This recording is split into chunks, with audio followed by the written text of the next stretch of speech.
Hello everyone, I hope you're having a great day. I myself had a pretty busy day, but now I am glad to be finally back online and finally, once again, ready to play some games for you and for myself. I was thinking lately about why I feel so drawn towards this Disco Elysium style of games, this genre, and I figured it's because I want to make a game like that. I don't know if I can, but all that being said and done, hopefully one day I will make something akin to that. Currently, I feel like I'm in the phase where I am looking for inspiration, seeing what other people do within this genre, which is why I am checking out Vampire the Masquerade Heartless Lullaby.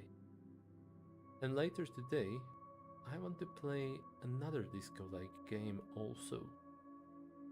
I sorted all my games in the library out. I selected a couple of them that are supposedly at least somewhat similar to Disco Elysium, to different extents, I presume. And I want to have a poll later on to see which game should I play next. Right now I feel like making two interesting choices, so I'm gonna try to do that for the start. I believe this is it. Which game should I play next? Hmm. The reason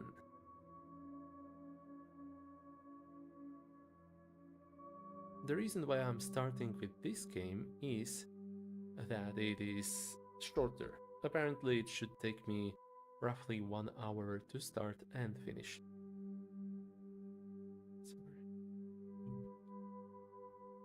Good. Let's start this poll. And I'll just leave it running for the time being. Hopefully the messages will be displayed underneath. In the meantime, let us delve into the world of Vampire the Masquerade, which, from my personal experience, is not something I necessarily would enjoy much, but it is worth checking out to see what they do and what could I learn from it.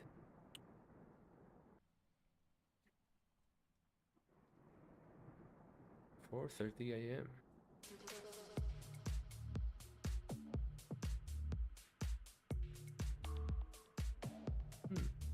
Zach.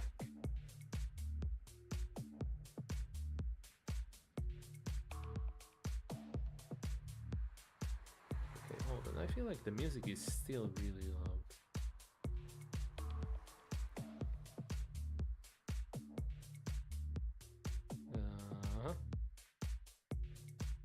Not sure if that did anything.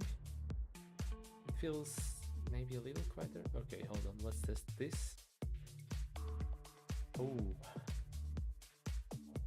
Okay, I see. Well, I guess I'll have to just lower the volume on my computer a little bit. Oh, finally. Our character is Zach Riley, a young man in his late 20s, partying with his college buddy, Johnny. You stand in a queue that gives access to fairly new and trendy nightclub, the Heartless. Johnny is not feeling very well. He is hunched behind us, staggering slightly, with a blank stare. I guess that's Johnny then. And this is Zach Riley. Also, I think the volume worked after all? Yeah, okay. So it doesn't work just at the start of the game.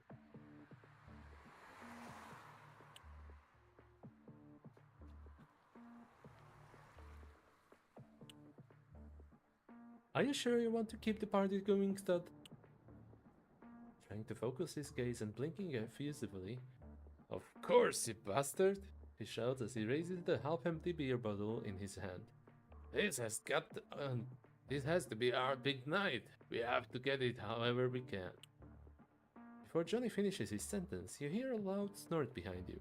As you turn around, you notice how the bouncer starts to cross his arms and frown. Get the hell out of here, freaking drunks, he shouts grimly. Press tab to highlight interactable element. Ooh. Okay, I liked that effect. There's no point in trying to get into another joint at this hour, and certainly not with Johnny in this state. We're leaving. When you turn around with the intention of leaving the queue, Johnny's face twists into a pitiful grimace. Oh man, it's our... burps sonorously. Our big night! Stumbling, Johnny tries to block your way. I'm not moving. You idiot.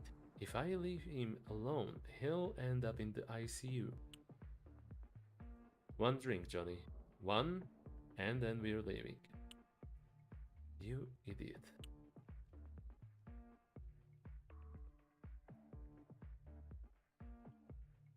A trash can overflowing with papers and pieces of cardboard of different colors.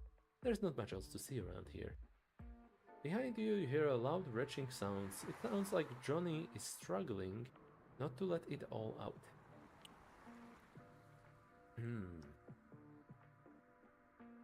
Let's try our resolve. Maybe there is something valuable in the trash. I don't even remember picking my stats. Oh, can I? No, okay. Maybe there is something valuable in the trash. Success! You find a used VIP ticket. What if it works? Anything else here? Okay, let's just try the ticket. A hulking disco bouncer scowls at you as soon as he sees you approaching. He rolls his eyes and lets out another sigh. What do you want, scum? Don't you have a better place to drop dead? He adds without even looking you in the eye.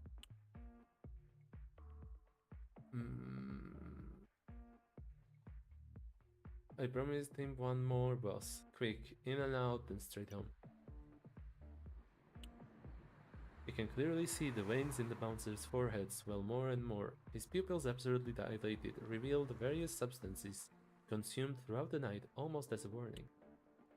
Careful now. The bouncer judges you slowly. After a few cold seconds, he seems to dismiss the idea of crushing your head like a watermelon. Out. Now. Taking a hold of Johnny by his arm, you take a couple of steps backward. Come on, man. Let's go.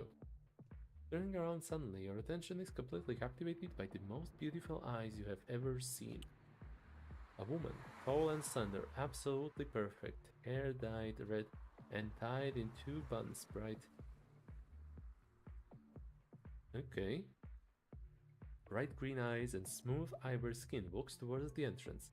As she reaches your side, you feel the world grind to a halt. As she slowly looks down and stares directly at you, a warm half smile on her face pierces your soul. She can't be real, right? Lifting her face again, the woman continues on her way past the bouncer. He greets her with a quick nod of his head, and her perfect figure disappears amidst the noise of the nightclub. What was that? You have seen a lot of other women in your life, but never someone like her. Still numb, paralyzed by the experience, you feel trapped by your own mind, struggling to superimpose reason on whatever it is that is asking you to break through until you find her. I need to get into that club, whatever it takes. Johnny? Johnny's still by your side, of course. But right now, he is the least of your problems. If you had to leave him lying right here to get him lying on his own puke, you would do it in a heartbeat. I'm not that drunk, am I? They didn't spike my last drink, right? No, no way. An insistent, buzzing sound brings you out of your reverie. Zach, dude, Zach! The words slip slowly and heavily from his lips. Are you alright, Zach? You're very pale. Zach. Zach, you're not well, Zach. Your own name begins to sound strange, repeated so many times by someone in such a state of dispossession.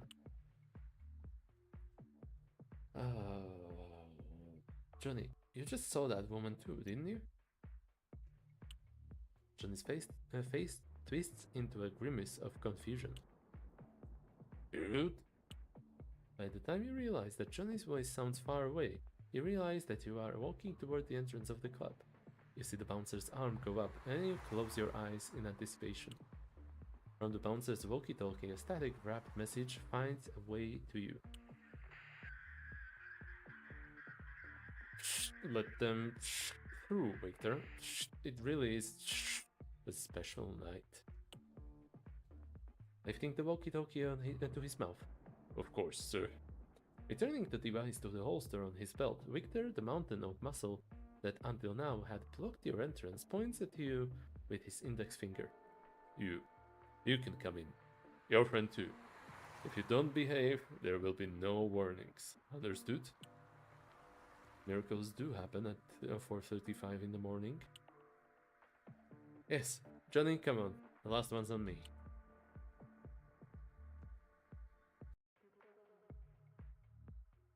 Like a wave crashing violently against the shore, a myriad of colors, smells, and sounds explode against your senses. Just 10 minutes ago, you would have gladly dragged Johnny home.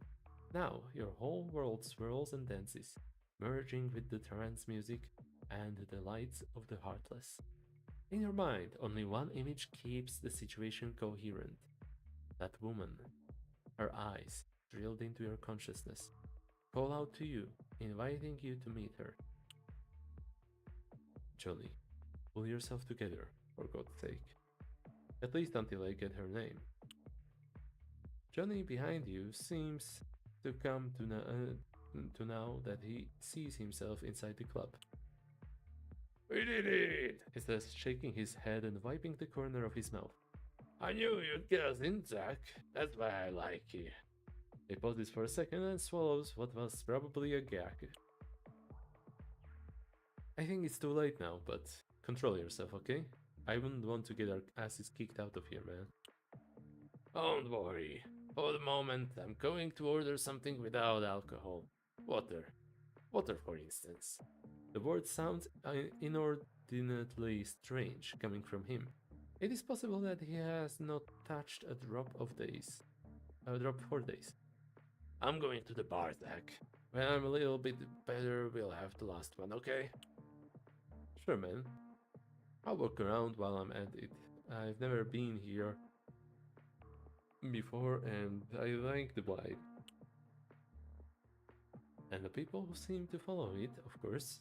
Let's have some fun. Ooh. It's locked and there doesn't seem to be anyone inside. I don't need to leave anything behind. I don't need to get in the cloakroom. Okay, sure.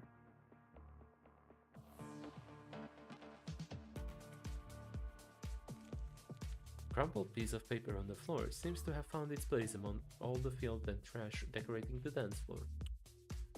Does it have something written on it? Let's see. Unfolding it, you realize that it is an attempt at a poem, handwritten and crudely written. Okay, that's a bit of a weird sentence. Handwritten and crudely written. The author clearly doesn't know how to rhyme, although his intentions and feelings are clear from the first line. Let me just check my volume. Okay, yeah, I'm doing good. I'll just lower the volume on my end a teeny tiny bit. Ah, it's embarrassing. Who the hell nowadays is so intense? I got a crumpled paper. Okay, let's see, anything of... no. Funny hat man. A man hunched over the table, sipping slowly from a crystal glass, oblivious to the world. All his clothing could be described as bizarre, reminiscent of a hobo with a high sense of aesthetics, or a fashion designer in decline. In either case, his presence clashes tremendously with the place. As you approach, he slowly turns his head, and on his face a smirk spreads from ear to ear. Walker, straight out of the vapors of the night and straight to the heartless, like the prodigal son of the good book, like Dorothy and her stupid yellow tiles. Sit down, son, or stand, as you prefer, but give me your name and I'll give you mine. It's Zach. Zach Riley. Have we met before? Now we have, Zach Riley. Now we have. All beginnings are awkward, but where we're going, the only thing that matters are the endings. They call me Louis. Louis Byrne? Byrne.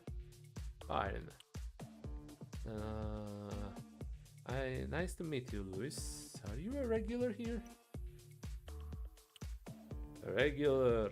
Of course, in every place I am regular, even if I have never been there. But this place, I know it, oh yes. I know it well, even if it doesn't know me. I haven't introduced myself, you know. To the owners? No, to the heartless. Owners come and go. Their ridiculous wars bury centuries of history under mountains of casualties. And when all the dust has settled, the only thing that remains is the place. This heartless place.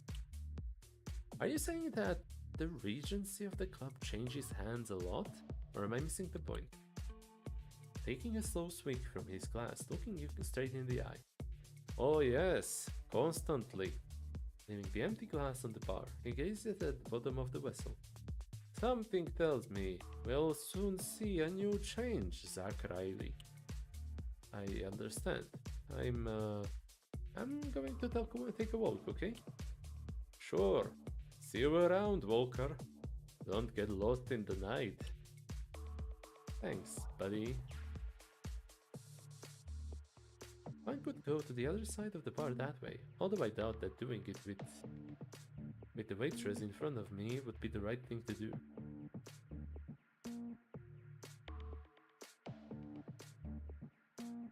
Let me first close the door.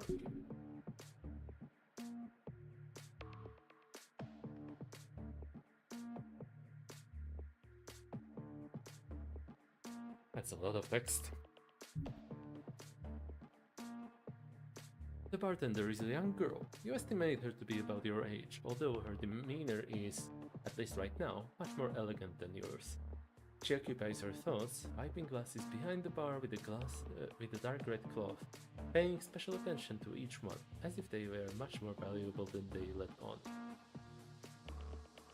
Her hands work fast, and, perhaps because of the effect of all the alcohol you've had so far, they are complicated to follow.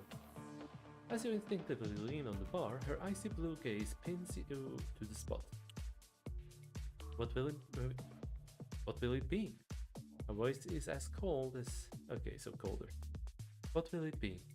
Her voice is as cold as her eyes, and yet she invites you to have one more drink, a strong one.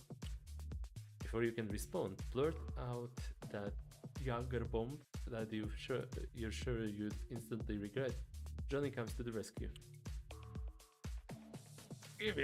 Give me a few minutes, Zach. Don't start without me. Sure, man. Chill. I'm going for a walk and we'll take the last one, okay? Oh yeah, I should probably search for the girl first. Maybe here? The whole night has led you to this moment. The floor is yours, baby. I don't think I'm drunk enough. Let's have a look around first. Maybe later. Yeah.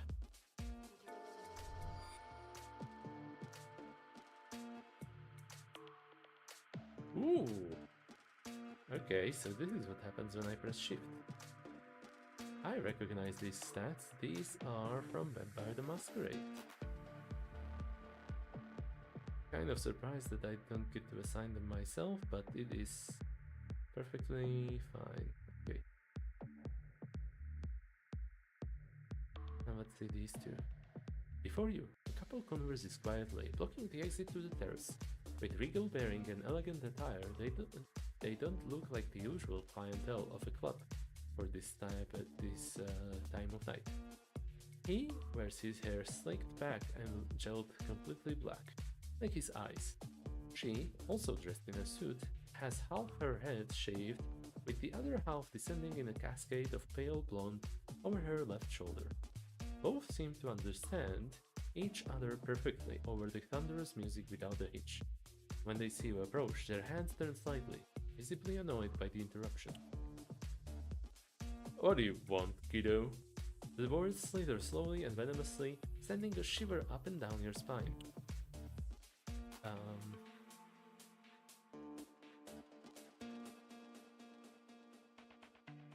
Do you treat everyone with the same contempt, or just people who don't wear Armani, buddy?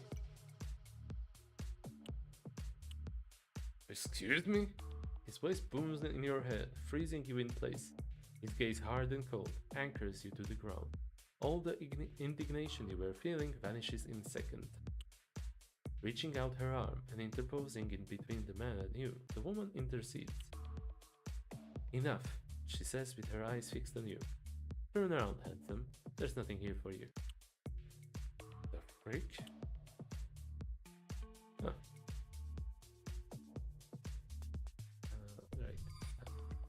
Right. There she is. Let's first check the bottle. It's a bottle of wine, although I don't recognize the brand. It must be artisanal. The thick contents hardly sparkle under the lights of the club. Okay. I do have to say I really like the visual style of this game so far.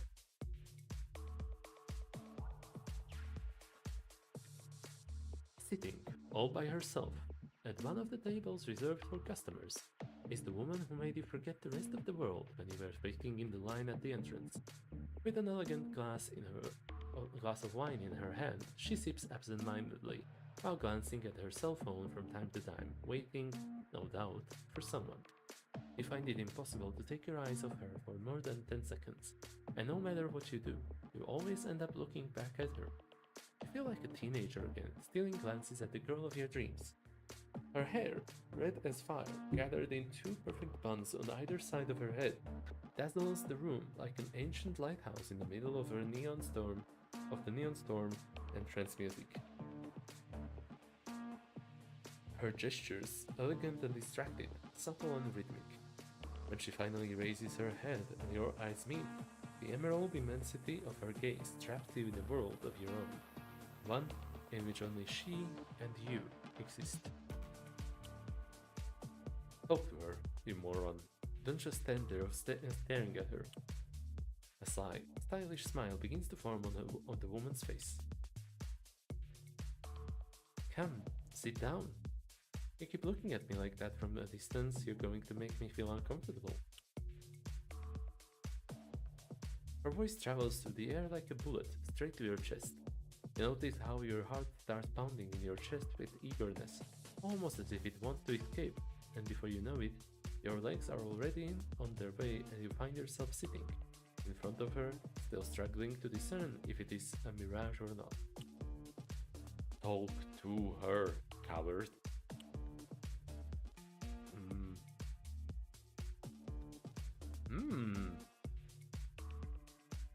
Making you feel uncomfortable is the last thing I would want to make you feel tonight.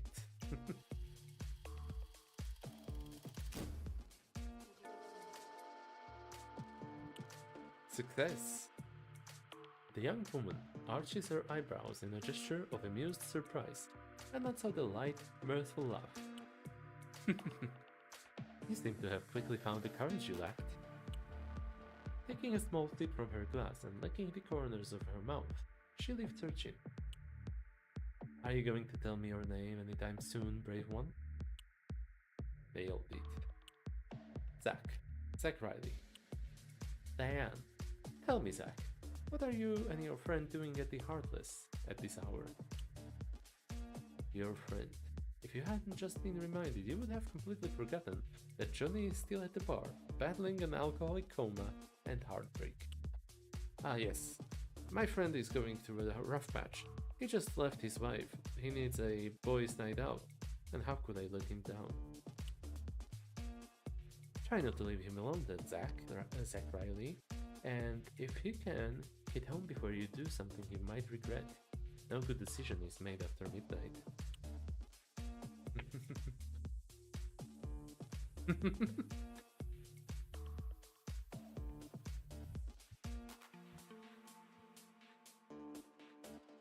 Too bad decisions then, Diane. I'm going to take a spin. Talk to you later. Raising her glass in response, Diane winks at you and sips slowly. Of course, Zach.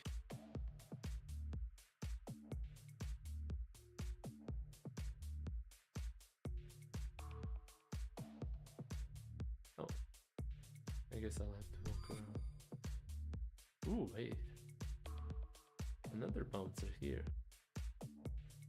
I could enter the VIP zone if I wanted to. Gigantic bouncer dressed in a cheap suit, almost bursting at the seams, stands in front of you, blocking your way to the VIP area. With a cutthroat ground. Accreditation? No, sorry. Snorting heavily. Get lost.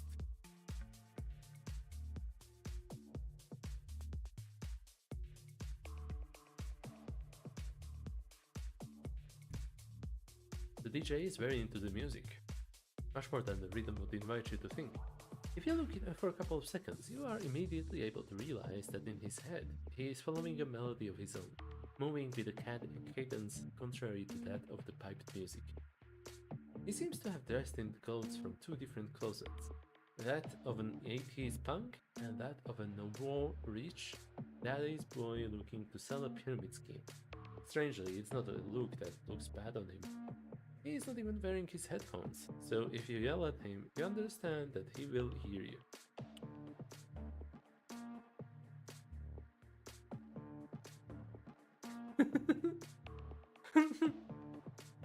DJ, do you know the one that goes dun dun dun? Success. Of course! Dun dun dun dun, brother!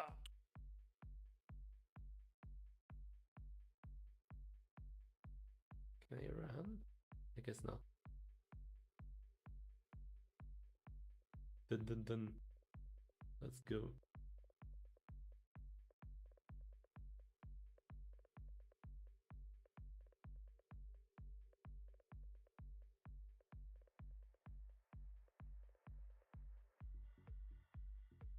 Yo? Okay, I guess right here. Hey Johnny, come on, let's sweat out all the booze you've been drinking. Of course! With astonishing agility for someone in his current state, Johnny dashes to the dance floor and you both begin to sway to the decadent beat of the music. We're a show, that's for sure, but I don't give a shit. This is great. For the first time in the entire night, you feel liberated. I've had enough fun by my own. I should get back to Johnny.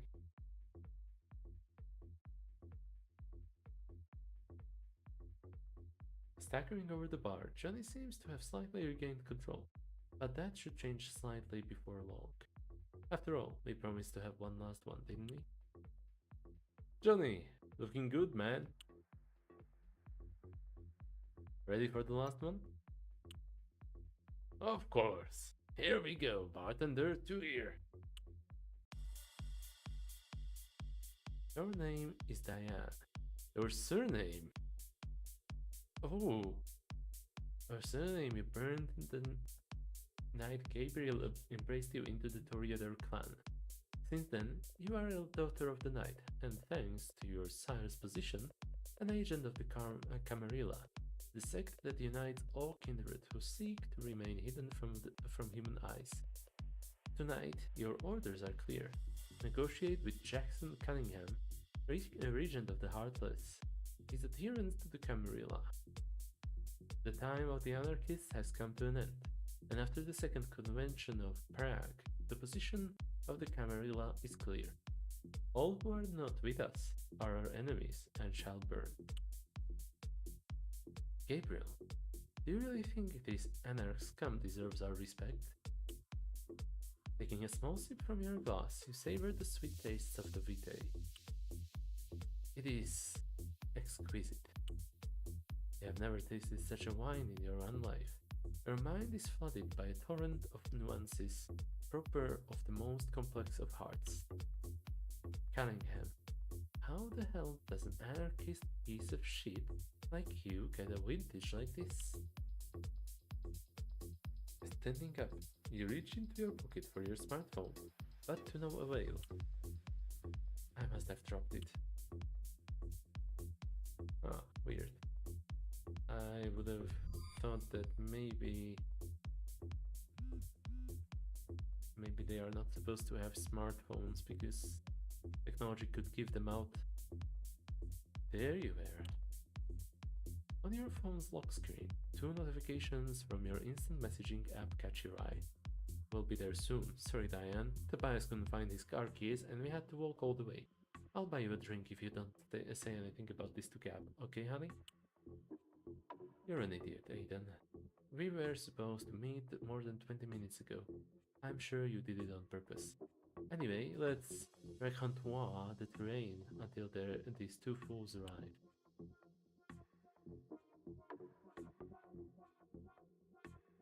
Okay, let's see if she can go here.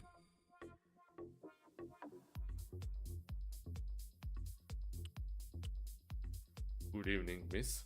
I am deeply sorry, but Mr. Cunningham has just informed me that all the arrangements for your meeting are not yet ready. I would ask you to wait a little longer, please. It seems that everyone is late for their commitments today. It was predictable. This is what we get for dealing with anarchists.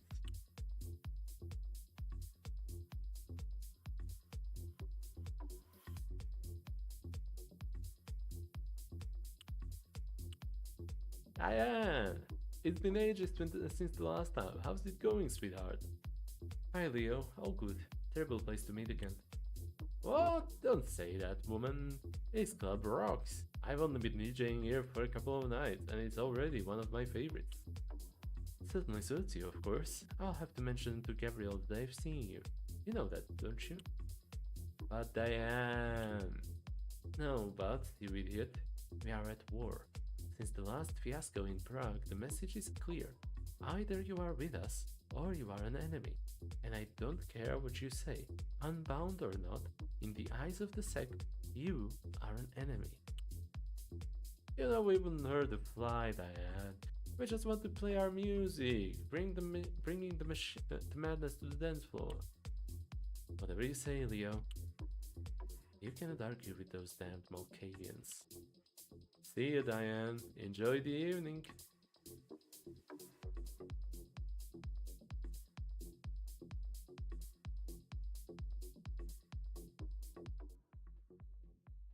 Oh shit. Before you, a girl dressed in a club uniform lies slumped, barely conscious.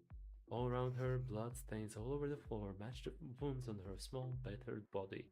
Her breathing, agitated and arrhythmic, accompanies her faint, racing heartbeat. Your whole being shudders, leaving you with a mixture of dismay, disgust, and desire. At her side, the sinister figure tends to her lacerations with quick, precise, almost surgical movements. Slowly, he turns his head to face you, still applying bandages to the still open cuts. His eyes, hidden behind round, red lenses, an unnaturally pale complexion confirms what you knew the moment you set foot in the bathroom. Indrid. When you open your mouth, about to ask what the hell is going on, the girl's eyes widen. They're coming for me! Help me, Christoph! The bespectacled man turns his face towards her again, and with a gloved, slightly blood-stained hand, twists his mustache, oiling it with the young woman's vitae. Easy now, my young vine. No wait, maybe a different accent. Easy now, my young vine. No one here is going to hurt you tonight. Turning his dark gaze to you again, his words descend slowly, dripping like the blood from the girl's wounds. As long as I am here, no one will harm the harvest. What the? Get me out of here, Christoph. Get me out of... Her plea is interrupted by the man who, with a deft gesture, injects a vial. Yeah, injects a vial into her arm. Sleep now, my dear. Fear is an awful shade. What's going on here? An unfortunate incident, young Rose. Nothing more. Behind the injected drug effects, the girl seems to be struggling to express something. They've been. Uh, who did this to you? Shh. Enough, Mongoor. Our guest wouldn't dare lay a hand on you. Removing the hair from his face, and in the process of smearing it with blood, the man proceeds to caress the young woman's face. Get away from her. Oh, no, that's him. Get away from her, right now. She will die without me, and that is a price I am not willing to pay, young Rose. I'm cold. Christophe.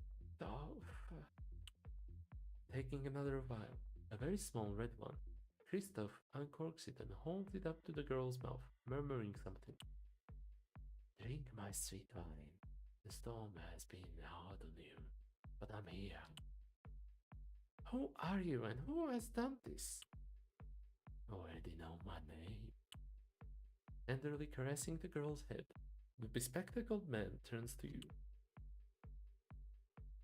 I am the Vintner, the keeper of all heartless souls, and like my forefathers before me, I promise them eternal life. I am the one in charge of turning the water of life into wine, and I take care of my garden. You are the dominator of all the ghouls of the heartless, ghouls that chew and bleed to make the wine. I trust your appreciation will not become an accusation, young Rose. You know well the criminal beauty of our existence, and I am not an animal. I never harvest an unwilling vine. That is why the wine is so exquisite. It is not tainted with violence. So are you going to tell me what happened here? A very unfortunate incident with some extremely unpleasant clients. You're lying. I assure you I do not Moby Dick. And are your clients always like this? Success! The man's face darkens, and his expression tightens into a grimace of disgust. Not until now. From tonight onwards, who knows? My poor vines. Tonight there should be only one change in this shithole. The new regency of the Camarilla, and this kind of things would never be done by an agent sent by the prince. Someone else is making a move for the Heartless. If you have finished judging us, I recommend that you go back to the bar and wait for the rest of your party. Cunningham is waiting for you upstairs. Okay. Oh, what's this? Aspects. I can sense this. Ooh! Wait, hold on. Oh, I cannot check that. A myriad of small, bloody shards of glass scattered on the floor. A large number of the girl's wounds must have been caused by their hasty removal from her flesh.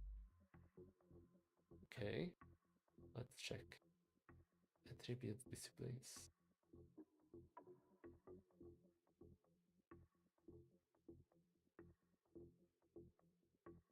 Presence, aspect, celerity. Ooh.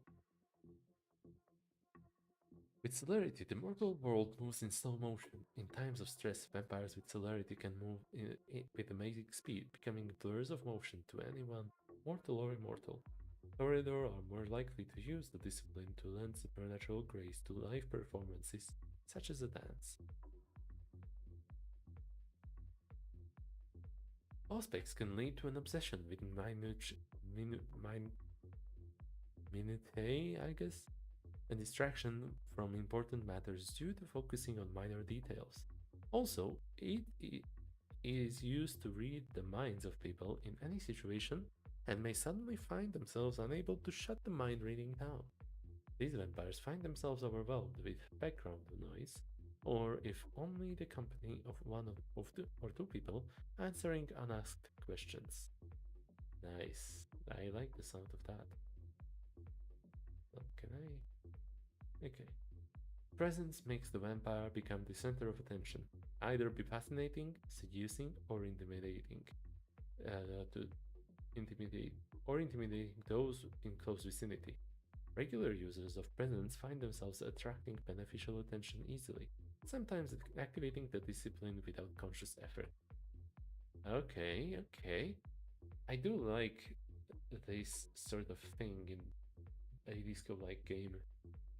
I imagine maybe if it were a bigger project like the Heartless Symphony, which is supposedly in the works, you could pick which aspects here you have, which of disciplines you have, and therefore affect how you play that way, which could be really interesting.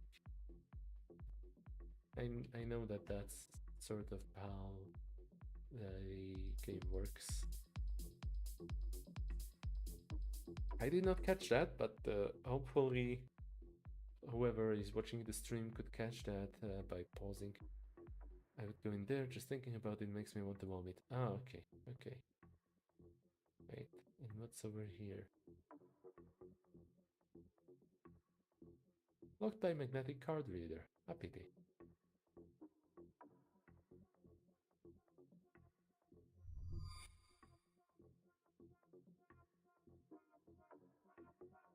Oh dear. A faint, almost imperceptible trail of blood. Something or someone has been dragged along the floor while bleeding. Trace comes from inside the cloakroom, but someone has gone to great lengths to try to erase it. Oh, nice.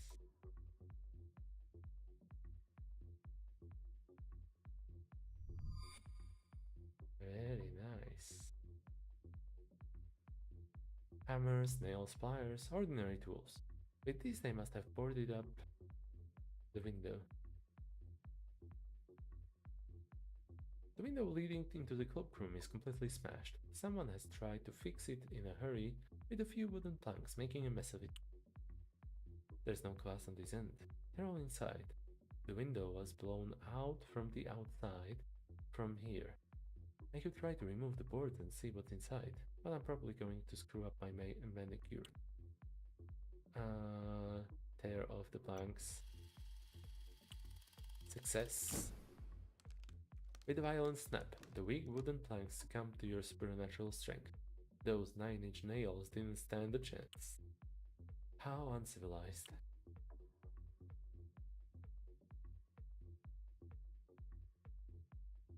The inside of the cloakroom is turned upside down. Clear signs of a fight dot the scene. The computer screen is broken, papers are scattered in all directions, and on the desk a pool of blood drips on the floor.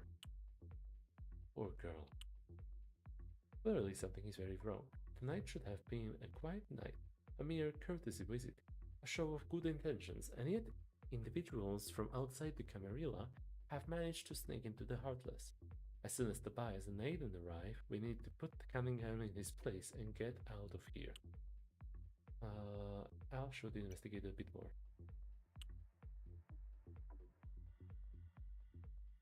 Now, how do I do this? Is this all just one singular... Oh girl.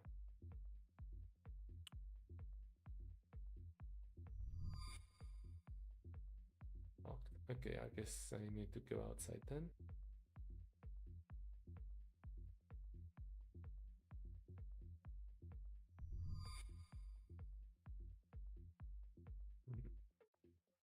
Hello, couple.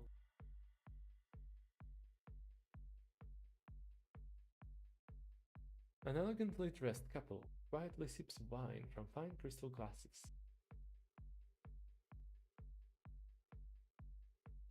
I needed to take a sip myself.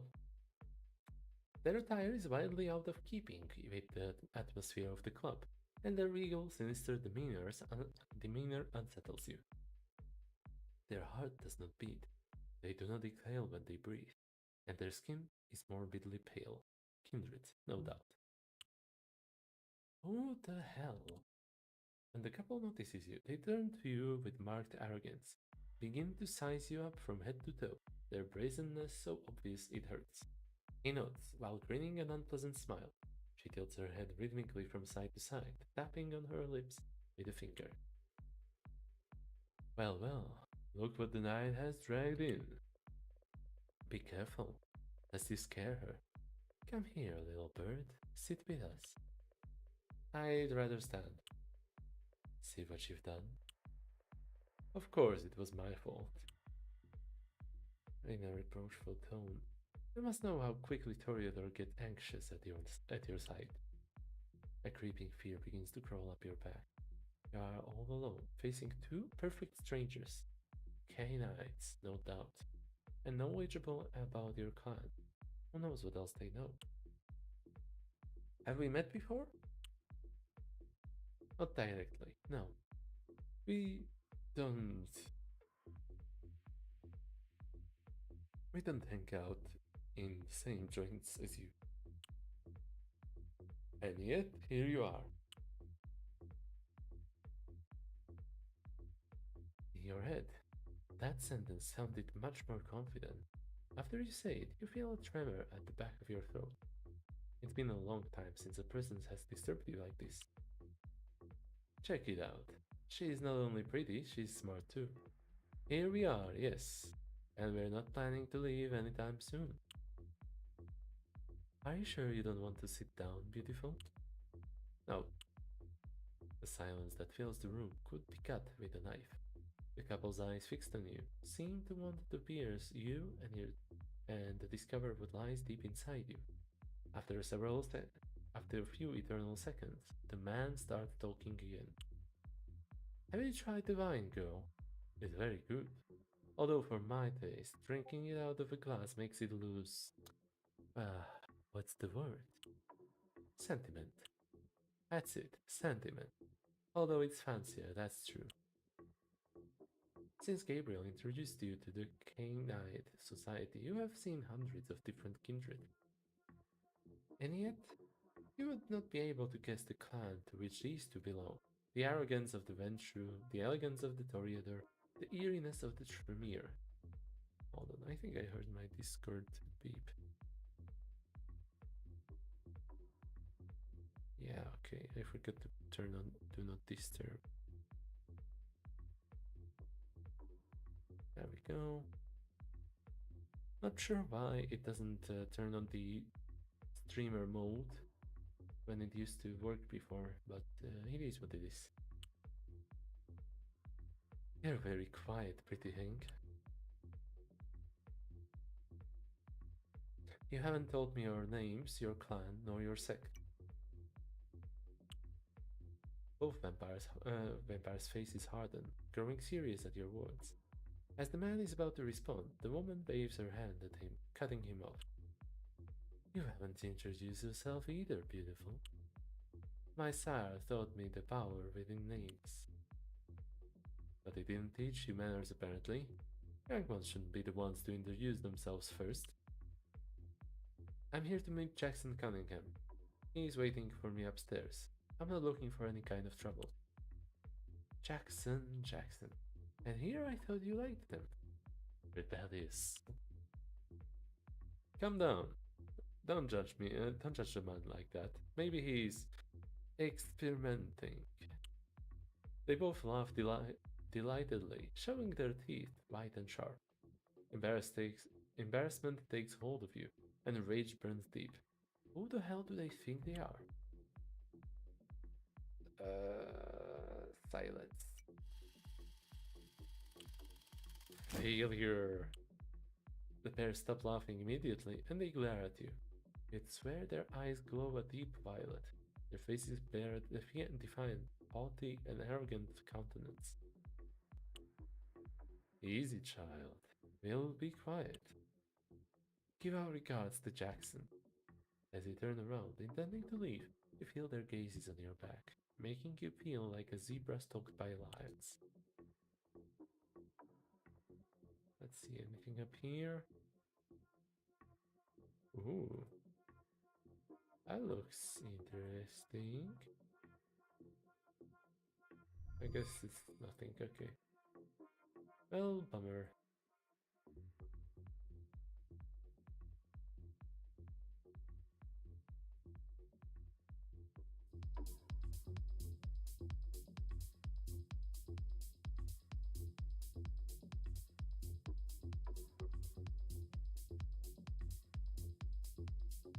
To the rhythm of the music, you see several people dancing wildly. A distant feeling of nostalgia grips your heart. How long has it been since the last night I was able to have fun with no strings attached, without thinking about what would happen next? When Gabriel brought me into this world, I thought immortality would be the perfect excuse to be forever happy. Yet nothing could be further from the truth.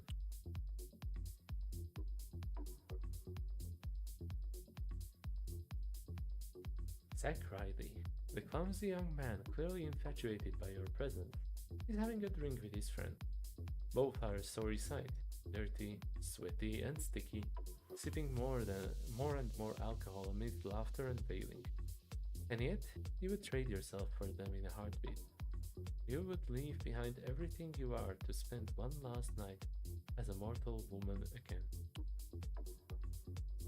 Come on, you don't have time to waste with Kain.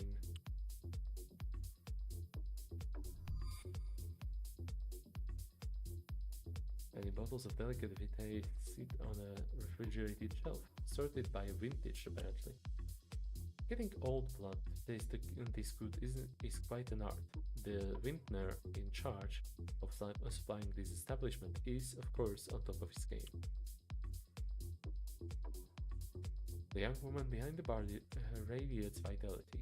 Her heart, her, mm, her clear blue eyes, almost hidden behind long eyelashes, move slowly and carefully, scanning the glasses she cleans with subtle movements.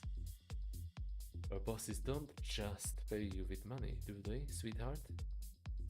Under all those layers of cheap perfume and booze, I'm getting traces of your last drink. A ghoul waitress saves some troubles, of course, or soul. How may I help you tonight, miss?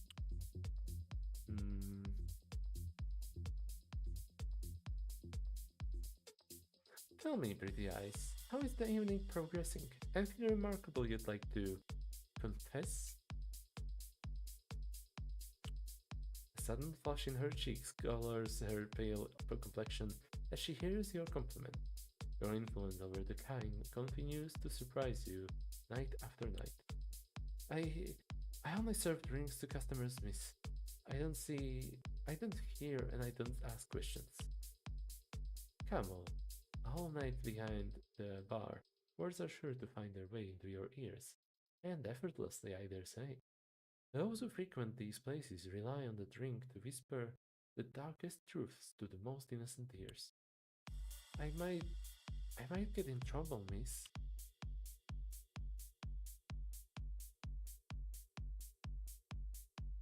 No one needs to know. Tell me, what ails you tonight? Success. As your eyes glow slightly pink, you feel the barmaid's knees weaken at your words, charged with the innate power of the clan of the Rose. Tonight, tonight some new clients came in, strangers.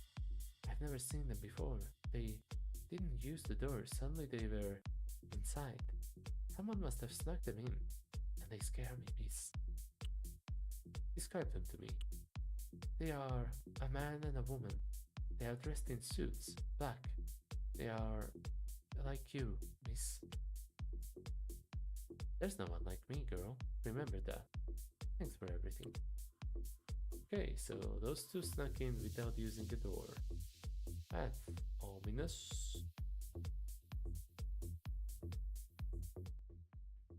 Let's check the outside. Oh, we can't. I'm gonna have to go through the terrace, I guess. Oh, return to my table. Okay.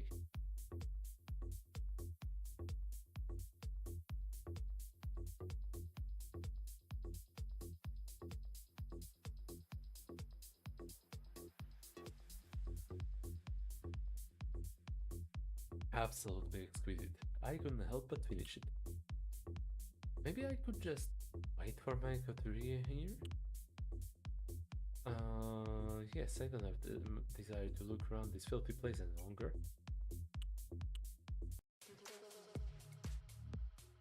Frick, man. I'm too drunk. You notice that it's been a while since Johnny said he was going to the toilet. Oh no.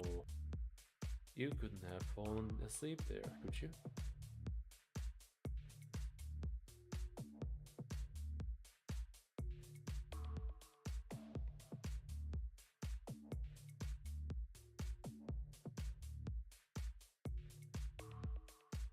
Oh, and Diane is gone also.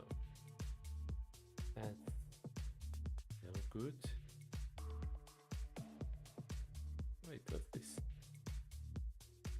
Some kind of mat or black cloth hanging between the two doors shows a strange symbol, painted in red in a careless way.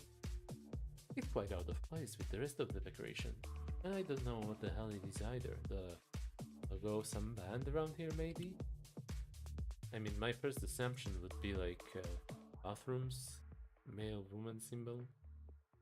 Oh no. A flickering light coming from the garbage can catches your attention. It's Johnny's cell phone and his wallet. What's this idiot doing? The dusty grill lets a weak current pass through.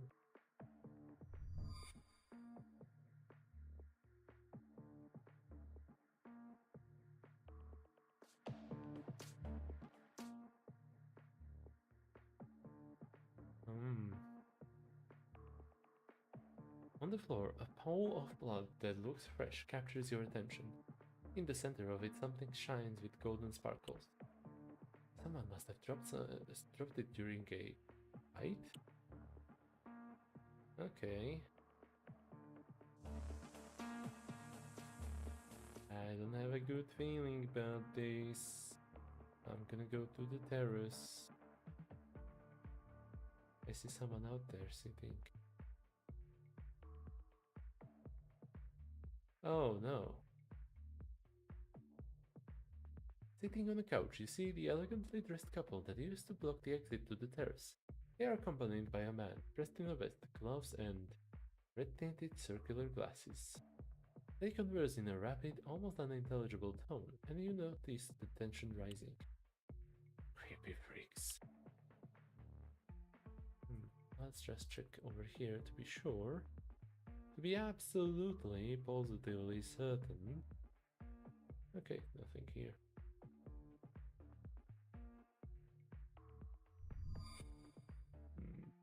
Ooh, the statue. I haven't examined that. This place has a very cool style. Yeah, I have to admit, style-wise, I am growing fond of this sort of low poly look combined with the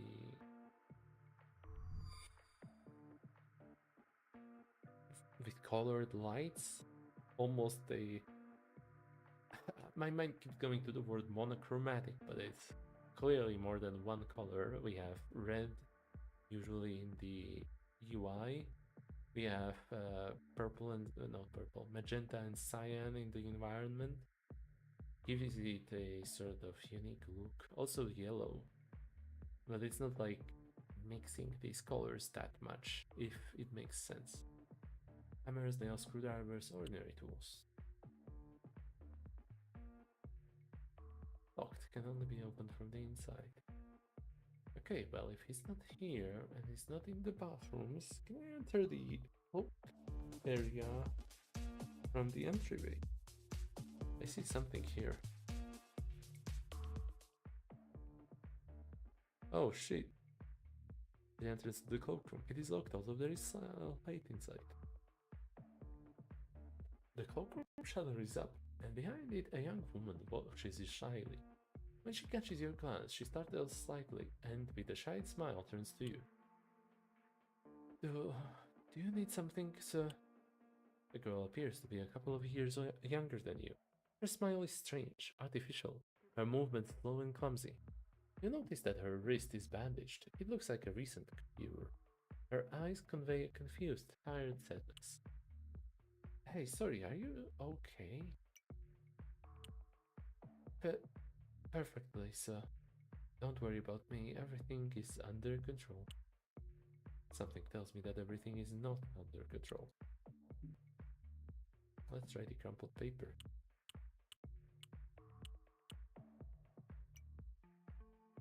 I'm sorry, I know it's none of my business, but is this yours? The description of the young sweetheart fits here.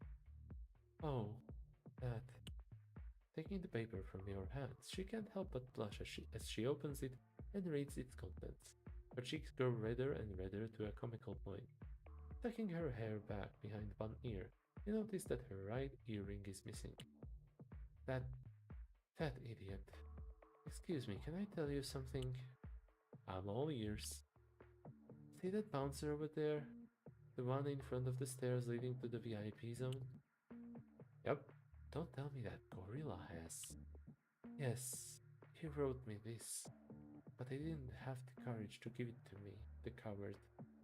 I saw him approach my stall at the beginning of the evening with something in his hand, but he turned and away before he got here. And since then, he hasn't come near me ever to even to say hello. Are you two dating? Immediately, the young woman's face turns completely red. No, I mean, nothing serious. Well, not at all. Yes, but no, it's complicated. Come on, woman, it's not that big a deal. If he has written this to you, it seems to me that he is serious. And you seem to like him too. Yeah, I mean, yeah, I like him. And I owe him a lot. He got me this job, you know? I I wasn't in a good place in my life. I felt like everything was ending for me. And he brought me here. He saved my life, so to speak. I'm really happy for you, for both of you. Good luck. Thank you. Now can I enter your dressing room? No.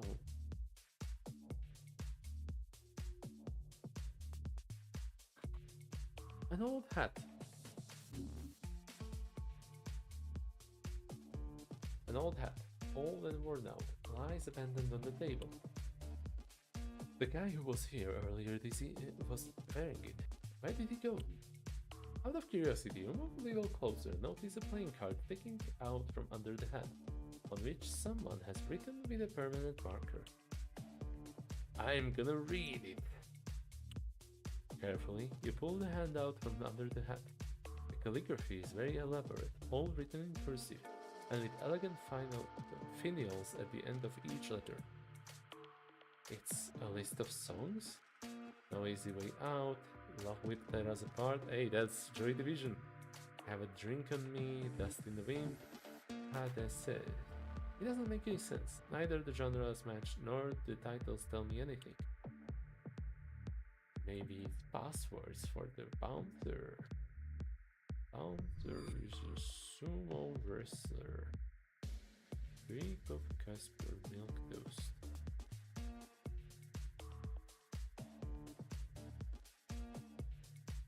Your gaze slowly sweeps over the table where Diane was a while ago.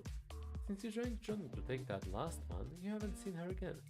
You can't help but feel a pang of grief at the thought of never seeing her again. I could have at least asked her for her number.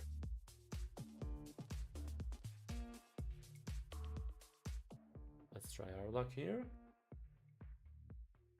It is locked by a magnetic card reader and a 4-digit code.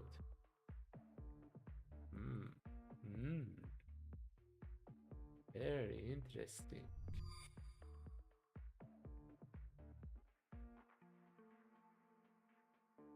Yeah, let's try DJ first. All the very wonderful stickers and buttons.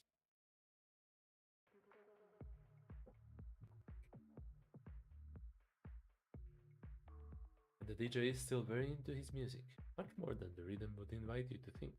He doesn't even have his headphones on, so if you yell at him, you know he'll hear you. DJ, can you hear me? Sue. Or is that SIU? Sue. Sun shout startles you slightly, but the DJ's smirk reassures you. You didn't understand the reference, but at least the DJ's attention is now yours. Hey, haven't you seen my buddy? The guy I came with. We were drinking at the bar. He went to take a piss and I haven't seen him in a while. Sure, dude. He went up accompanied to the VIP zone. He looked out of his mind. Freak, what the hell is Johnny doing there? No idea. Okay, it's a good thing I have the VIP pass.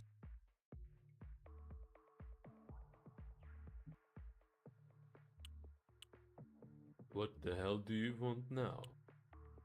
Have you seen my friend? Yes, your drunk friend is upstairs at the express invitation of the boss. And couldn't you let me up through, man? My body's really freaked up, I gotta take him home. No way. Without an invitation, no one passes through here. Words from the boss. Freak. I have the invitation right here. Nothing story. But I have the invitation. Where is it?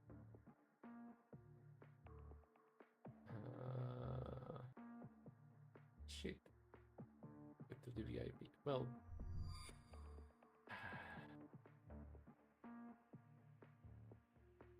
I don't know even if I can check the inventory in this game. Okay, anything here? Anything else?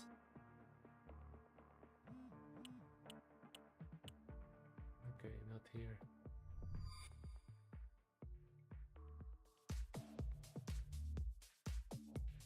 I guess we're heading outside then. Because I know it was outside in the trash bin. Maybe it returns there because game logic?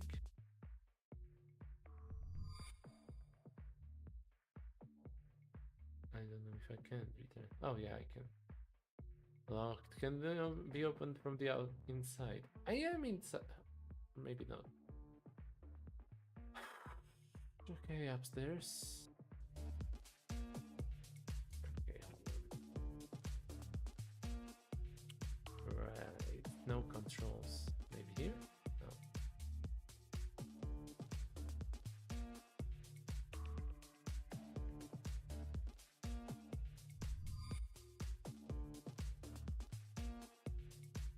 It seems the only civic way to pass to the other side of the bar. Let's open it. What do you think you are doing? Restricted area. Oh yeah, sure. What the hell was I thinking?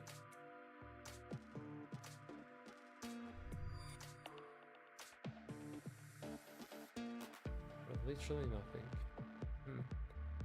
Guess I'll have to head outside after all. What's in here?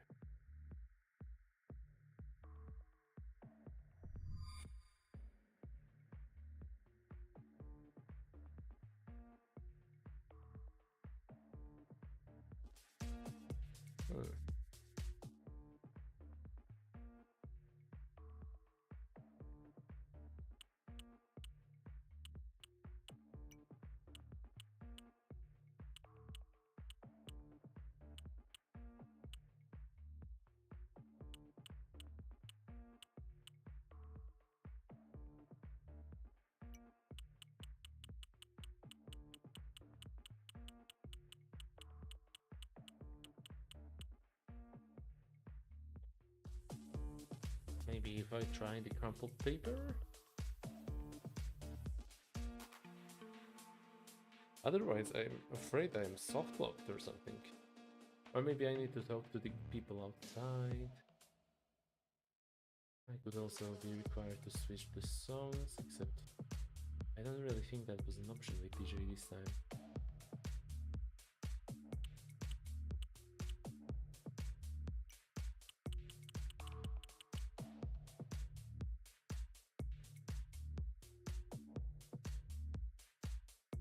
Okay, time to head outside then.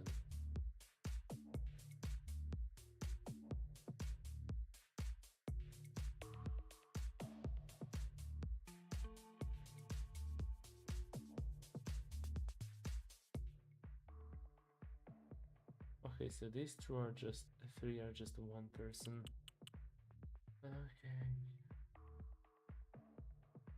else I can do here? I feel like I've gone through literally everything at this point.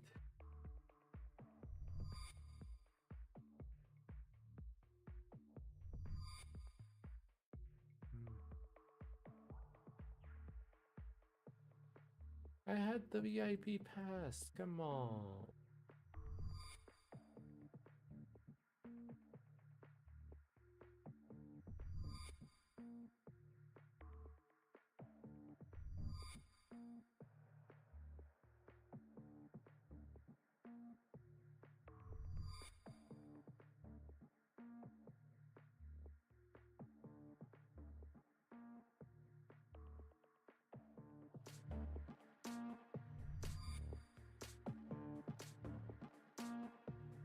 I'm still not sure what the hell is this. Not worth checking, I think.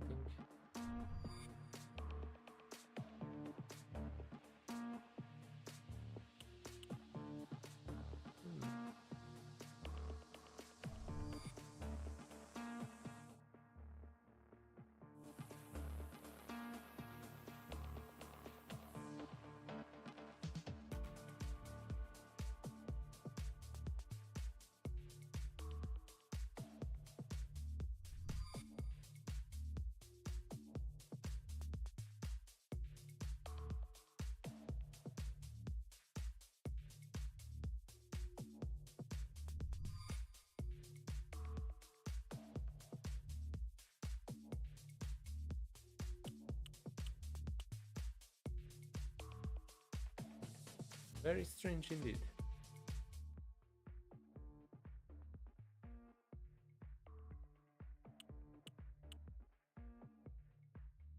If I get a screwdriver, I might be able to sneak into the VIP zone. There we go.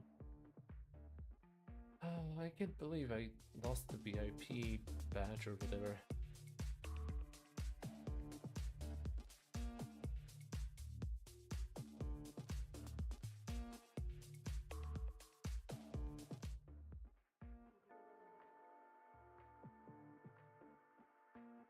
More drink. Hammers, nails, screwdrivers, ordinary tools.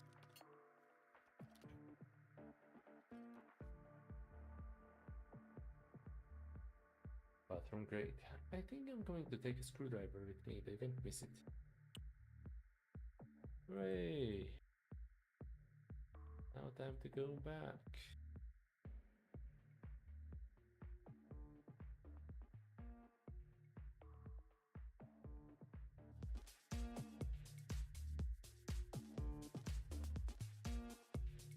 Now let's see if this plan will work out. I mean, surely it must.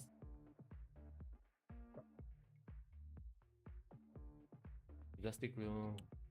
If I get a screwdriver... Yeah, I got... With the screwdriver tightly gripped, you stand in front of the grill. Check the chat just to be sure. Okay. Here we go.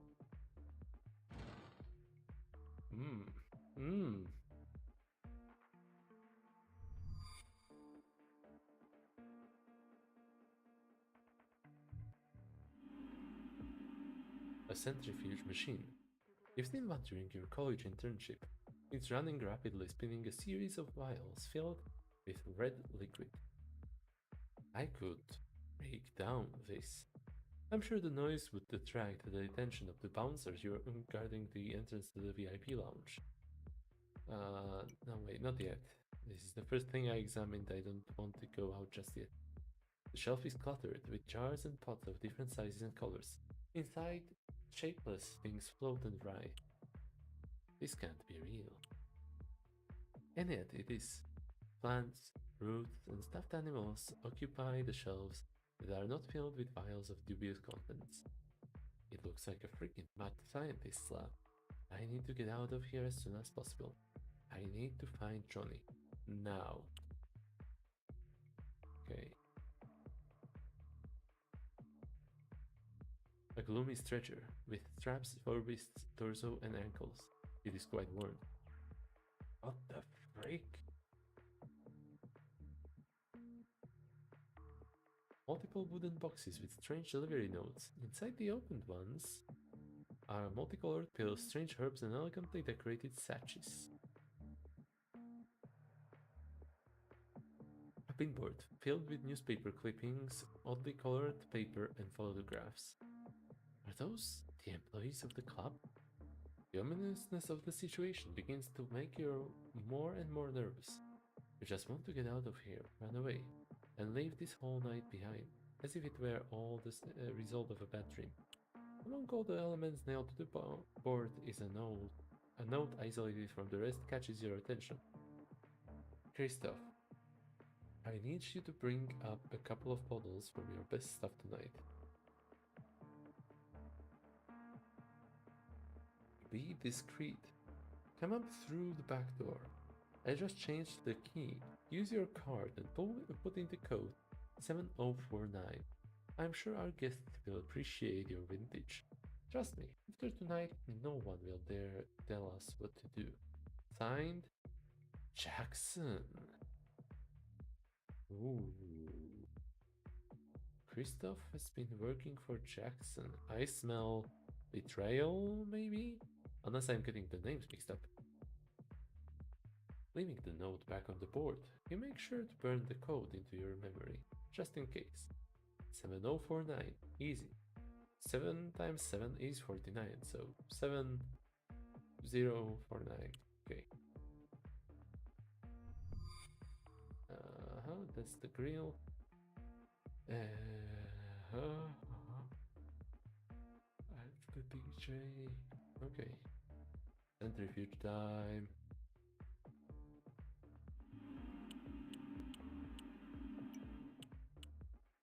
Striking the machine hard with the screwdriver you used to enter, an agonizing metallic sound floods the room as black smoke begins to emanate from the centrifuge. That should do it. In the distance, you hear the bouncer's voice uttering expletives. He'll be here in a matter of seconds. I have to get the hell out of here. And I will walk to the thing. Crawling this way, I have come. Crawling this way, I shall return. And the sooner the better. Let's go.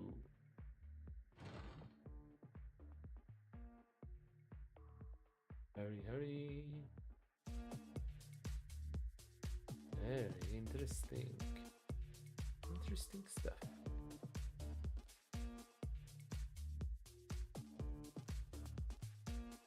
You are sure that through that door, locked by a card reader, you can reach the VIP zone. I have to get through. With the bouncer having left his post, the entrance is free. Next to the door, you see a card reader with the bouncer's card inserted. I could take the card. Come to daddy.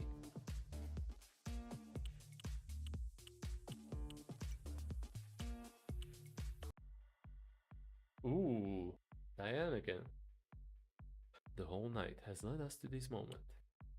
Well, well, gentlemen, where were we? To your right, you can clearly hear Aiden's teeth grinding. His normally calm temperament is on edge, and although you all know that if things were to get out of hand, he would be on the losing end. The young, venturous blue blood boils in his veins. Before Tobias or even Aiden himself can open their mouths and inevitably screw up, you decide to make your move. You were going to explain us what the hell is going on here, starting with what happened in the very next room. I thought you were different, that the Heartless wasn't just another pit of senseless violence and vicious savagery. Easy, Diane. Mind your words. Before you, Jackson Cunningham, anarchist regent of the Heartless, makes himself comfortable in his armchair, enjoying each and every one of your words with a crooked smile on his ugly mouth. His appearance, very typical of the punks in the 80s, seems today almost a caricature, and yet he looks in his element. Behind him, two other thugs dressed in similar regalia dominate the exit. All kindred, all bruja. Oh yeah, okay. Jackson was the guy I am to deal with, the other two were arriving. No need to be so ungrateful, you little witch. It was a gift. Can't you accept it with your characteristic grace and dignity? Tobias, raising a hand, points at Jackson with a threatening gesture. You don't know who you're talking to, rebel. Oh? Tobias, you idiot. You think I haven't done my homework, cowboy? His voice slowly begins to gain volume. I know very well who you are. I know exactly who are your sires, who is your shadow, what you can and cannot do, but it seems to me that you are the ones who do not understand who I am.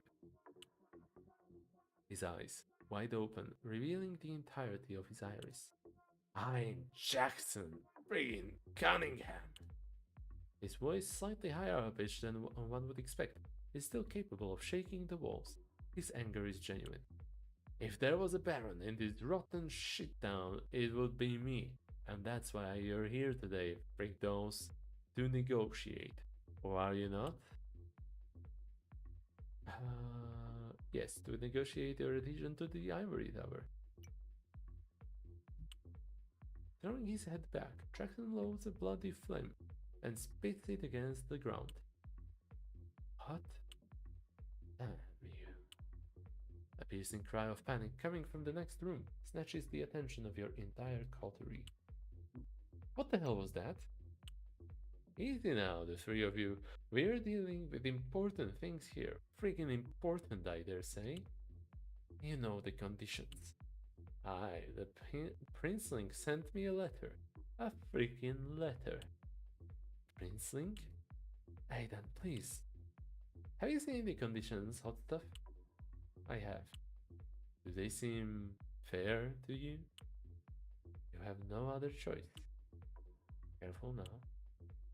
Jackson, turning to his bodyguards, lets out a shrill, unpleasant laugh. I guess not, pussycat, and yet I refuse. His words take you completely by surprise, hitting you where it hurts the most, in your lack of preparation. What? I refuse. Simple as that. Neither I nor any kindred related to the Heartless will join the freaking Camarilla. You don't understand anything that's happening. This was going to be a cordial visit. The deal was already closed. And now this? Before you can come out of your reverie, Tobias begins to speak while adjusting his black leather gloves. Are those going to be your last words, Berja? Are either the cheeky one? No, no, no. Tobias, stop. Let Diane speak. No, no, no, no. At freaking rich.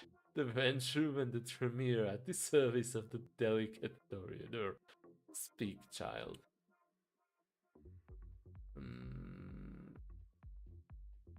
There is still time to correct this, Cunningham. Before anyone can say anything else, a second scream of pain from the next room catches the attention, followed immediately by a resounding thud against the wall. How old are your labs supposed to be? You are young, very young, and yet, look at you, knee-deep in cold shit, wars and whatnot paraphernalia. You have no freaking idea what this world is like, and yet you claim it for yourselves. Oh no, not for you, for your sires, for your princes, for those you suck their dicks at the expense of a more important title. And for what? So that you can strut around the Elysium? The Heartless will never join your farce. Elysium, he said it, he said the word. You are making an irreparable mistake, Jackson.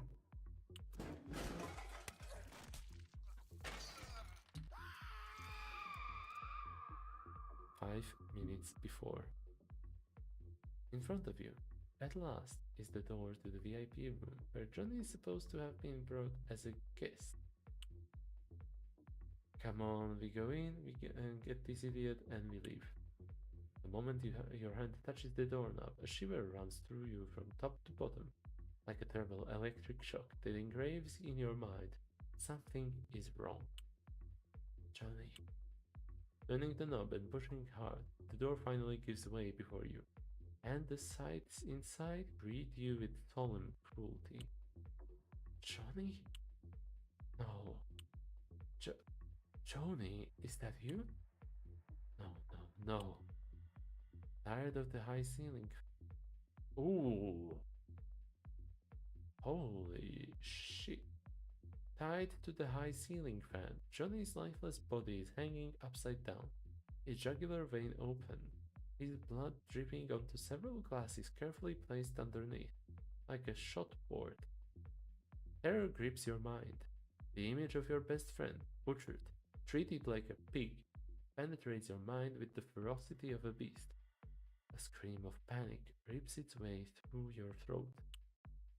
Johnny, oh, Johnny. Bursting into tears, you approach Johnny's body. Rigor Mortis has left his face forever etched with a grimace of absolute dread. You didn't deserve this. No, never. The shot glasses, filled to the top with blood, spread out before you like a cruel field of red flowers. Why? Why did they do this to you? To drink. No. Trying not to accept the new dark reality that unfolds before you. You embrace sorrow as a way of escape, and sobbing, you push away through thoughts of monsters preying in nightclubs to drink your blood. After a few interminable and bitter minutes, your mind comes to articulating the only logical thought. I have to get out of here. Get help. As you turn around, two dark figures block your exit. The couple in suits. Hello, little lamb. Going somewhere? A primal fear grips you, and you look into the bright eyes of the smiling couple. You are able to clearly see their fangs, long and sharp, and and there is no strength left in you to deny the obvious. Uh, Vampires! Yes, and the wrong kind too. In the blink of an eye, the woman is immediately in front of you, and with impossible speed, grabs you by the collar of your shirt. Lights out. Your whole body shoots out as if you were a ragdoll thrown violently against the wall. You feel how the blow has shattered all your bones, perforated some organ, and, above all, you feel how there is no way out. With your last breaths, you let out a cry of pain. You are going to die here, Zach Riley. Before your consciousness finishes fading away, in a cloud of pain, you see how the man pulls out a cell phone and holding it up to his face, he says, "We are in position. Commence Operation Cathedralis Tenebrae." When you come to, waves of pain run through your body. The assailants hit you in the head with something extremely hard, and you feel the blood flowing down your temples. I thought they were supposed to be bloodless creatures. Hang on a minute. Okay, just kidding. Maybe it's just Vampire the Masquerade. Vampires have blood. Holy shit, are those burnt skeletons up there? After a couple of seconds, you realize what's around you. Jackson's office turned into a full-blown battlefield. Turning quickly to where your companions were, the reality shocks you, leaving you completely frozen. Aiden? Tobias? Slowly getting up. The whole world is spinning around you. The pain is indescribable, and you know that if you don't feed, you will die, just like everyone else around you. Holy shit.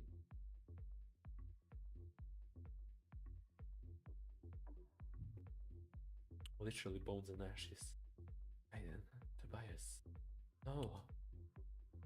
He would cry if he could, but the little vitae left in your body is the only thing that separates you from the final death. I never told you, but thank you. Thank you for everything.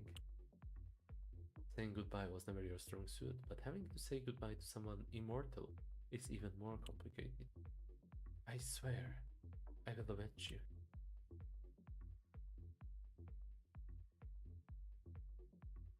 On the spot where Jackson's men stood, now only a couple of piles of bones and smoldering ashes remain. You were also their targets. Oh, I only see two fires. Where is Cunningham? Run to your prince. Run, little bird. The shadows are back. A thunderous message. The shadows? A horrible symbol tops off the end of the message. An inverted tongue riddled with spikes. The Sabbath?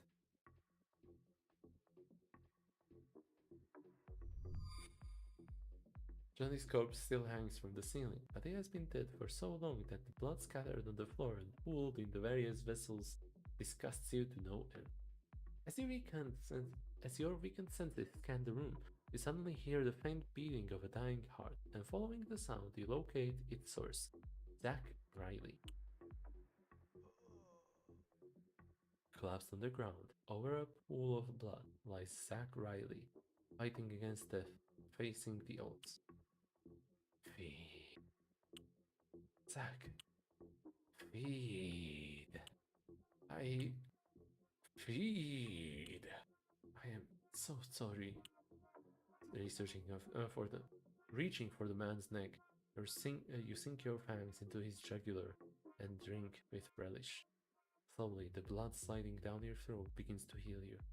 With each slow sip, you notice one less heartbeat. Go on, go on, go on, go on. He's dead anyway.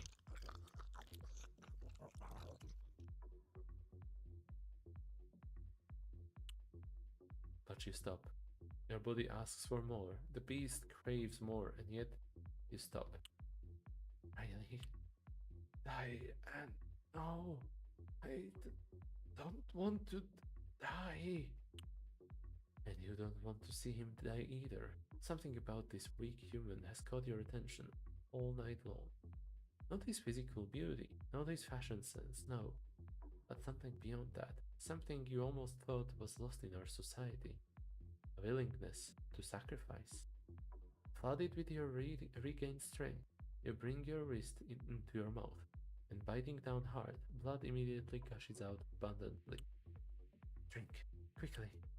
With your slender wrist over his mouth, Zack slowly drinks the sweet vitae. Slowly at first, faster and faster, until it's enough.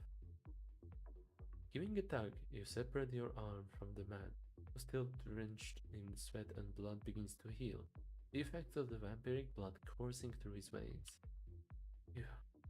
You too? There is no time for explanations. The answer is yes. Yes and no. Come with me. When we get out of here, we can talk. Go. With you? Yes, and quickly. Zack, now standing, seems to be assessing the regenerative effects of the blood coursing through his veins as he opens and closes his hand and feels his chest. Have you turned me into... No, I've only healed you, but now we have to leave. Now. I will follow you, Diane. Okay. I mean, I guess I can investigate this also. They seem to be living in the same hurry they came in before. Monsters, animals. No laws are like this. This is despicable.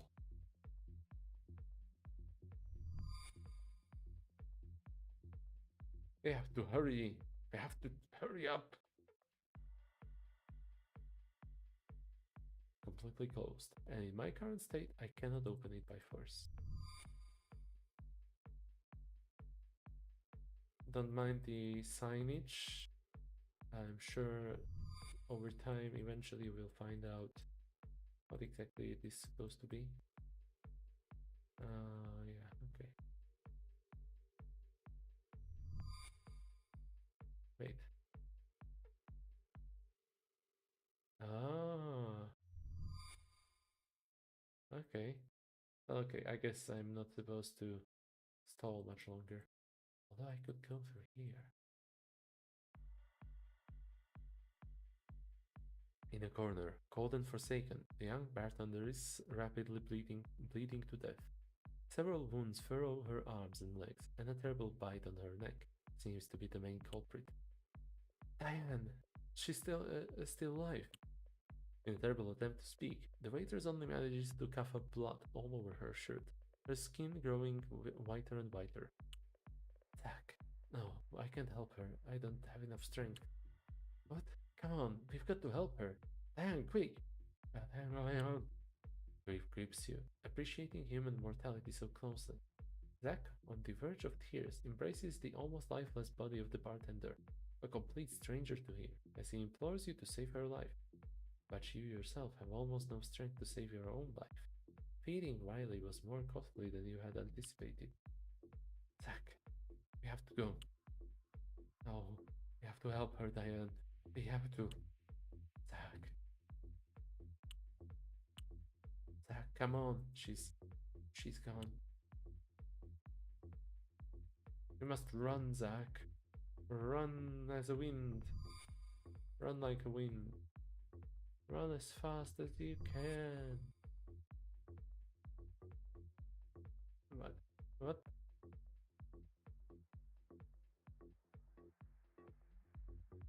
Huh. What the hell? Oh, oh, oh. Ooh. Another poor victim of tonight's senseless and savage brutality. Holy shit. In the middle of the dance floor, you see a strange circle drawn on the ground. In its center, a pair of broken round glasses with red tinted lenses. A Tremere ritual, a portal of some kind? Apparently, it took several kindred along the way, as well as a few humans.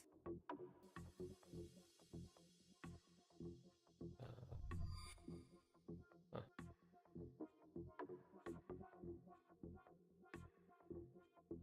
Another poor victim. Okay, good thing that route is blocked out.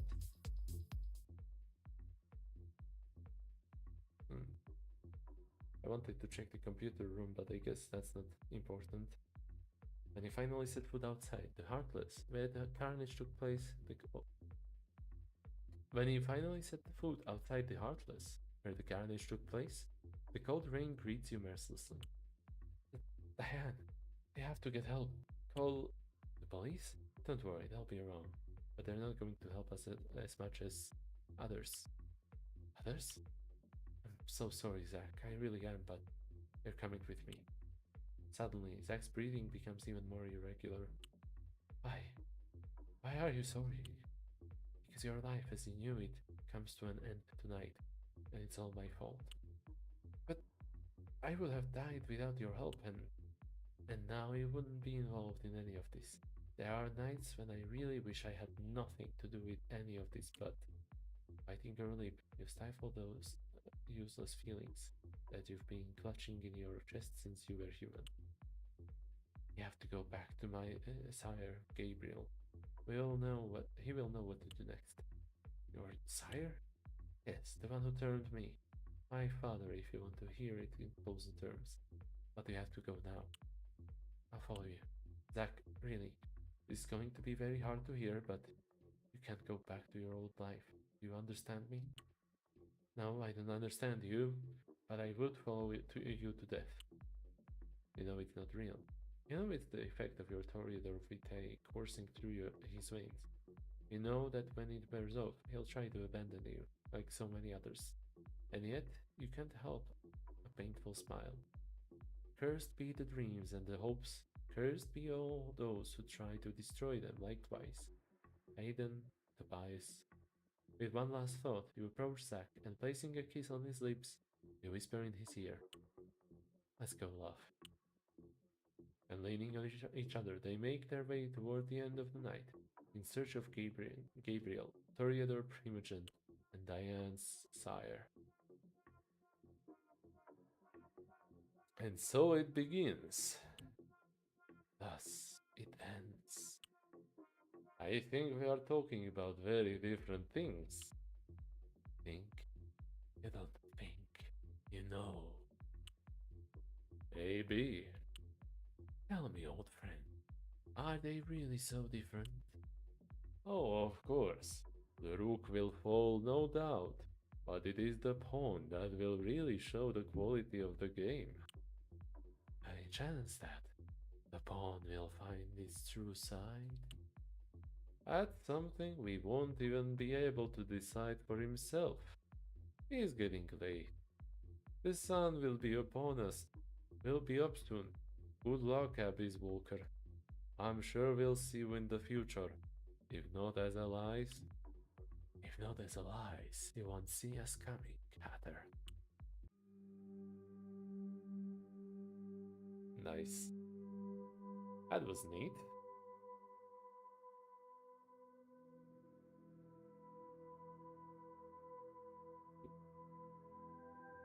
My biggest takeaway from this is giving the player character some abilities. That could be neat for a disco-like game. Some abilities that would then make them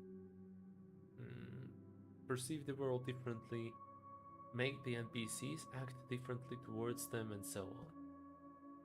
Let's see. Wow, okay. Still no vote. That's fine. I'm gonna just play the Sovereign Syndicate, since that's what I wanted to play. And right, let's see if this yeah, okay, this will allow me to exit the game. Let's just switch screens to exit this game. And turn on Sovereign Syndicate after I turn off the voting. Oh, no, give me in the meantime.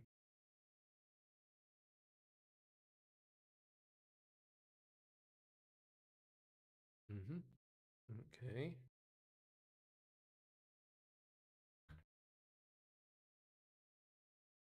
Gonna have to prepare this little thing. And Sovereign Syndicate.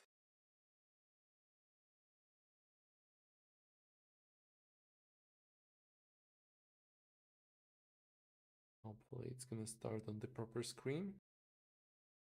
Yes, it did.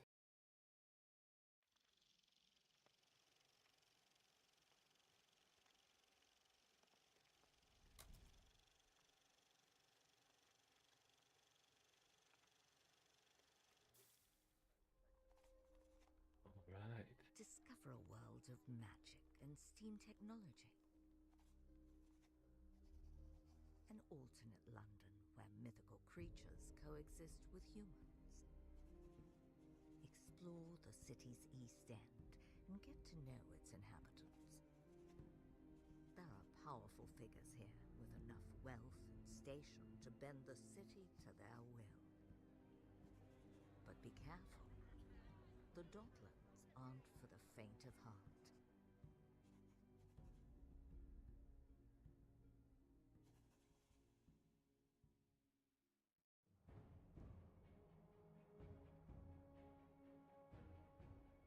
Alright, edited the name of the stream. And I think I am ready. I'll just check the volume one more time. It seems to be pretty quiet compared to me, so let's boost it a little. Okay, I think this should be better. Not sure if it's good, but I'll leave it at that for now. Now then, Hunter's Moon. Sovereign Syndicate something. Okay, that's a bit of a distraction for me. Atticus Daily, Chapter 1, Beggar's Lane. Follow Atticus Daily as he explores the seedy underbelly of London's East Docklands in search of his mother, a reason for living, and his next fix.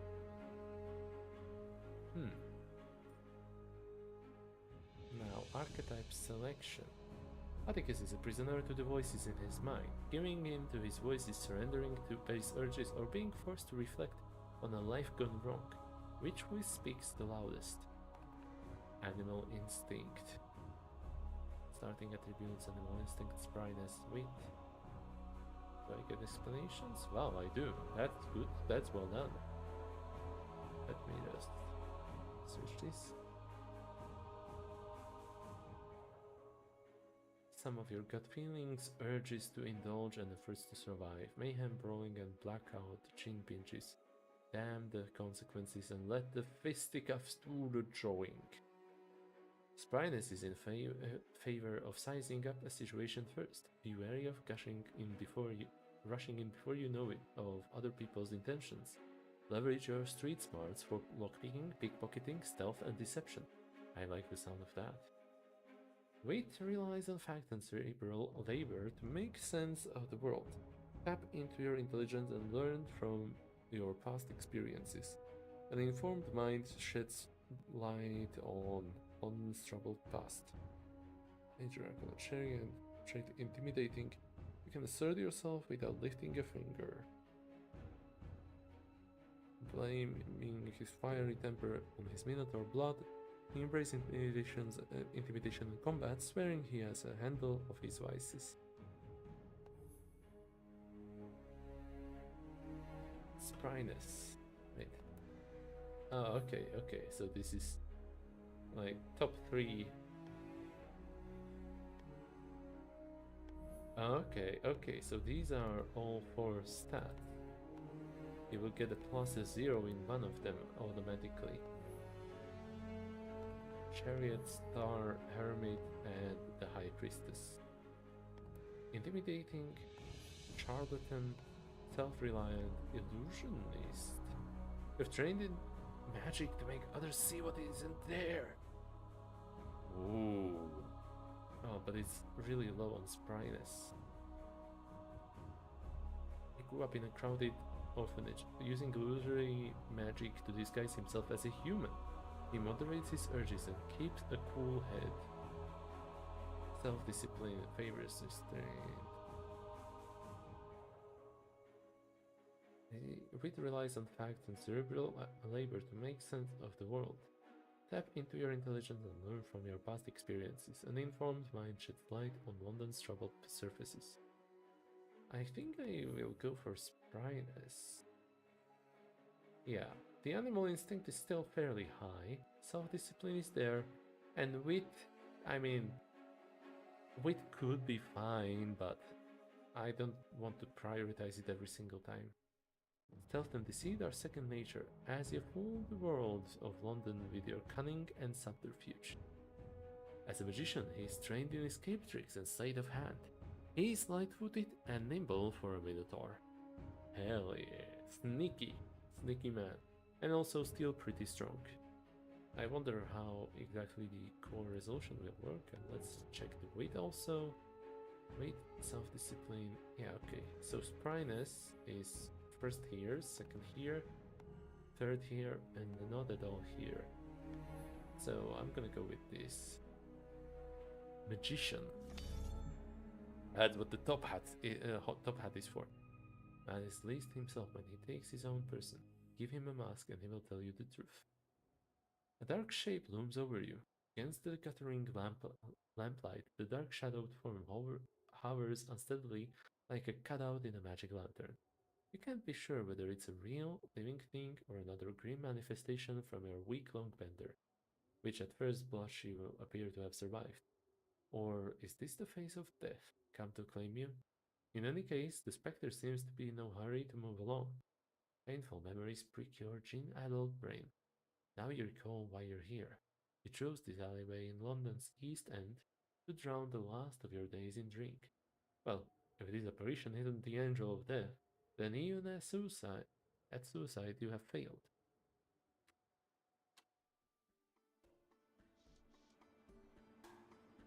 Haricus! He's coming! Wake up! Get out of my head, you old crone! Or maybe a deeper voice since he's a Minotaur. Get out of my head, you old crone. Atticus Daly. Nothing but a dark silhouette of a face. No, it's a mask. His voice is cold and mechanical, like the hinge of a heavy iron door. concealing his identity, no doubt. Try to speak. Huh. Who are you? Instead of a response, he proffers me a thin stippled flask. A small kindness. Take it eagerly. I'd been hoping for the hair of the dog, but alas, it's the only caloric bite of the London tap water. Collect drink mental, cure hangover. Oh, okay. Oh, offer. Proffer. Proffer. Prof. Better than a parched mouth, and at least a bit restorative. Stowing the mask, the stranger leans back into the dim light of the gas lamps. I can finally see his features in full. He wears a brass-buttoned traveling waistcoat, complete with a scarlet hood and a mask of ornate gold panels. It glitters in the gaslight, delicately crafted. Finery like I've never seen. On your feet now. You saw his sight? I guess he's Scottish now. I guess I'm Scottish now. On your feet now. You saw his sight? Sight? I don't know. I don't know the accents. Dizzy from the head rush, it's hard to keep my balance. Who are you? And what do you want with me? A friend, in need of your services. A friend? But a man of his station, so deep in the docklands, spells trouble. Huh. Mr. remains a man with strange bedfellows. I need a moment to get my bearings. Fair enough, and I'll be watching. The stranger pulls back his waistcoat, showing off a gilded flintlock pistol. Let's just check. Yeah, okay, that's about what I was expecting. Over the years, many a mingeback have come to collect. This barmy naff is no different. Okay, now I know I'm playing a British game. Despicable person. Barmy naff. Unstable or mentally unwell. Contemptible person or anyone lacking in taste or style. So British. This balm enough is no different, alright. So many outstanding depths and foregone second chances. Is it all catching up to me?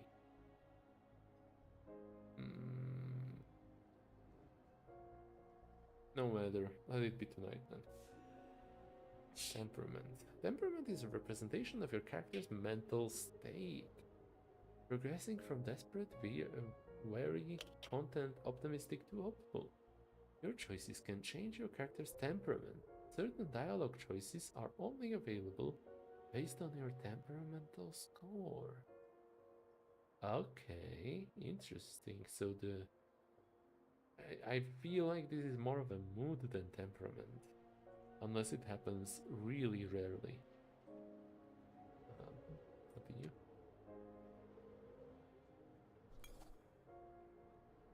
Come now, surely things aren't so dire. Dusk started at the old crone. Get out of my head, old crone. It's up to me. Seeing every impulse into an outcome, snuffing out the pleasures of life should I so desire.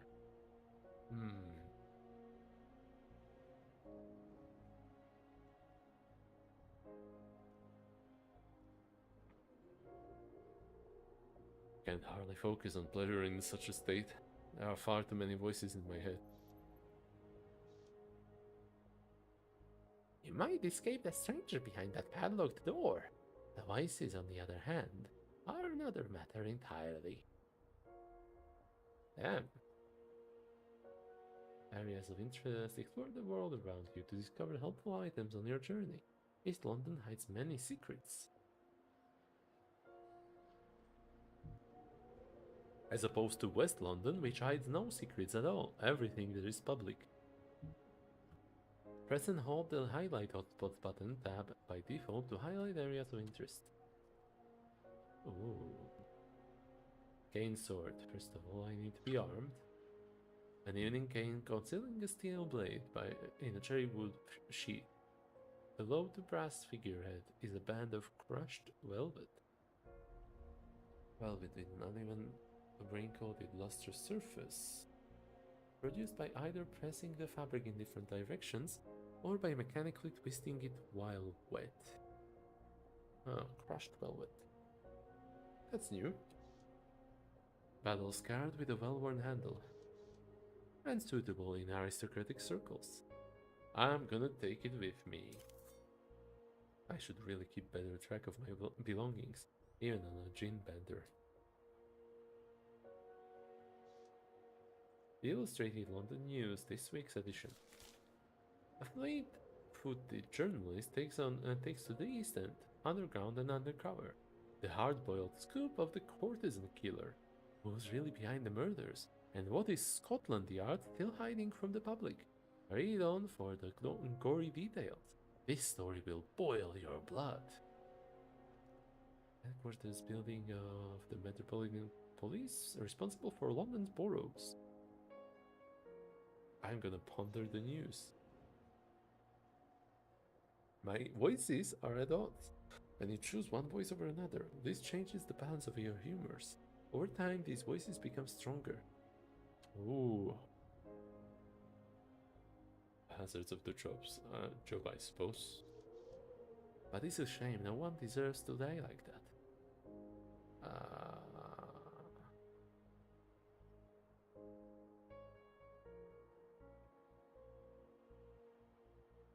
That's true. I've got them in their company before. It could have been an acquaintance of mine. Ariana? I surely hope not, but it's been a while. I should check on her. Dolly is being hunted. It is rather curious. Dolly mops. Oh. Investigate the murders. I'm no police special, but I'll see what I can find. Liquor! Genevieve, rotgut, and dry gin bottles are strewn about, broken and empty. Dutch spirit distilled from malt wine and flavored with juniper. Poor quality and potentially toxic liquor. Genevieve, okay. Wager those are remnants of a day drowned in sorrow. Feels like ages ago. What's left of my stash? It's worth a closer look. Look through the bottles. 20 difficult versus 10 weight required to succeed, and okay, I don't understand yet how the drawing system works, but it's interesting. Minor tarot. Okay, I don't really like tarot cards, but I'll give this a shot because it's in a game. Make a skill check, you will draw a card from one of the 4 minor arcana decks. Each deck contains cards numbered from 1, the ace, to 14, the king. They also contain the world, which will always succeed a skill check, and the fool, which will always fail, and then reshuffle the deck. So it's 16 cards total. The top of them always succeeding, and bottom of them always failing. I don't know tarot that well, but I think the world is gonna be number 15. I know the fool is number 0, but the world might be 15, so that it works out to be a scale from 0 to 15. That's interesting. When calmness and self-discipline are tested, it's Cups deck. When performing mental feats or employing sharp wit, wands. Testing physical force, intimidation or instinct is swords, and situations of spyness, joy or energy is coins. Interesting, so I guess I am most aligned with the coins. Self-discipline, wit, animal instinct, and spryness. Oh, failure. 10 wit, 4 of wands. Nothing here but empties. Okay. Herring basket. If this is gonna be a red herring immediately, I will laugh. Can I run? Ooh, I can run. A slatted wooden basket made of made from hazel cuttings. Willow branches weave around the bottom for support. I belong to someone in the tenements.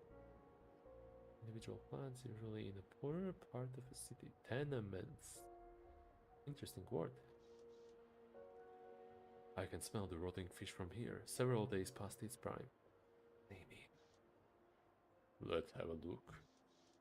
White strips of flesh swimming in a pool of decomposition. Kippered herring? Small oily fish that is salted or pickled and then cold smoked over smoldering wood chips. I'm gonna open it. It's a failure. Knocked back to my haunches. There's a lingering rotten meat stench in my mouth. Gulping at the cold air, I find my footing well away from that rancid basket. You know what? I find the idea of practicing Kronk voice with this Minotaur character kind of funny. Hey, Peter.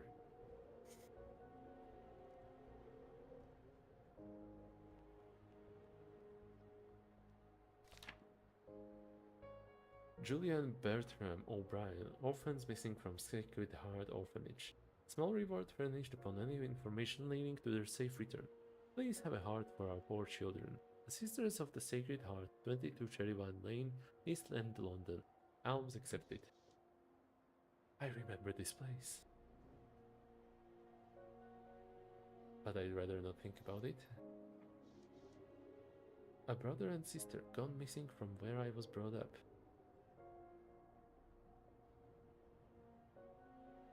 They'll have to fend for themselves like I did. It's a good thing I ran away, otherwise I might have gone missing like them. I'm gonna search for them, yeah. Something's not right here. An orphan and orphans in the Docklands need all the help they can get. Okay, let's talk to vagrants. 3 ruthless souls taking their ease in the heat of a steam wind. One of the few free comforts to be had in old London town. This one is Poe Pickett. Drifts around the city so much it's hard not to know him. Might not remember me though.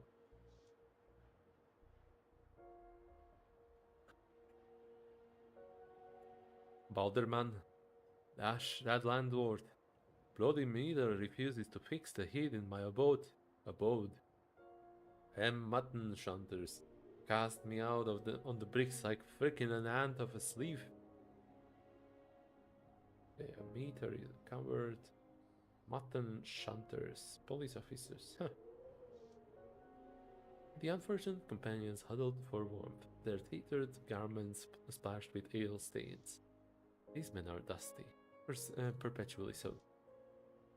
Not that I miss the old quarters, no. With the endless boiler troubles, it was not much much warmer in this than out here. He looks at me askance, wagering his mood still needs thawing. Oi, Horns! If you're not handing out hot meals, bugger off. Talking takes thinking, and I ain't got a lot of that to spare, in case you didn't notice.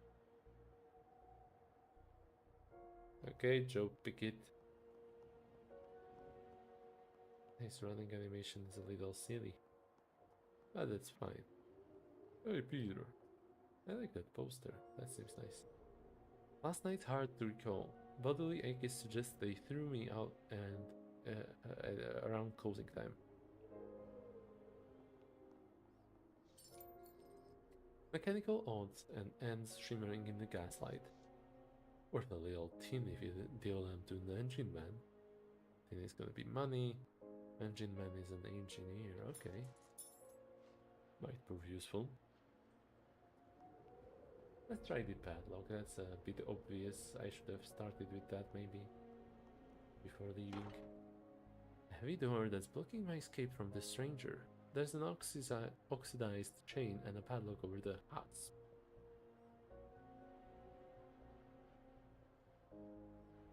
Interesting. I didn't know that's the name of that. Should be a soft job, so long as this lock isn't rusted through. Hands are a bit shaky, but let's have a go. Ooh. I listen to the driver pins click into place along the shear line, whereupon the plug turns, freeing the hinges. Spring-loaded pins that keep a lock from turning or allow it to turn when raised in alignment. A part of a cylinder lock that turns when a key is inserted. The point where the pins are properly aligned, allowing the plug to rotate in the cylinder. I'll just let the lock aside. Perhaps a city engineer will come along and put it back again. I wonder where this passage goes. Away from that stranger is enough for me. But let's first see if I can find him. I wouldn't want to just leave this part of city without exploring everything. What the hell? Military grade reinforced with barbed wire. The sign reads Werewolf Containment Zone in luminescent paint. Okay, I don't know what I was expecting. I was not expecting werewolves to be a part of this, but I guess I am a Minotaur, so that makes sense. Electronic bolt arc between the fence posts, the smoky ozone scent flooding your nostrils. Worth a look around, might be another way through.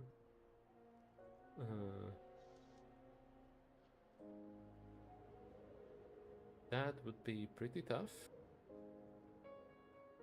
Bugger this ruddy fence. No, I'm not gonna get weary or worse. Let's try. Oh, sheesh. Silk wrapped cables running into a switch box. That must be the power source. I'm no engineer, but I might be able to power down the fence from that switch box over to my left. Okay, so that's the switch box. I am not gonna do that either for now. Let's see if I can find... Oh, more gears.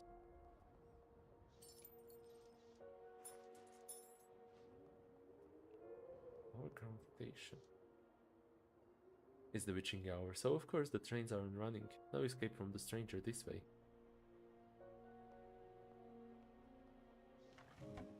Some wayward cartwright abandoned their wagon here. Beyond it, tenements and a dead end. Maker or fixer of carts and wagons. I see. It's got me hemmed in. Fine, let's talk. The stranger stands with a loose grip on his flintlock.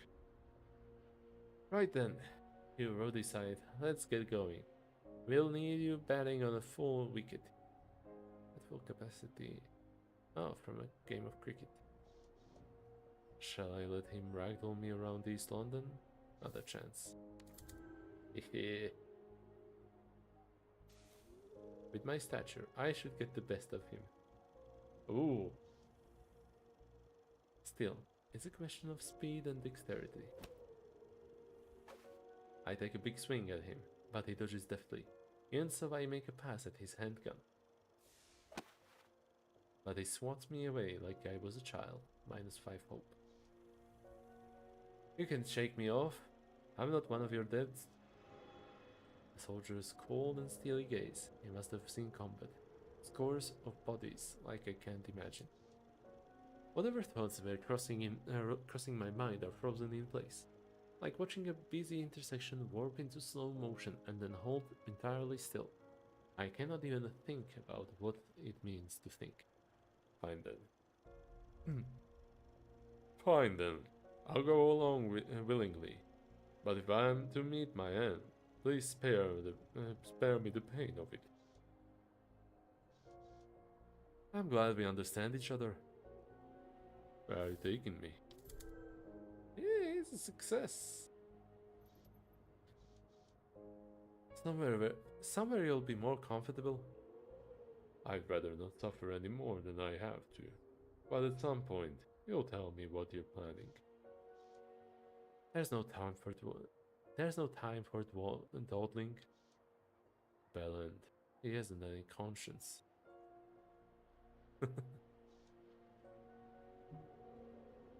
If it seems like London left you behind, humor me for the evening.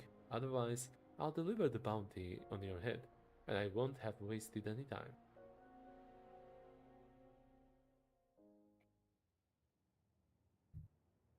Your headache rages with a fierce second wind, and every step is a hammer and nail in your psyche. The stranger's reckless pace only makes matters worse, his arm like a vice grip, dragging you down a maze of twisted alleyways until at last a string of paper lanterns appears, buoys in a sickening sea of night, the cherry glow of Red Lantern Lane. Within waves of jasmine and sandalwood incense, memory washes fear away. This might be the only place that could convince you to keep on living, even just for a night. The gas mantle above the door fills you with fondness, cleansing the rust of your mind-gouging hangover. You arrived at the Red Lotus then, the only place you've ever felt at home. No need to be pulled along now. You go inside willingly.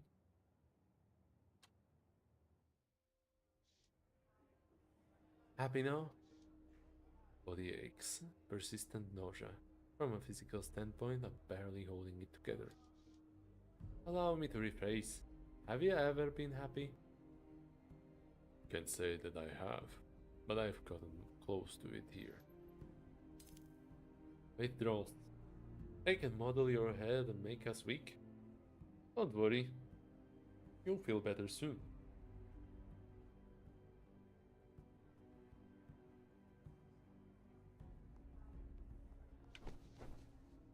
Towels and bathrobes this radiant caboose.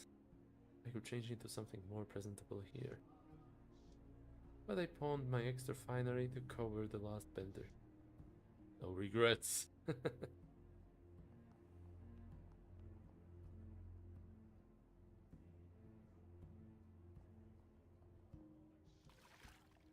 A steaming bath awaits your tired bones. Wouldn't it be good to get cleaned up and take a bath?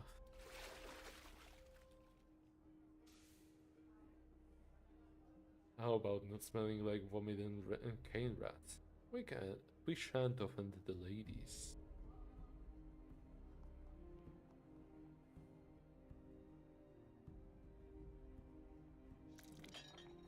A brass-linted mahogany bar lined with candles, casting eerie shadows on the centaur behind it. Oh, that's a centaur! Okay. His equine muck sweat cuts through the smell of incense. Careful there. Centaurs are known to have short fuses, especially at long hours in service occupations.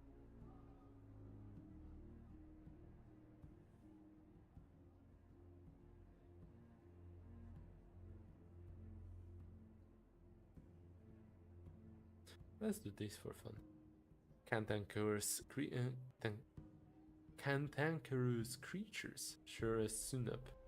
If I had a shilling for every centaur on a power trip, I'd have a townhouse in Kensington. Affluent London Borough, Kensington, okay. How about Mr. Browncoat? He's rather unique. Aye, Bixby Browncoat. A Bixby Browncoat. The owner here at the Lotus. Most nights he's waiting at the bar, so I hope he hasn't taken ill. Fortune favors the bold. Let's get this over with.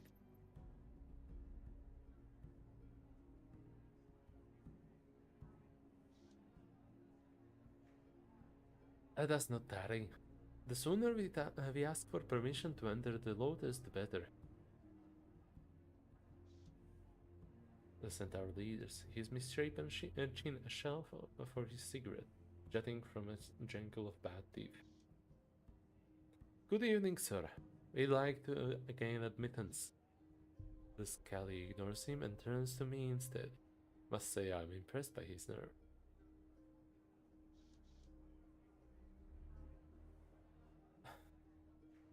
What accent?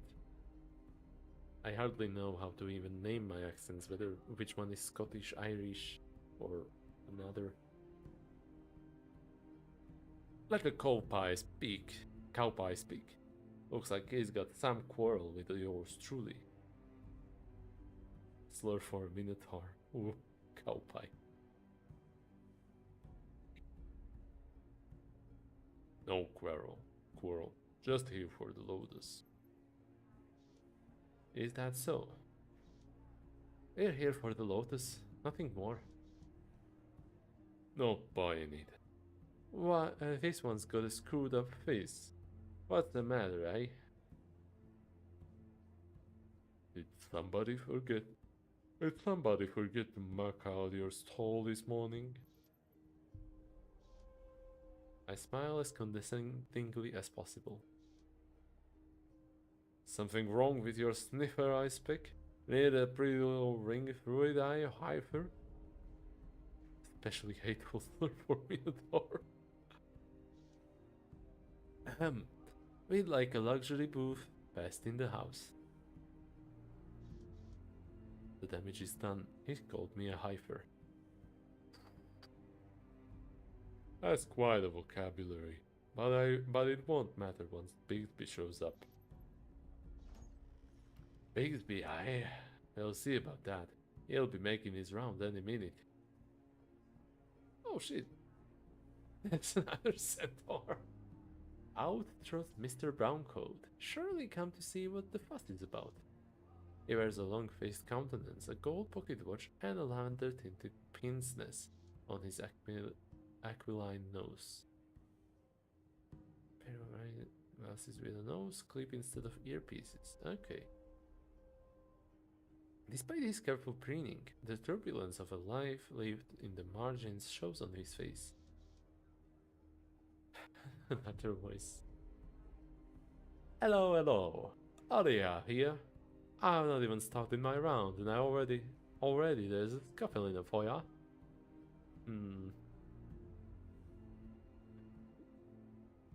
Sorry there, Bigsby, but the bouncer was just saying how minotaurs are no longer welcome in your fine establishment. And why is that? Why not? A minotaur is welcome here like any other customer. Oh yes, I'm sorry, Mr. Browncoat, I should have known. We'll talk about this later. As you can see, there are clients to entertain. Bixby darted a disapproving look at the bouncer. I suppose good help is hard to find, but rest assured, you'll have a private booth and bottomless hot tea on the house. Now, gents, let us away to the Lotus. Bixby ushers you through the door and leads the way down the back stairs, the stranger on your heels like a stubborn shadow. The Red Lotus is draped in a haze of pale smoke, dotted with flickering candles and incense glowing like cinders in the night. The smell of burning opium is dark and rich, like a batch of floral biscuits with a sharp afterbite. The pale red glow from the Chinese lanterns paints the space in perpetual twilight. It's easy to lose track of time within these walls, whiling away your days in a blissful waking dream.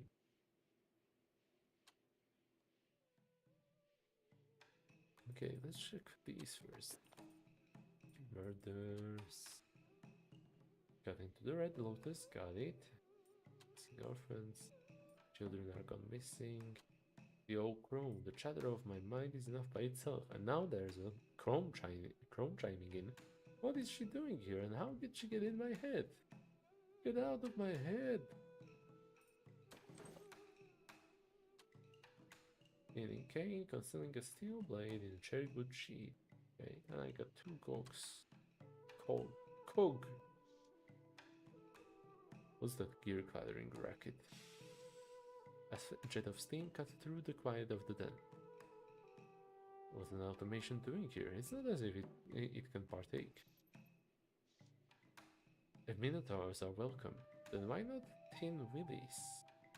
Automatons. Oh, that's Tin Willy. Okay.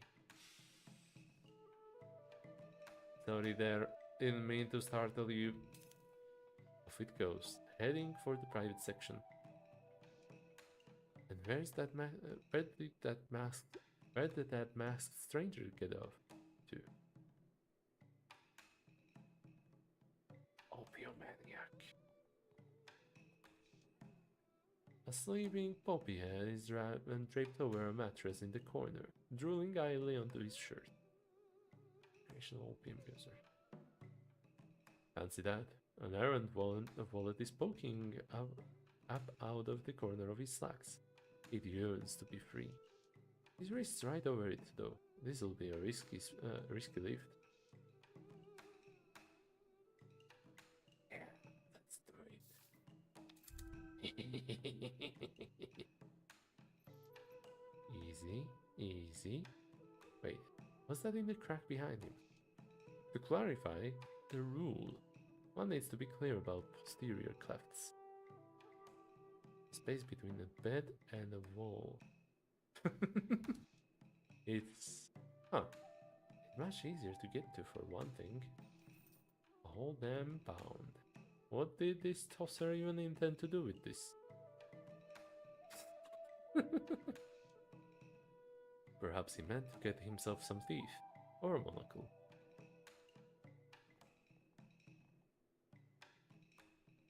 Anything down here? Anything of interest? I guess not. The floor plate has benches with toughed up upholstery and pillows costing a halfpenny an hour. Rose coin worth half a penny. Oh, okay. It's so late that most of the patrons have gone to sleep. Just before sunup is the only time the Red Lotus is empty.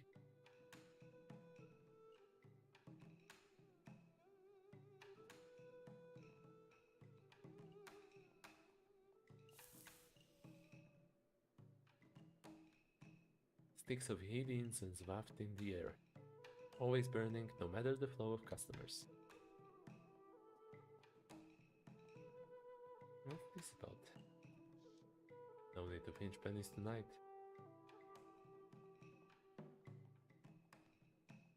Sleeping gents, alright. Two workmen, blissfully free of the waking world. And when they wake, I should hope they'll be refreshed. Bookshelf. A sturdy yet musty old bookshelf. The spines show such titles as Arcane Magic of the Eastern Edge of Ruin, Opium Through the Ages, and Parlor Games, Loving the Dreamtime. And that last one sounds pretty interesting.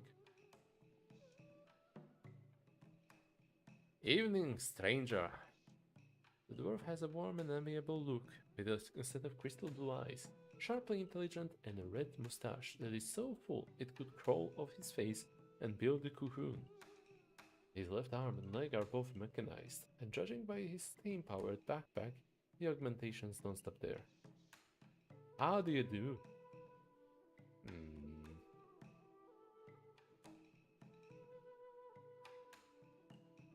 Just fine. Some kind of inventor, are you?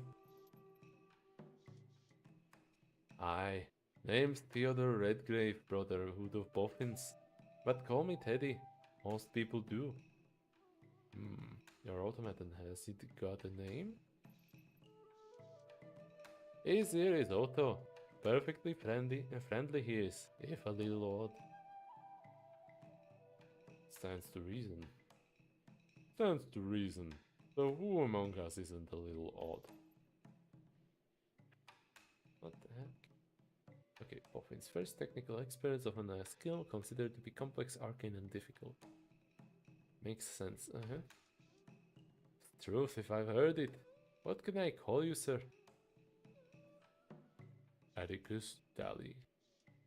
Teddy pats the automaton with his fat paw. Mr. Daddy, from the both of us, it's a pleasure.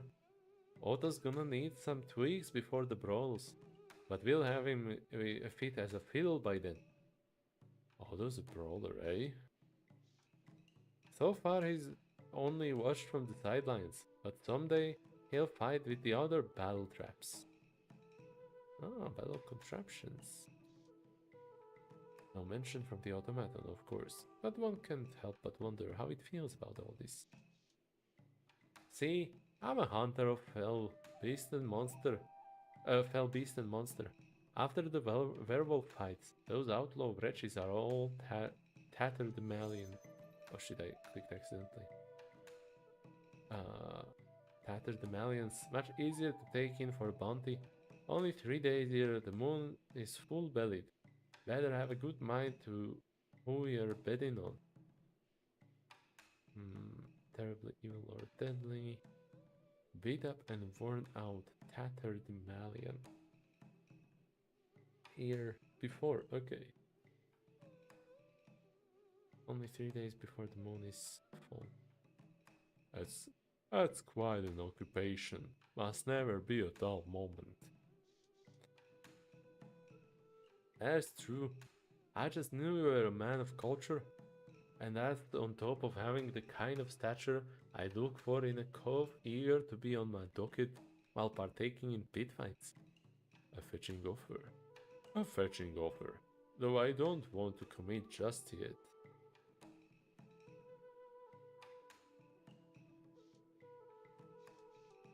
Besides, the stranger wouldn't want me to be led astray by such endeavors. He strikes me as the kind of fellow who'd cross oceans and deserts while giving chase to his quarry. Wait a moment. If I had a little scrap to sell, would you be interested? I'm sure. Those cogs are worth a bit of sterling. Silver. British pound sterling, official currency, yeah. I'm keeping them for now. First let me see if I can't fetch a better price. The market's a fickle friend, but there's always a sweet spot. No hard feelings, of course. Okay. There's a dreamer and a private booth. Another gentle customer on a journey to the land of not sleeping? Land of sleep from folklore. Another chicken asking to get plucked. Perhaps I'll have a riffle through his pockets. Oh, picking his pockets. Yes. And the fingers go awoken. He shivers in his slumber and half turns over. A close thing. But that's what makes it thrilling.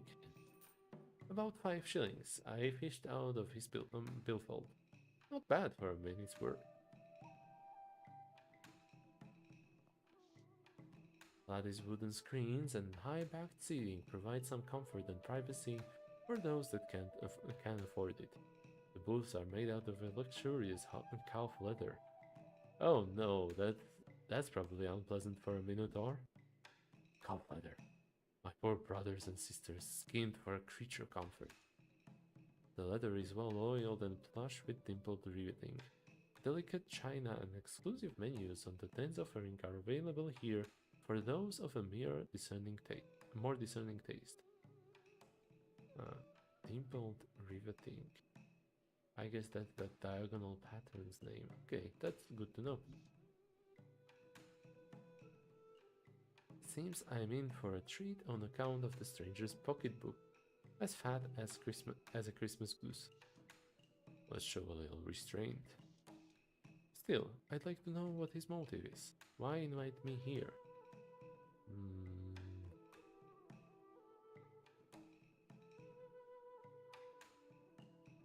Better here than in the alley? I have to admit, I'd rather be in a cozy private booth than a vomit-soaked alleyway deathbed, even if it's just tonight. It's worth seeing what he's after. Infuriating, but I can't keep the crone from intruding. Nevertheless, the stranger is waiting on me. Let's get on with this. Alright, let's get on with this. The menu is imposed with an array of oral morphines, liquid, and powder cocaines, all manner of midnight oil. Opium. Teddy seems an interesting chap, and the automaton is quite something, isn't it? Bugger the small talk. Why did you bring me here? We've got plenty of time for explanations. Why don't we start with a sample of some of the den's wares? Now we're talking. Perhaps this fellow's not bad after all. With so many dear poisonous variations, it's hard to decide what will hit the spot.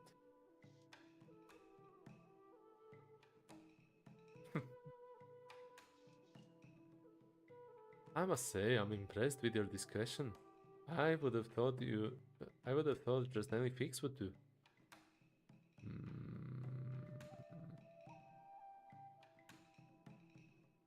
You're just greasing the wheels for whatever it is you want from me. You're just greasing wheels for whatever you want from me. We'll see if you sing the same tune when it's said and done. Now then, while you think about the entrée, I'll prepare the appetizer. He takes a small tablet out of his shirt sleeve, cracks it in half and drops it in my teacup. The other half goes into his own. You can't expect me to drink that. Half and half, an equal dose. I wouldn't kill us both now, would I? Drink the tea. Well then, cheers to not killing anyone. Hey Peter. The drugged tea restores my spirits instantly. 20 hope. Took me ages to perfect this remedy. With this new blend, that ghastly teeth-gnashing anxiety is gone, leaving just the euphoria. Seems this stranger is no stranger to drugs. The pain of my withdrawals are all but absent now. And from the main course, how about white ventilation? I must be fond of that one. Artisan brand of opium. His light-hearted confidence seems like a front. I get the feeling he knows you better than he's letting on.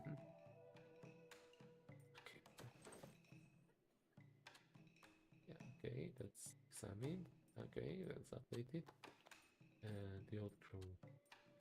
She nags at me, bridging some intangible psychic distance. Would somebody please shut her up? This bloody stranger is already in enough trouble. Enough of this facade. Not only did you pick my local place, but you pretend to suggest my favorite blend like it was the lucky guess. I know a little something about you, it's true, but it's part and parcel to my profession. I keep tabs on people who pique my interest.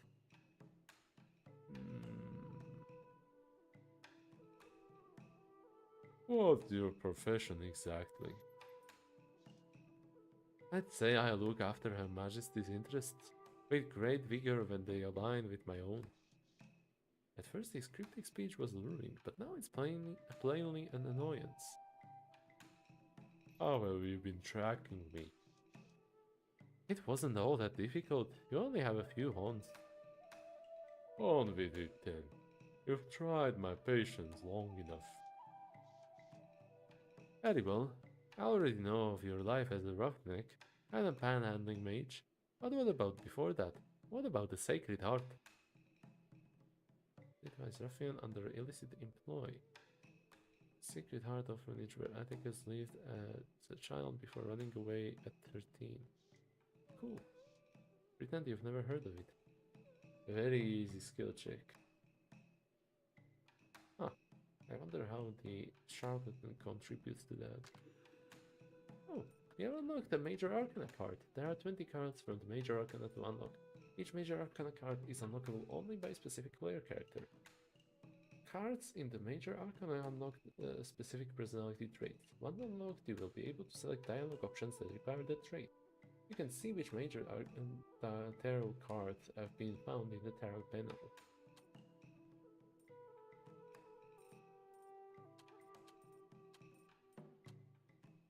character has gained the charlatan, and will be able to select traits. Faint pinprick of hope, the shining beacon through the clouds of the storm. So I guess nothing else. Oh, interesting.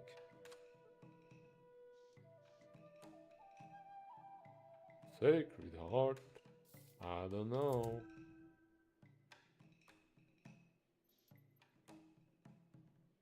What is that? A church? Not much of a believer myself. It's possible you've affected those memories. Tell me about your parents. I'm gonna lie.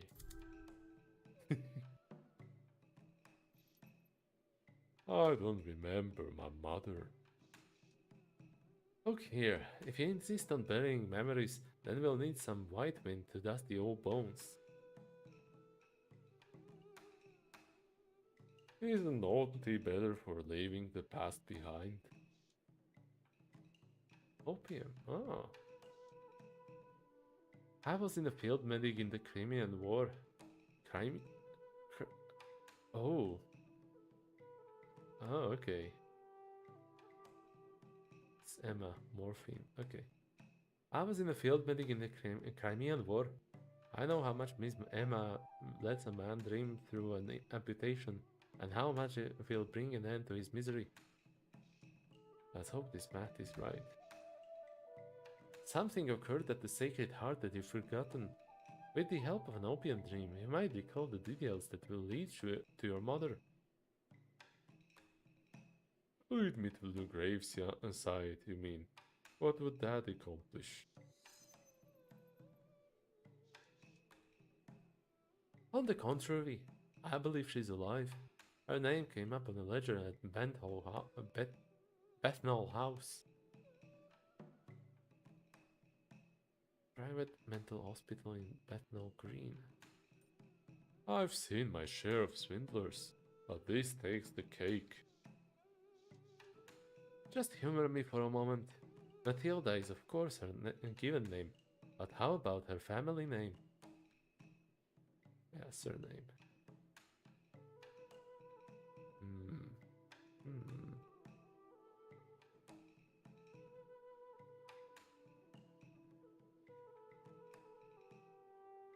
If I ever knew it, there's no chance in Hades I'd remember it now.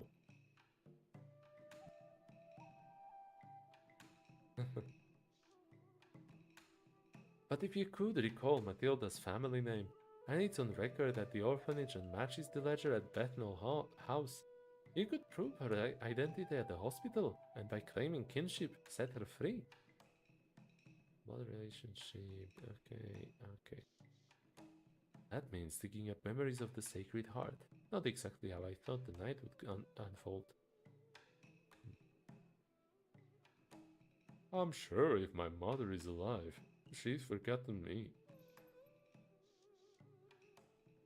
I don't mean to sway your opinion, but unless you can think back to those troubling times, then you won't be worth more than the price of on your head. A bounty, I'm assuming you'd be happy to collect? That's right. Albeit less desirable, it's another way to ensure that I won't have wasted my time. He's offering me a chance to live, but only if I can draw up those memories. So what'll it be? A dream dose and a voyage between the banks of memory, or the death dose at the end of all your days? I'm gonna take the dream dose. Because I don't have an option.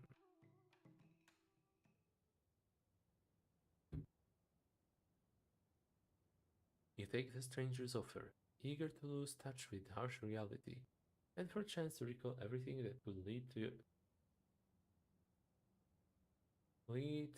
your mother's whereabouts.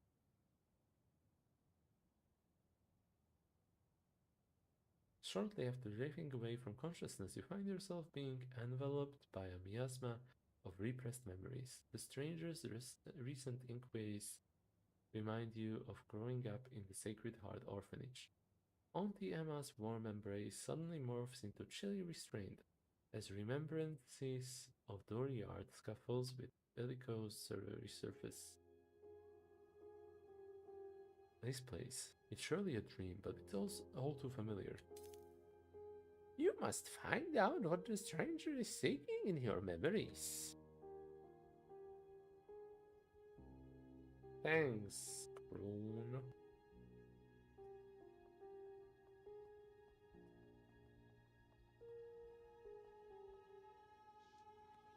The courtyard is nothing but hard-packed sand and scruffy grass.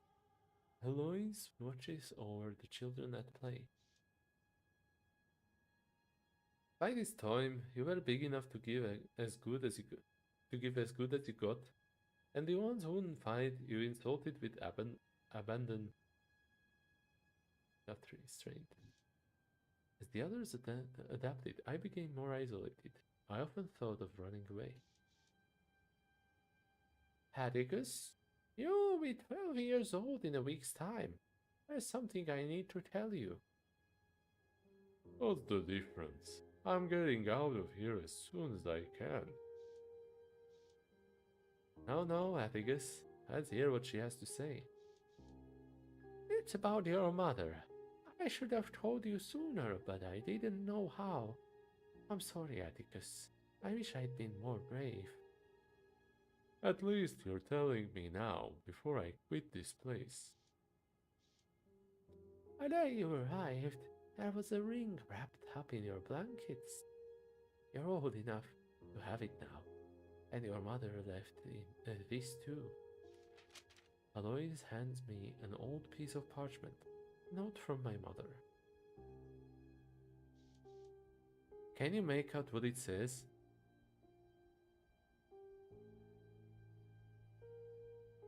No, there's no message. I can't produce the memory. That roof will come in time. I'm sorry I kept this from you for so long. Did she ever come back for me? She came back half a year later and insisted you were her child. She mentioned the note and knew the date we found you on the steps. But why didn't I go with her? Hush. Eloise is coming to that.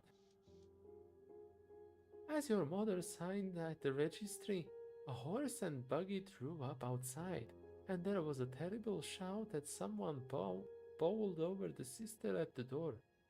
When this fellow burst in, our mother went stiff as a corpse. Could it have been my father? Oh, I don't know who he was, but it struck panic in my heart. I was smelly in his every step, a twitching, insidious man. He took your mother, and she never returned. Get me out of this nightmare. White ventilation is never like this. Perhaps you were too young to hear the tale. Hearing this from Alois heartened me at the time, but it still didn't change the fact that I couldn't stand the Sacred Heart. After I fled the orphanage, I did search for my mother until I decided there was nothing I could do. Perhaps not then, but this is now. The open arms of the angel were purely symbolic. I never had a home in this dreadful place. In truth, I spent most of my time traveling through fantasies, looking for a place to call my own. Never did I find it though.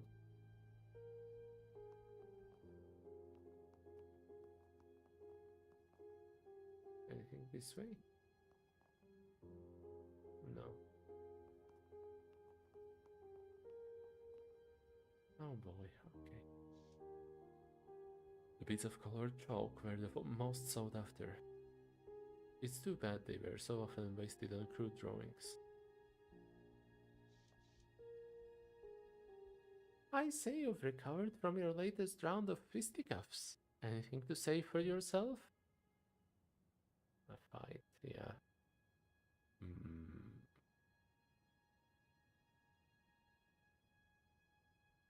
I'm getting stronger all the time. My hide is getting coarser, thickening. There are many ways to be strong, dear boy. It's time you learned what your bloodline is capable of. Must be another ploy to get me to stay. But I'll be 13 in a few months, and then I'm running off for good. Being singled out as a minotaur, always having insult thrown at you, it's terrible. The bright spot is that you have the gift of magic, and you can develop your talents if you study the tarot. She fans out the colorful cards. They seem to buzz with an eerie electricity. Look closely at this card, the magician, a symbol of new beginnings. One arm to the heavens and the other toward the earth. He is a conduit between the spiritual and material realms. The magician transmutes potential energy from its ethereal state into perceptible forms. Can't say I buy it, but I'm listening. That's the spirit. Minotaurs are magical creatures, and like this magician, you are a conduit. I committed the spell to memory long ago. I'll share it with you, but only with your promise of wholehearted trust. Okay, Eloise. I know you wouldn't lead me astray. I trust you. And I trust you, Atticus, because if my superiors should learn of this, I'd never wear the habit again. Now this is a cantrip. You must speak it over and over until it is written across your mind in bold letters.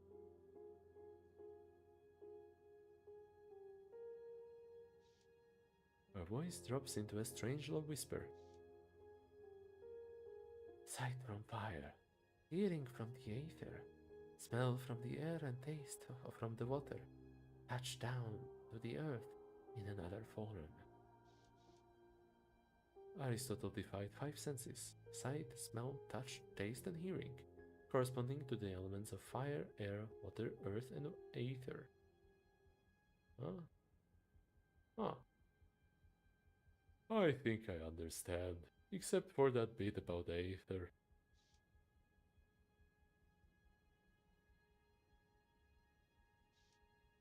Aether is the energy propelling each heartbeat, the same material in the soul, and the consciousness of all blooded creatures.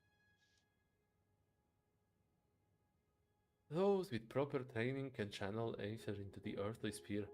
Therein lies the power of the cantrip, the ability to transmute energy into matter. Aether is tied into hearing, so first you must learn to listen. You must hear the winds and the wiles of the heavens. I see the night is getting on. What about the rest? Try to remember. Ooh! Unfortunate. Last. I've drowned the memory in too many gin baths.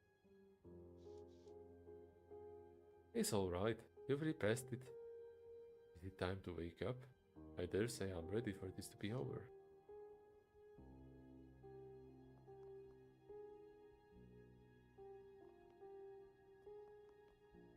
It's a teddy bear. A teddy bear with a missing eye and matted mohair fur. It stuffed the pitfalls of a rough life in the orphanage, just like the rest of us.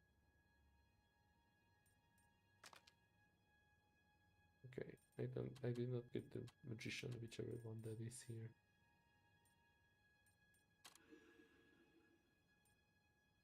As you play, you'll accumulate humors. When a humor bar is filled, the associated attribute will increase by 1.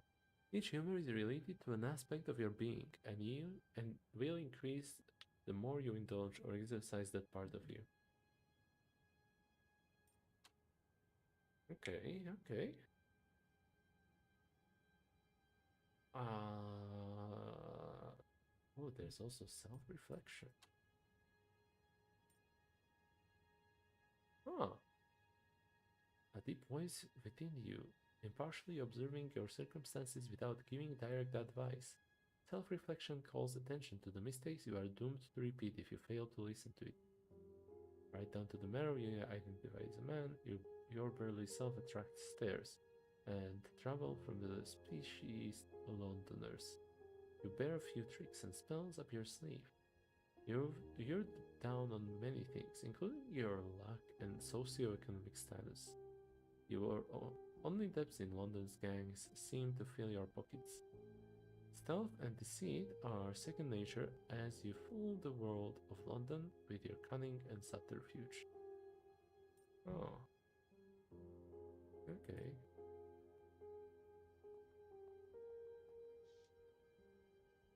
His purple darlings brighten up the dreary place, picked fresh from the schoolyard by Leo. This was my bed, right next to Snyder, and here in the footlocker I kept a few trinkets. Worthless, a lot of them. When midnight strikes, I'll be 13 years of age. Father Franco keeps the orphanage funds in the private office. That's my ticket out of here. Sneak past Snyder. Hehe. Bully. Now let's get the lockbox and scraper. Oh, Scarper.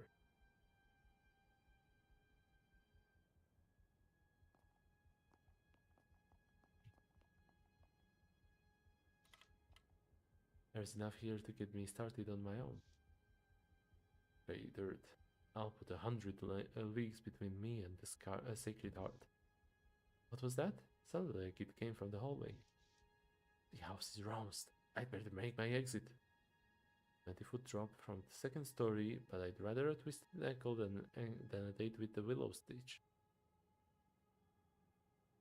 Let's go with the bit first. There's a voice in the corridor, then a pale shadow, a shape that emerges from the shadows. Stealing this money, it has the Sacred Heart. We fell behind, we skipped over holidays and knitted clothes for the children. This memory's been twisted by the guilt you fell from it, taking a new shape to prevent this sort of behavior again. Who cares? It was like ages ago, and I'll behave however I damn please. I'm sorry, Heloise. I'm sorry, Eloise, but I had no other choice. There's always a choice, my child, and there's still a way to make it right.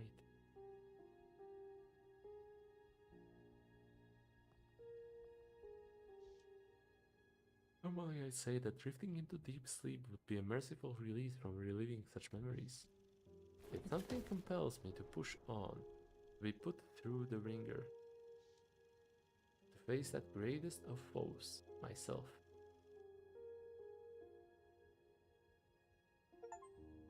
When I was young, I thought that money was the most important thing in life. Now that I am old, I know that it is. Ooh, Clara Reed. Chapter 2, Lord Silas's Airship.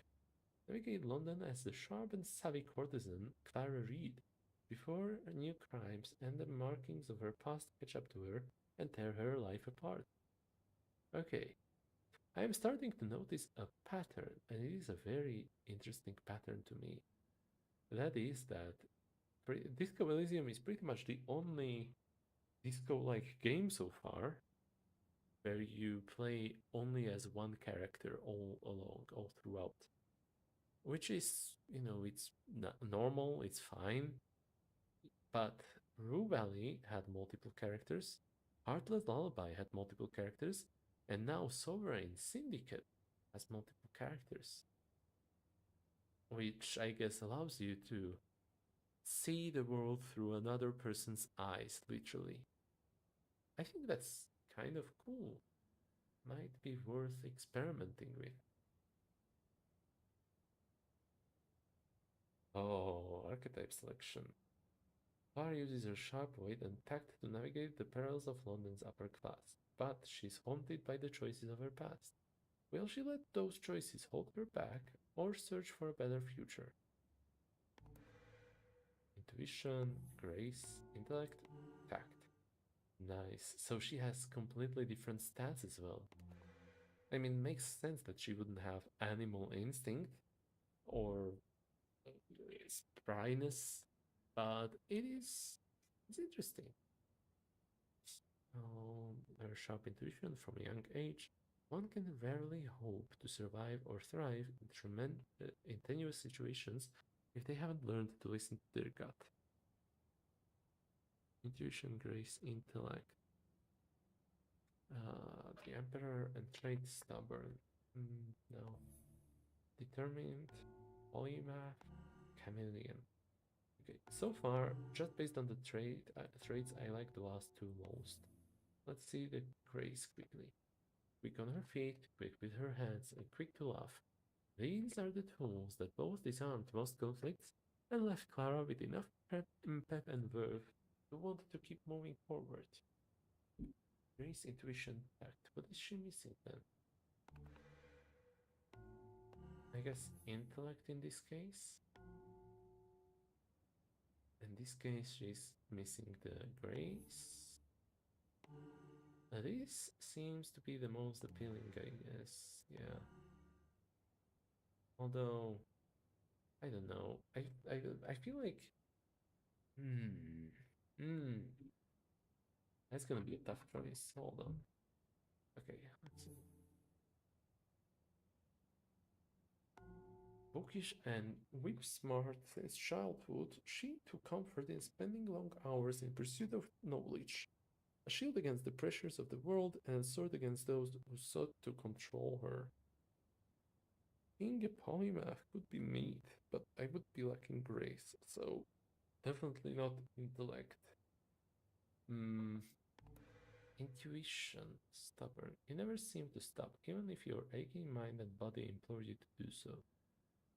Oh, I like the choice of skills here, but there is no tact here. This one has tact, intuition, and grace. Is lacking the intellect? Yeah. I guess I could go with this. Compared to this, oh, one of these two, tact or grace. Hmm.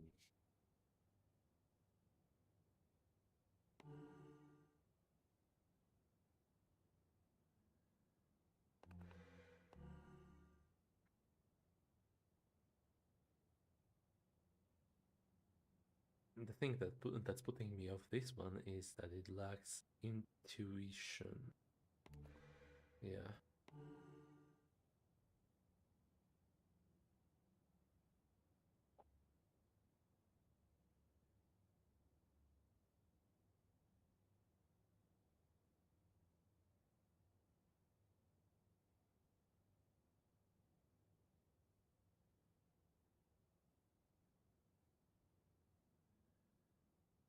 Really tough choice.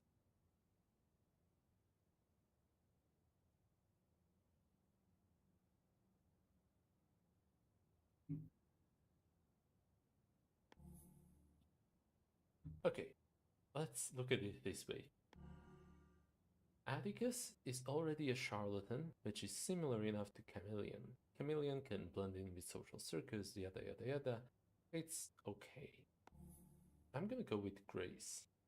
Gonna have someone determined with all the traits that I want. I might lack intelligence with two of my characters, but surely that's not gonna be that much of a problem. I mean, I will just pick up stuff that's very leaning towards intuition, and I'll build it, no, the intuition intellect, and I'll build it up over time for sure. Revolutionary feats of engineering and shameless displays of wealth, a common sight in London. Yet barely does one come across that which combines technological prowess and financial abundance. Enter Silas's airship, its gilded frame and sheer size literally and figuratively casting a deep shadow over the city's slums and wealthy districts. Shafts of sunlight filter through windows that wrap around each of the airship's rooms, bathing them and their occupants in a warm glow. Pipes and polished wooden floors rumble to the spinning of the airship's propellers. You feel like you're standing within a slice of the future. Okay, let me just shift my position a teeny tiny bit.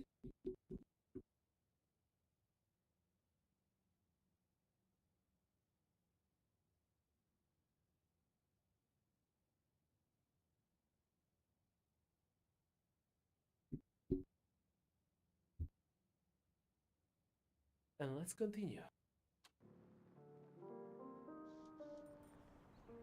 Morning already? Can't stay here forever. I still have much to do before I leave London. Good thing Good thing Silas already delivered my payment. He was up before me. I wonder if he's still aboard the airship. Taking the atmosphere.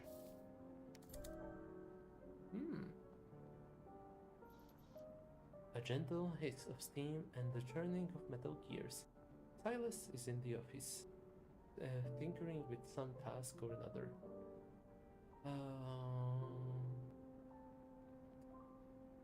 Last night was no bed of roses, but it wasn't that bad. At least once I quit London, I won't have to entertain Silas anymore. Is that you, sweet thing? Up at last, are we? Better get going. Too busy to lay bed.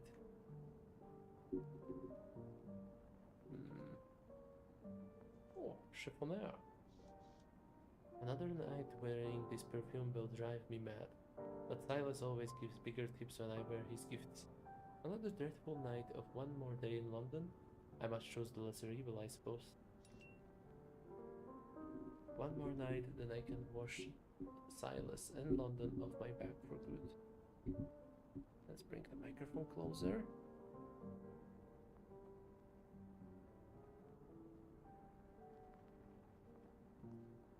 Anything down here? No, okay.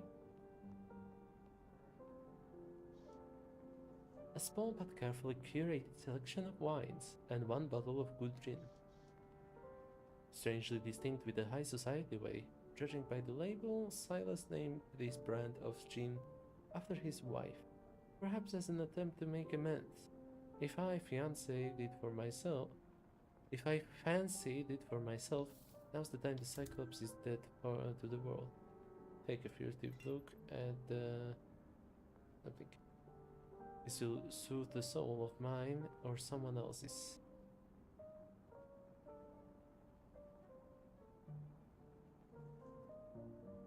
Oh, elaborate fan. On the sideboard sits an elaborate folding fan with a note beneath it. In prim and proper cursive it reads, "A token of my affection," and further down, "A trinket of fascinating complexity and refined beauty. A fitting gift for my dear Clara Reed." One must wonder what sort of request he plans to put forth that would call for this sort of doting first. Pretty little thing, isn't it? Quite bulky for an accessory, however. Fan collector. Sure. I guess down the stairs. Couches. A similar fabric to the moves in the velvet rose, with fewer stains, evidently. Huh. Oh, phonograph. Mother used to play a song with one of these. What was the melody again?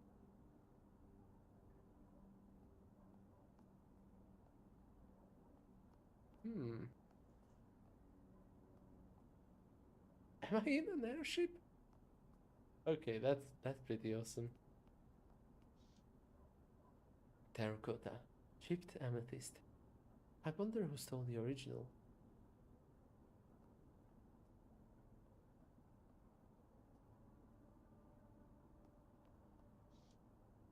London looks even more hideous from above.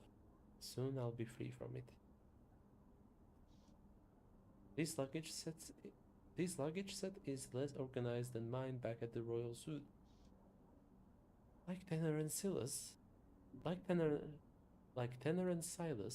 I came to the outside, but with a different sort of discontent in their hearts.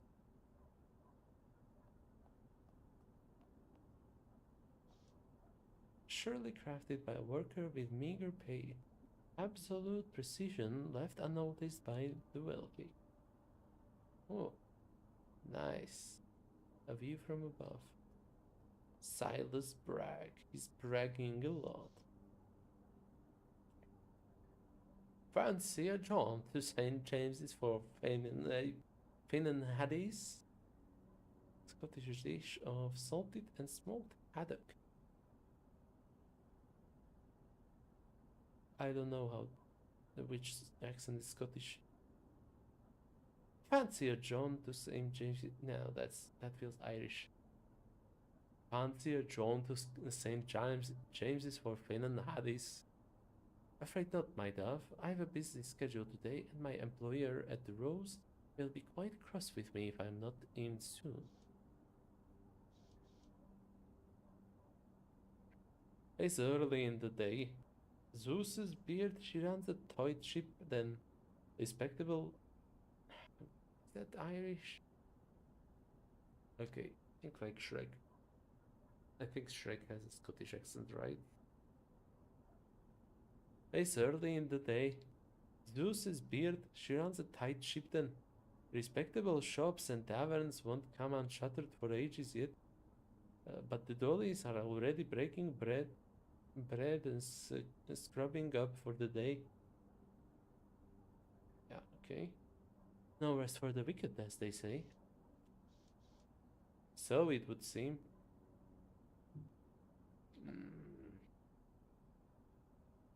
How's work coming along on the new prosthesis?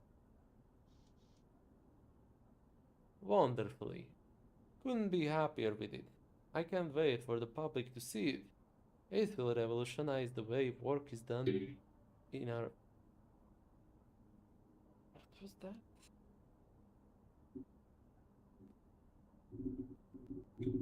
One of the springs made a sound on my new microphone. This will revolutionize the way work is done in our fair city, and play for that matter. Would be launching ahead of schedule at this rate. If only the blasted foreman could do his job. Trouble on the production line? And then some. One factory in particular are asking for higher wages, less hours. You know how it is, my sweet, nothing I haven't said. Okay, that was a separate sentence. Nothing I haven't said. At length. Grasped above the greed, the laziness, do they not understand how deeply they are hurting this industry, slowing us down? Let us know your thoughts on the matter. Ooh. They are the backbone of the industry in the end. Perhaps their contentment would increase productivity? Contentment? Why would they not be content? I swear, my sweet, I'm this close to another round of cuts. Let's see them complain about fewer hours when the alternative is none. Freeze them out. See how they'd like to lose their house. Does he honestly believe that any significant number of his workers could afford a house? Perhaps it's just a turn of face. When would you like to meet again, Lord Bragg? Not now. Enough of that. It's just silence for you, my little minx. Lord Bragg. Ha! The novelty never wears thin. I pray only that more Cyclopes may someday follow my footsteps and earn Her Majesty's praise. For all his bluster, there are some causes he truly does care about. But to your question, I'm afraid I'll have to get in touch. Busy. These coming days and plenty of irons in the fire. But mark me, I'll send word to my sweet Miss Clara as soon as I'm free. I'll look forward to it. Wherever did you find this fan? It's quite a piece.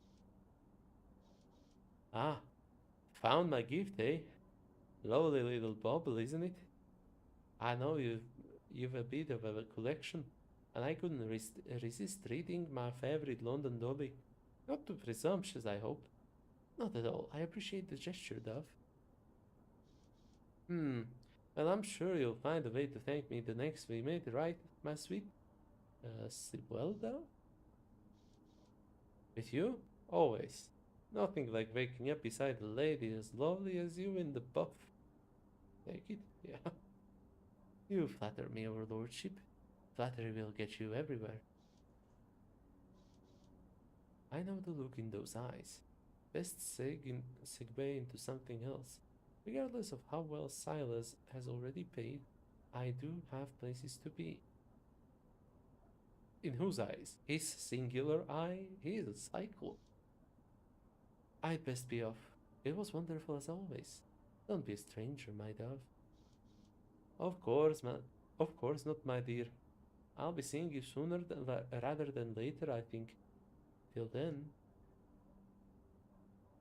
Hmm, Silas Bragg. Let's go onto the wharf. Soft light breaks through the dense London fog and falls across the leafing paint of the fishmonger's stalls. Is close to the sea, the smog of London is usurped by the salty bite of tidal decay. Fish bones and English waste mingle on the edge of the metropole, coating the stone walls of the quay and cobbles below in a thin and foaming slick. His cave is close at hand, and the tawdry cavern, which has been your living tomb, shall be no more. Fate's willing. When they search for you in the morning, they'll find little more than an empty room with its door flung wide. Just one more night of this.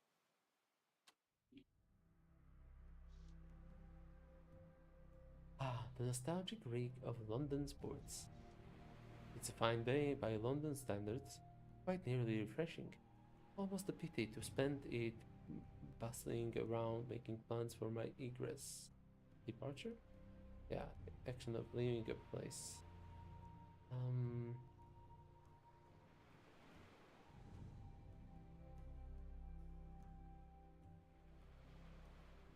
this dreary fog swamped city can't be left quick enough. My musings are cut short by the hacking gasper cough of a longshoreman somewhere off a ways, hauling his cargo for the day. Tar-laced cigarette. Ah, okay. Hmm. Best not keep Green Street waiting, although I will indeed miss London, I suspect.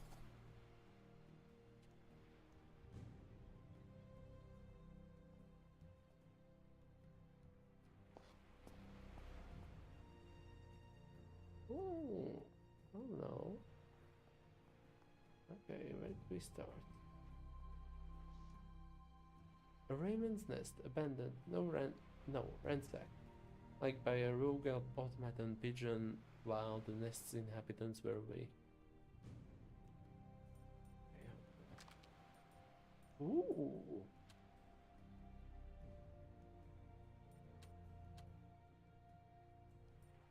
Okay. So that displays then for everyone.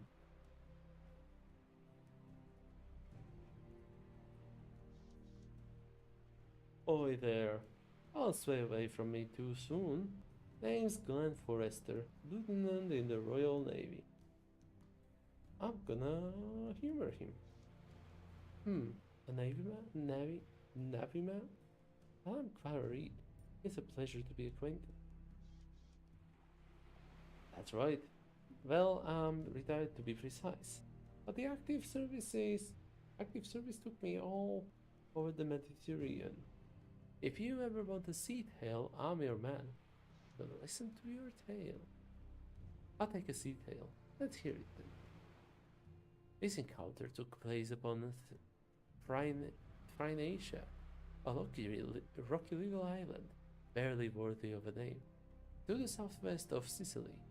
I was the officer in charge of a team of 7 sent ashore to replenish our fresher water. The land is quite barren there.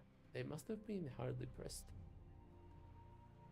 When at last we found a stream of high in the bills, we were ambushed by a cyclops. But this was more like the great monster who terrorized Odysseus than our London cyclopes tradesmen and scientists and what have you. I've heard of them before. Cyclopees in remote areas ranging far ranging far above the city's dwelling folk. City of dwelling folk. Oh. This creature was wild, animalistic, and a mere taller than any man or woman that I had seen before of their ilk. He jumped down from a high ledge, focused on us rather than our stack of water casks, upon which he broke a leg. He was little troubled to vanquish them.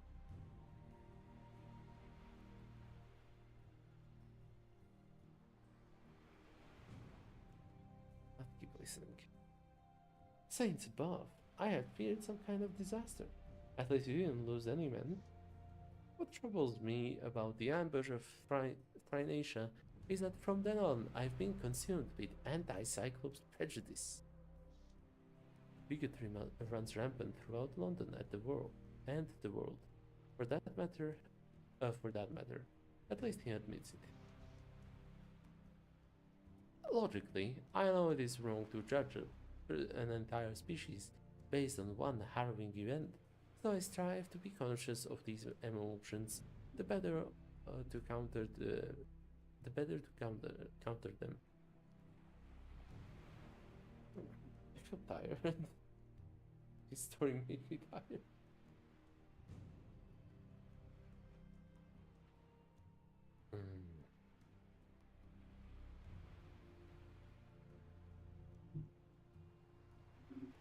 My hope is to finish at least the first 2 chapters. Oh, she has a stiletto. And the Ranger. Nice. Other than that, perfume, gin, and a fan. Okay. Oops. How did I do this? Some keyboard abbreviation, I guess. Visit Green Street on the London docks and acquire passage on the ship. Oops. And collector. Search high and low for new fans.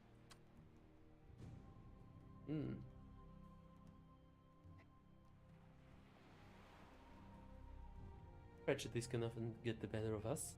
For example, everyone takes me for a dolly, someone who needs a male escort to defend herself. As a dark-skinned man in the Navy, I faced this sort of travail.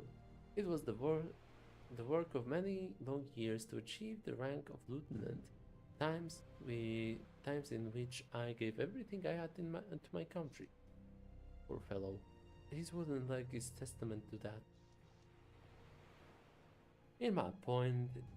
My point is there are great odds stacked against certain people, and one must be vigilant as one rises up, not to become caught up by the tipping of scales against the meek.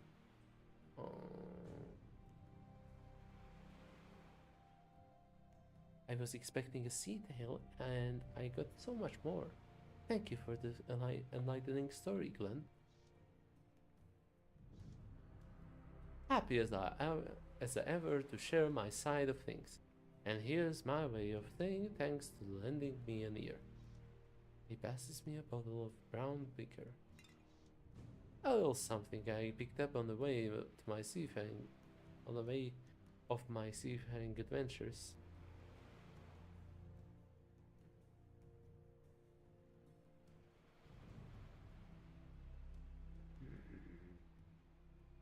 Why, thank you, Glenn.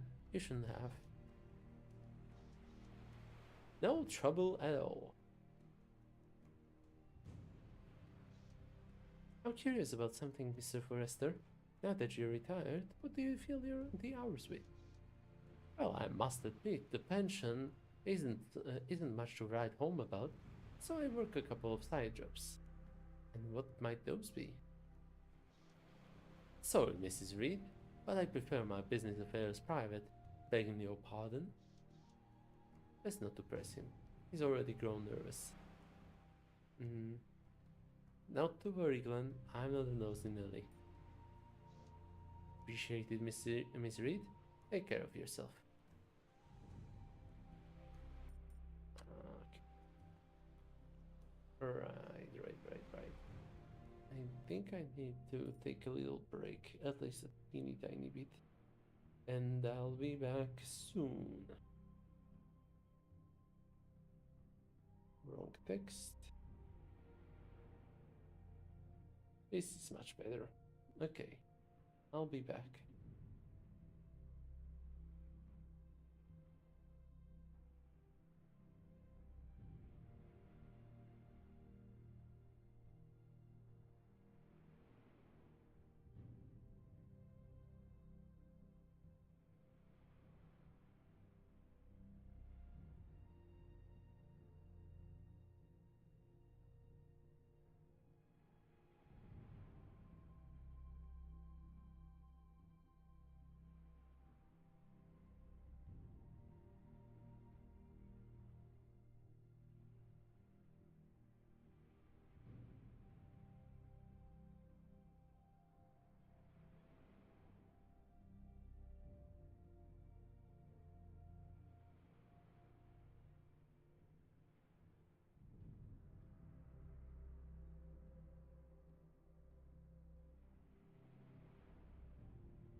Okay, I am back somewhat. I think I'm gonna take a little teeny tiny bit of a break from talking. I've had plenty of events and stuff where I had to talk over the course of last couple of days. So I'm gonna just stay quiet for a while.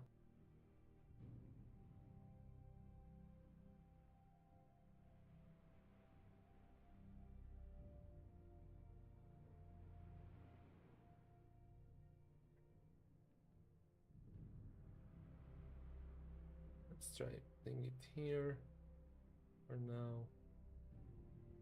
Yeah, okay, here. This is the middle.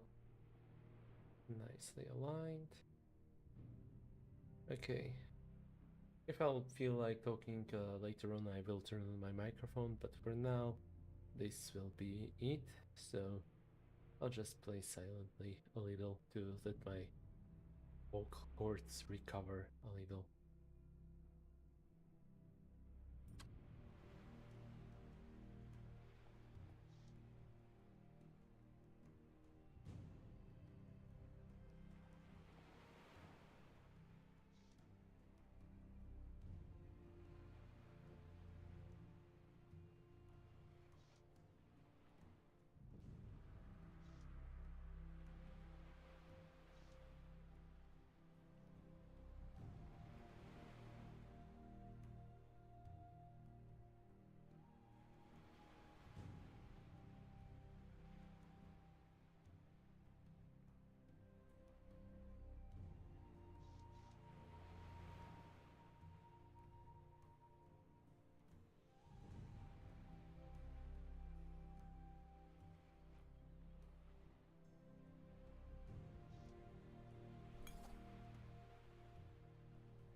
passersby, the apothecary looks like a simple shop that proudly advertises its purpose, right down to the lengthy name posted above the door: Grace Apothecary, therapeutic medicines, patents, and tonics.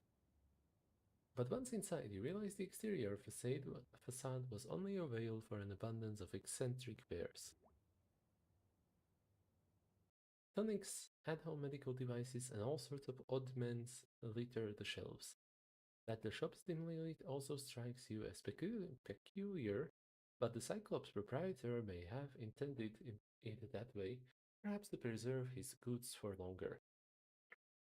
The sight of so many concoctions and apparatuses is enough to make one afraid of walking or fear of breaking anything and paying for the resulting damage.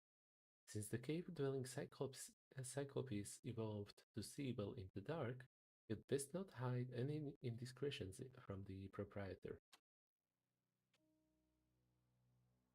Wow.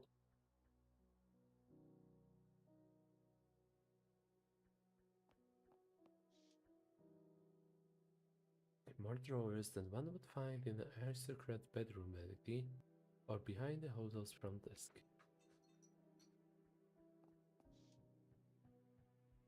These runes are the least unnerving thing present in this room. I wonder if they're natural, or if Gordon is feeding them something unique. Ha! Glowing bottles. Quite the eye-catcher. I wonder how well they sell. Gordon Gray is one of the slimiest men I've ever seen, and I've seen a few. It's a good thing I haven't any business in this shop.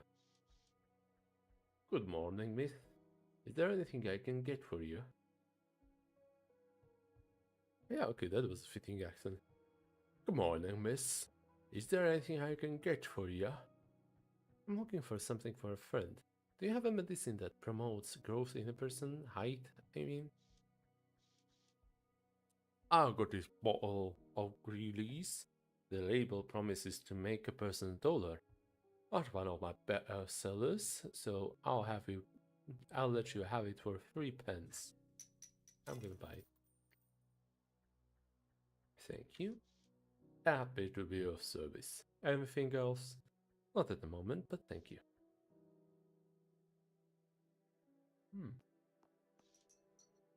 With respect, this isn't a self-service establishment. Tell me what you need and I'll try finding it in the back myself. Okay, it was worth a try.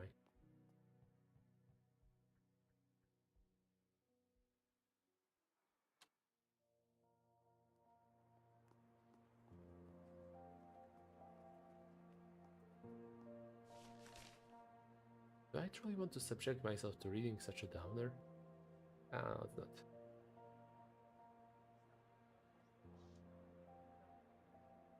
Dog hound. Always hard to tell if they're on the job or simply loitering. Often it's the same thing.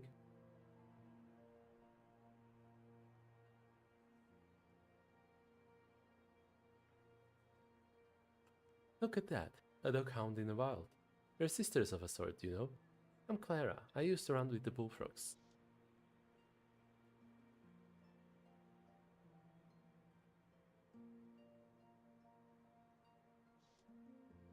She gives me a cautious once-over before replying. Cagey, this one. Olivia Lynn's the name. Yeah, I heard of the bullfrogs, but they broke up quite a while ago. What you do now?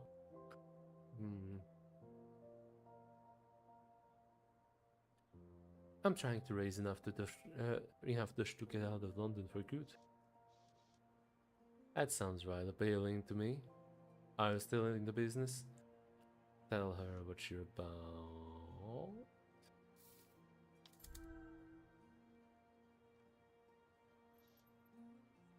I am shoplifting, burglary, forgery, any kind of caper, and I'm not afraid of Kosh, a bloke who gets in my way. I'm not afraid to Kosh, a bloke who gets in my way. Well, listen, why don't you nip over to the wagon and grab yourself some goodies for a treat? I'll keep watch. But then I've got to get back to work, Ken.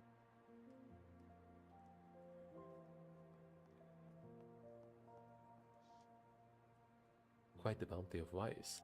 There must be 10,000 cigarettes in this cart. Let's see what we have in here. Ah, looks like laudanum to me. I have been needing a bit of pain relief, come to think of it. Electrolyte caps, liquid laudanum. And these appear to be cigarettes. A quick pocket packet and no one is the wiser. These would take a month to count anyway.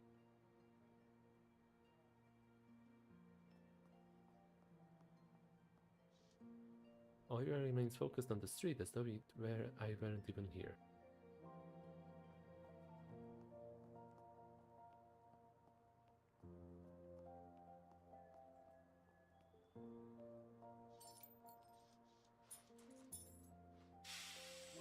One thing I won't miss about London is the constant state of decay. How much steam is wasted just from this little leaky pipe? And how long before someone notices?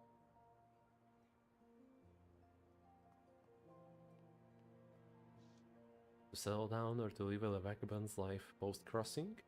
Let's see how my feelings evolve throughout my transatlantic journey.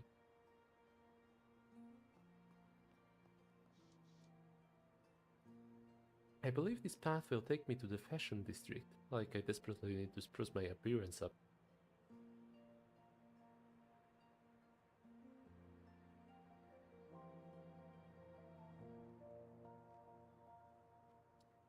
I'd hardly call myself desperate, even if forces are conspiring against me. One thing to tell myself that, another to turn words into action.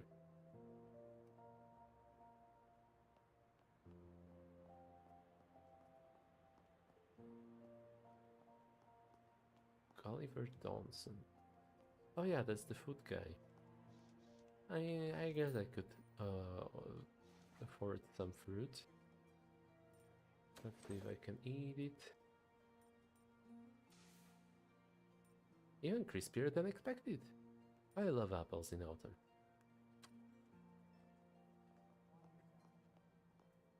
I feel like I should have looked at the obituary because I am pretty hopeful right now. But I'll keep on it this time.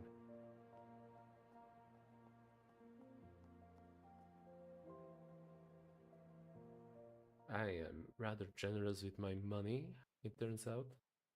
I feel like that's gonna bite me in the back, but then again, most of that money is spent on other people. Something else I can do for you, ma'am?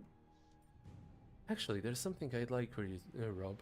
Look what I found at Gray's apothecary. His eyes widen when he reads the label, then he slowly scans the rest. Greely's Grove Remedy, patented product, ancient bohemian recipe, immediate results guaranteed. Core, this is wonderful. Thanks, man. You have no idea how big a favor you just did me. I can't even imagine it. Always a pleasure to put a smile on folks' faces. I hope that remedy lives up to your expectations. As soon as I'm done with work this week, I'll be sure to quaff it in one go. Soon, people will quit treating me like a squirt in rags. That's the spirit. Don't you ever let anyone push you around. It can do no harm to boost his confidence. Something else I can do for you, ma'am? Nothing at the moment, Puppet. Must be on my way. Let's see, can I talk to her now? I guess not. So it doesn't make much sense to try talking to the other one as well. I have to say, this is way more open than the previous segment.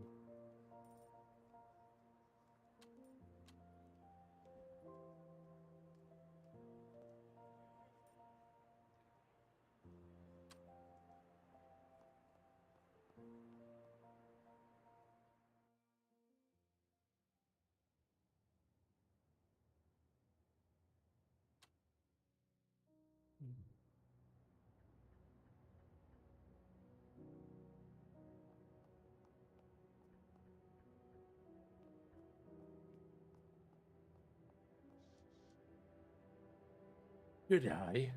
It's not so often I have a lady at a pinfall, but of course it does happen. Now then, what can I call my lady? Clara Reed, pleasure to make your acquaintance. Pleasure is all mine, I assure you. Wait till Pavel Gerard's rat quits skittering, so you may take your exact pick. Sorry, Mr. Gerard, but these vermin are far too keen on biting for my taste. Not a problem, miss. You need, you need only pay more for the well-trained ones. If we can train a dog, then why not train a rat? At all the same, I'm a little short on dosh at the moment.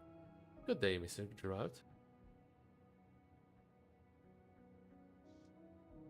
The good thing with self-employment is keeping all the profits, as small as it might be.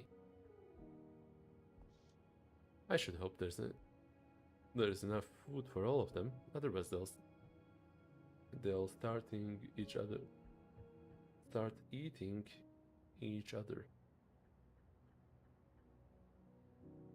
There's something beyond that wall.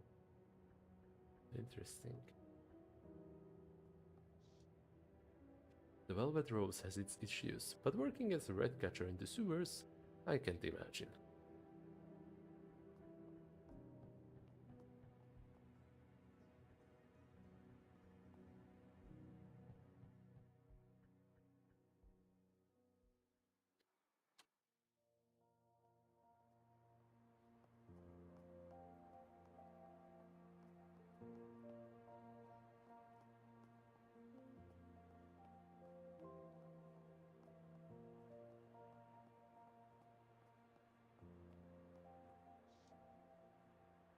Not the safest car out there. It looks like the whole thing will fall apart the second it moves.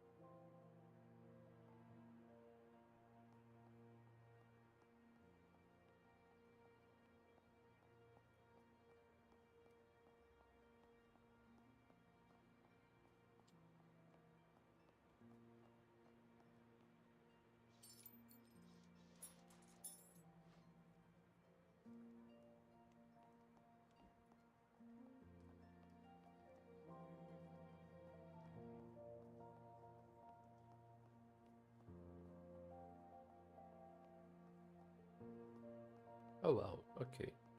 So those things are used for transportation. That's interesting. I didn't expect that.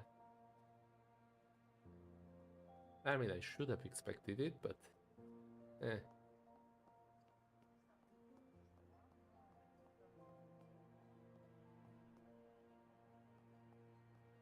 Hmm. Well, that was pointless-ish.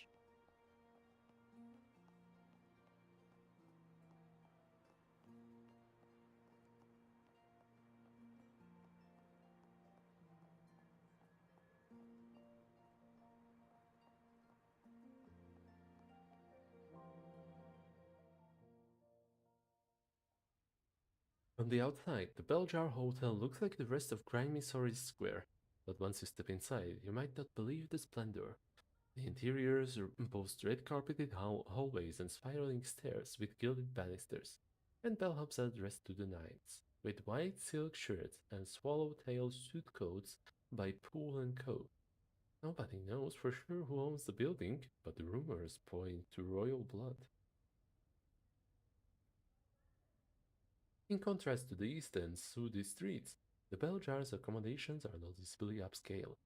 Like the oblong vessel it was named after, the hotel offers a vacuum of discretion for high society individuals seeking a plush locale away from Soho or Kensington, where they might otherwise be recognized.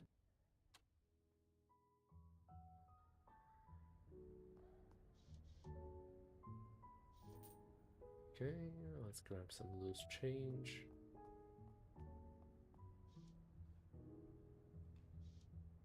Beljar's water feature elegant and calming and must have cost a fortune. No coins though, that's a sad part. This is genuine Persian if I'm not mistaken.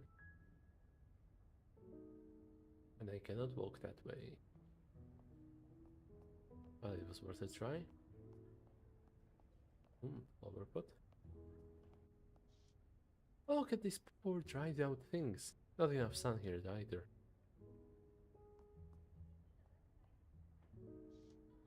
A real silver tea service. I prefer coffee, but I quickly learned to keep that to myself in London.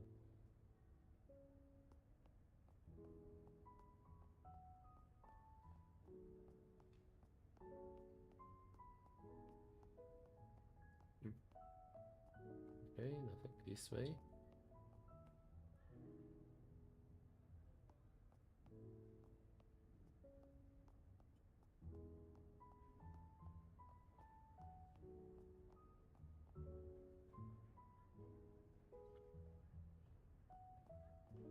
It's time to rob and steal. The hotel's key rack. Quite a useful way to determine who's in and who's out without asking. Mrs. Reed, how lovely to see you. It feels like we haven't talked in ages. Suri and I became fast friends as soon as I moved into the bell jar. Indeed, my days seem to be consumed with flitting from one place to another and back again. I'm going to need steam-powered feet at some point. Are you still planning on leaving London? I'm always sad when clients of the better sort leave for greener pastures. Uh,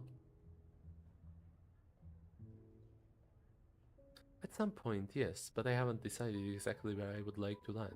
I may return to America. So she is originally from America, that's interesting.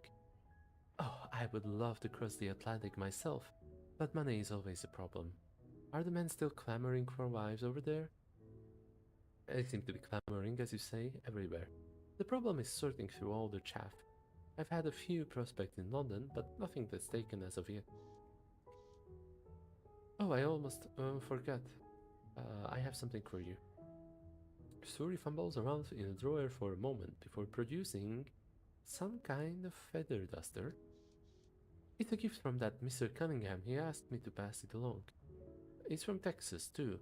I thought it fitting for an expatriate like yourself. Ah, thank you. Ugly fan. Ah, before you go, 2 telegrams came for you this morning. One from Tanner Cunningham and one from Teddy Redgrave.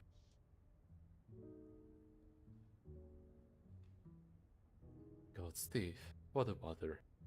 Telegrams are getting far too long these days, and coming too often. Good thing I'm leaving London. With the advent of the automatons, much longer telegrams can now be wired for a cheaper sending price. Let's read them. Alright, Suri, I'll take them off your hands. To the ever indomitable Mrs. Clara Reed, or Miss Clara Reed, here's something that'll really butter your bacon. The Lord of Braxton is hosting quite a shindig in a day's time, and I found myself an invitation for the whole highfalutin affair. I want you there with bells on, sweet pea. I'll be a proper blowout, a real showstopper. Lord Braxton is celebrating the purchase of some trinkets from Cairo, and suggests his guests dress the part. I've read that. I've dug up just the jewelry for the evening, Miss Reed. You'll look absolutely stunning in it, outshine the queens of old. Of course, it needs a proper dress to really sell the look. I found you just the thing. I'll be sending it along to your royal suit at the bell jar, so keep an eye out, sweet pea. If you'd like, find yourself something nice to go with it, eh, Spitfire? Shame about the late notice, but you can't begin to imagine how hard it was to cop an invite to this thing. It's shaping up to be one hell of a night. Get your best dancing shoes out, Spitfire. Forever yours, Tanner. A party tomorrow evening upon Tanner's arm, schmoozing, too much wine, and a cavalcade of London's most pretentious. What a dratted shame I'll be off and away by then. Dear Miss Clara Reed, we had the pleasure of acquaintance during the Frobisher case, but not much besides. All the same, I feel it's only fair to write to you. See, I'm a hunter of frightening beasts by trade, and see my share of bounties come and go, though not all of them are fanged or clawed. Pretty, plenty of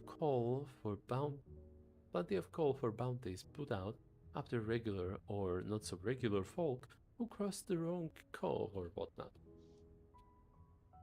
I'm not usually apt to get involved, but it seemed only fair to do you a good turn after you pulled my own fat from the fire during that business in the Sluag? You've got a bounty on your head, Miss Reed.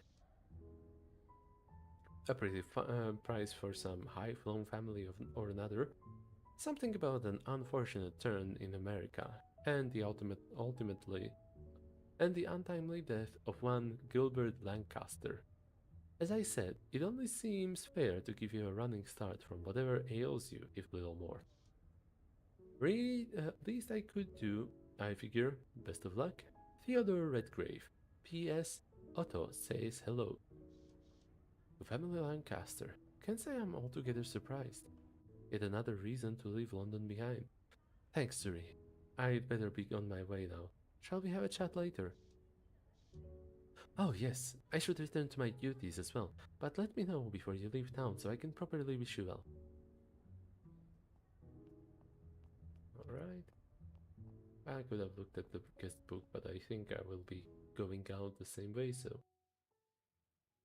Mahogany and gold trim trails along the wallpaper, and the paintings and fixtures are hung so high that they're an absolute nightmare for the maids to dust.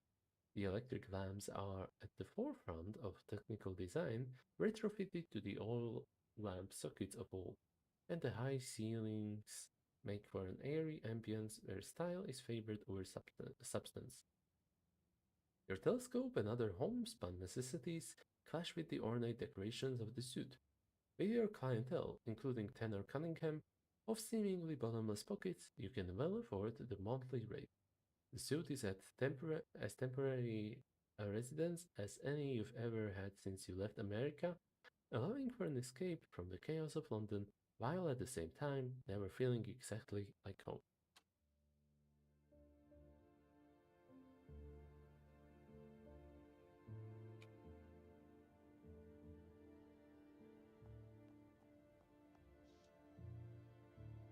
This mirror's intricate gold inlays would make any maid dusting it want to expire. That said, the low table is perfect for preparing for a night out or a day about London. Take a moment to observe myself. It frames him quite nicely. Straighten the back, elongate the neck, good posture is foremost. My brisé fan is here. Shall I practice my fan etiquette? Ooh, coded messages regarding courtship. Absolutely. The white silk fan unfurls with a flourish of the wrist. I flick the fan open and quickly snap it closed again. Bastard, the fan curses. Close the fan and draw it slowly down my right cheek. I love you. Flick the fan open and quickly snap it closed again. Oh, that's gonna be the bastard. Right cheek. Close the fan and tap my left ear with its tip. I wish to be rid of you, the fan declares. I flick the fan open in front of my eyes, hiding my face.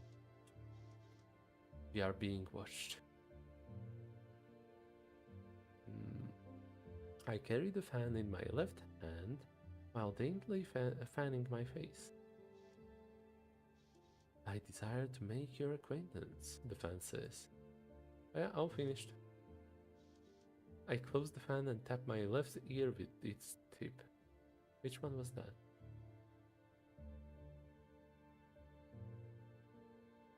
I wish to be rid of you. Oh, that's what it says here. All finished? I'll make my intent clear without speaking a word. Tarot deck. Deck of tarot cards. Back stateside, they've become high fashion. And as to whether they really tell one anything, well... Okay, Moment of truth, do I get a new power? Is the Hanged Man. Should I take this as yet another firm reminder to handle my business and get clear of London? Oh, I thought it would be unlocked here somewhere, but this looks like the Hanged Man.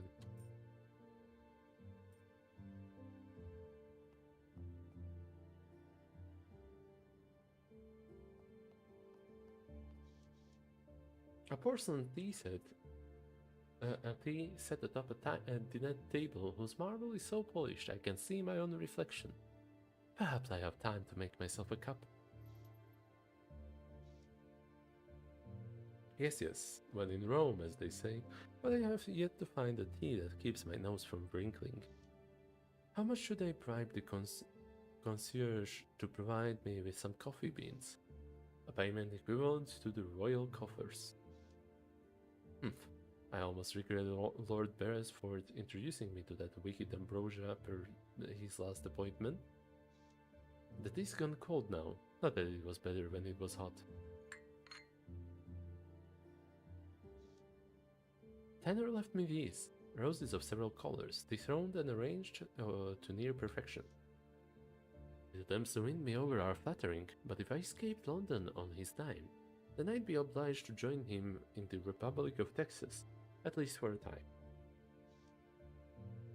I shudder at the thought, although I'm sure that part of the country is rather beautiful. There's a note here as well, let's read it. Hey there, Spitfire. Hold on. How about I try southern accent? That won't go wrong for sure. Hey there, Spitfire. Thought of you when I saw these, so I snapped them right up. They remind me of the wildflowers in West Texas. Someday I'll take you to see the bloom.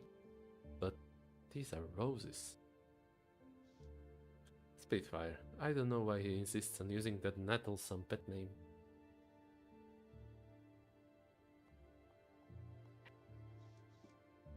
If a little garish, there's something about the scrollwork in the gilded feet that hits the luxury nail on the head. Drawing a bath takes quite a bit of my time, but maybe it's what I need to soothe my nerves. This spacious tub is the only thing worth the crooked price of this suit. It's the one place where my mind is my own. When I submerge myself past my ears, I feel weightless. Like a raindrop in freefall.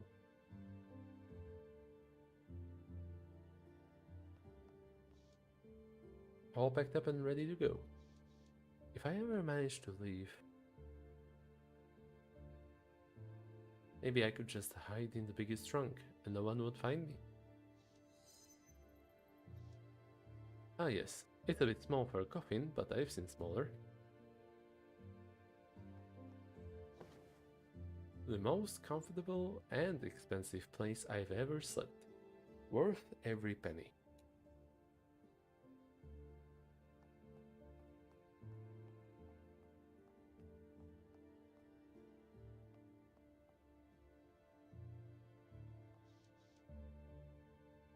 A state-of-the-art Molling Hansen writing pole. Shall I write a practice letter? Oh. To Her Royal Majesty, Queen Victoria.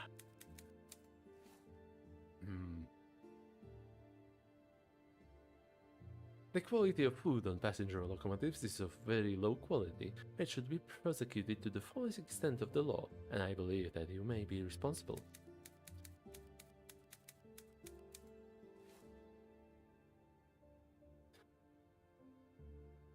Honestly, where do you get the nerve? Don't sign it. Better not put my name on something I don't intend to send.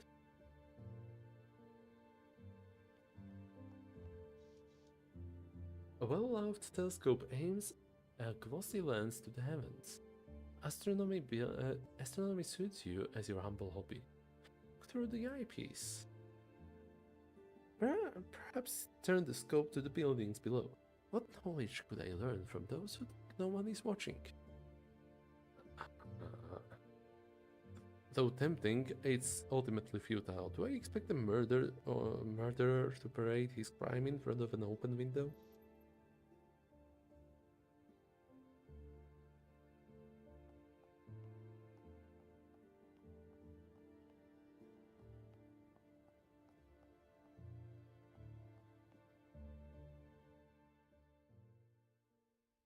Okay, time to check the guest book and then head outside.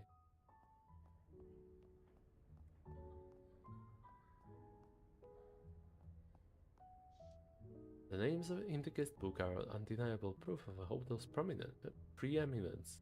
Lord Tennyson, and I missed him, rotten luck.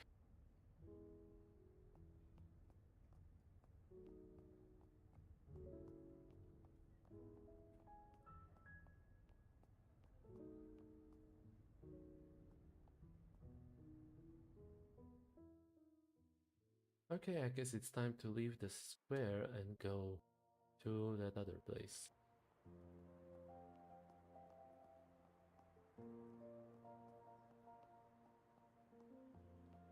Oh, preacher, I haven't talked to that one yet.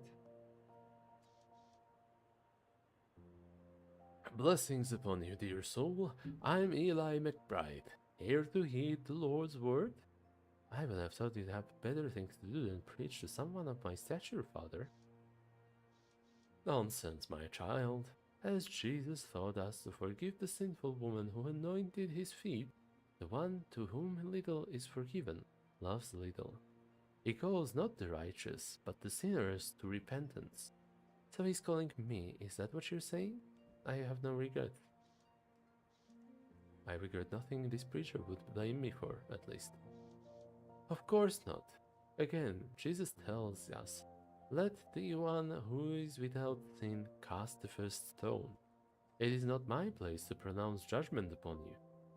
Many of your ilk take delight in such pronouncements. Alas, I will not say you are wrong. Yet another teaching of Jesus tells us that we must remove the log from our own eye before we can help take the speck from our neighbors. Those who flaunt their piety before others will receive no other reward. But is that not what you're doing now? Wisely answered. Perhaps yet you are the one who came to speak to me, are you not? You've given me a lot to think about, Father. Blessed are those who hear the word of God and keep it. Nice. That was a positive interaction.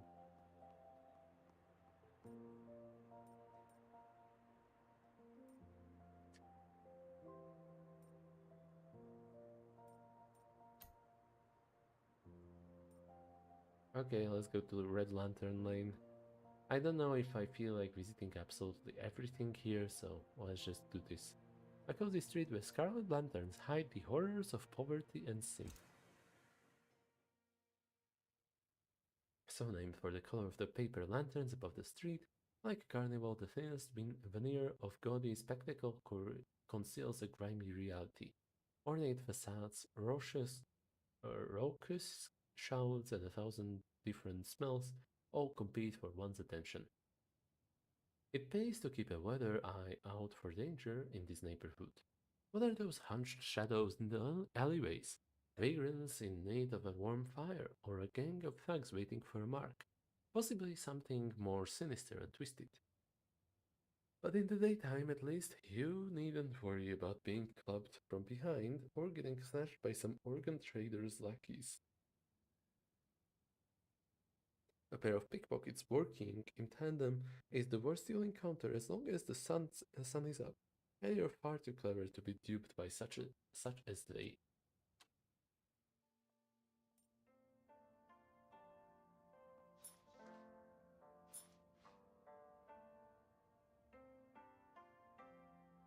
Bowsy! That's gonna be a robot, I think. This must be Bowsy. I believe she worked for Wei Lun till his death, and yet still at it, from the looks of it. Bet she's not aware of her newfound freedom. Then again, Dolores does check on her occasionally, likely ensuring Bowsy stays put. Welcome, future patron. In the mood for some noodles? Uh, Ask about the food. What exactly goes into the dishes prepared here? Tender, loving care. Valen's fond of saying that. Be more specific. I mean, what ingredients go into the meals you serve? I'm sorry, but I'm not at liberty to disclose such things. Secret recipe only known to Valon. Well, at least there isn't worry about the competition copying the secret to success. That the establishment managed to last this long without human supervision should also count as a huge achievement. Okay, can I afford this? I mean, somewhat? It's 1 shilling. Oh, not this time. Perhaps later. I have other things on my plate right now. Come back anytime.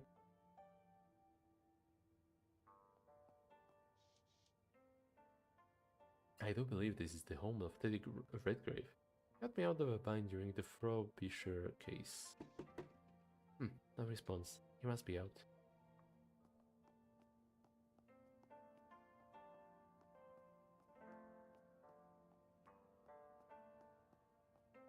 Oh.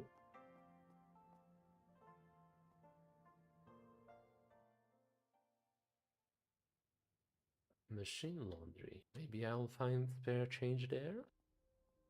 Ooh. This mannequin gets a lot of use. Posed in whatever garments fit the latest fashion.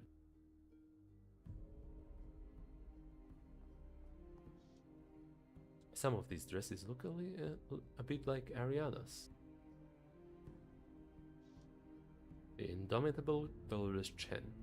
A dyed-in-the-wool businesswoman, whether that business is above board or below it. Well, well, if it isn't the illustrious Clara Reed. What wonderful deed have I done to be deserving your presence? Good day to you too, Dolores. Don't go wasting your charm on me, missy. It won't do no good. Dolores has customers from a range of social classes, but I've heard she gives all of them an equal dose of attitude. Dolores is looking a bit frayed around the edges. It must be something big, in the normal course of which she'd never let it show. What's the matter? I can tell something got you on the edge. Don't bother. I can see you want something plain as day. Let every woman look to her own problems. Let's get Dolores to open up. This is very likely, but we'll see. Nice. Please, you know you can talk to me. I'm an old bullfrog girl. I'd sooner cut off my own nose than peach on a friend. Anyway, I can read on your face that it's not any legal kind of trouble. Alright, fine. I need more graft to get the bobbies off my back. I saw the swag that Molly's Thieves is lifting. Only it ain't coming in like it used to.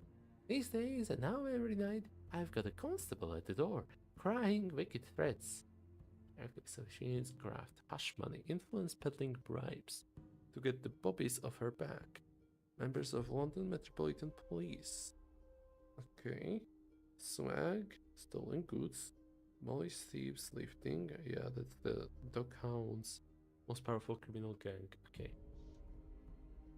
Everybody who's anybody knows Dolores is a fence for Molly and the Hounds.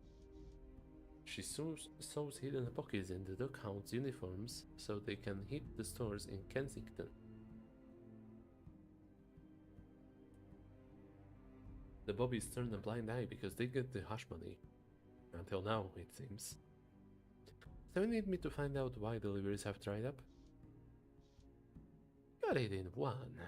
What the hell does that mean? Someone guessed already. Oh, okay. Like you got it in one guess. Okay. Got it in one. I want you to find old Carlisle McGardy. He keeps the orphans in line for Molly. This might be he needs reminding of the mutual part of our mutually beneficial arrangement. I don't know the name, but I know the type. A ladman. One who might be getting too big for his breeches. Breeches are pants. Trousers typically fastened below the knee. And Ladsman is a criminal teaching children how to steal in exchange for a cut of profits and other assistance such as safe lodging. Oh, there are a lot of Ladsmen in the city, Dolores. How might I find me this McCarty? Oh, he fancies himself a dandy, wears an orange cravat and topper, carries a blackjack. I'm so thankful right now for these subtitle thingies. Member of the upper class, often conceited, overly devoted to neatness and appearance, okay? A flexible, concealable bludgeoning weapon, usually filled with lead powder, molded lead clay, or a lead shot. Yeah, it's not enough that you get bludgeoned, you will also get lead poisoning, yeah. A top hat, okay. I've seen what damage a blackjack might do, close at hand, but now's not the time for unpleasant memories. Find him for me, show him the error of his ways, and I'll see about getting you what you need. If Dolores is having cash flow problems, it's no good asking her for the money I need. But she's got connections. Might be she can help in another way. I need you to get some new papers for me. Oh, now that is something I can help with. No better than to ask why you want them either. You get Peter Kibling off my back, and you'll walk away a new woman. Literally. Dolores is shrewd, but she'll be as tight-lipped with my secrets as she is with her own. I can trust her. Thanks, Dolores. Yes, you'll find the Ladsman loitering around Plaza Soris if he ain't in the sewers. Now off with you. Let me look in the back a little. Knitting machine. It's a poor form to fiddle about without asking. Look right here. A stray gear from another machine has fallen and jammed the mechanism. I removed stray gear. There. Everything in its right place.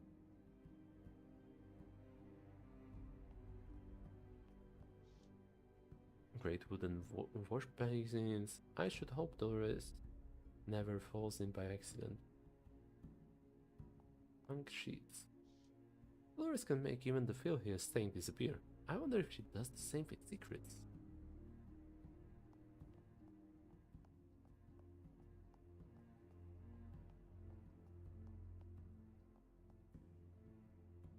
So this is quite interesting because, as far as I can tell, the tarot cards serve similar purpose to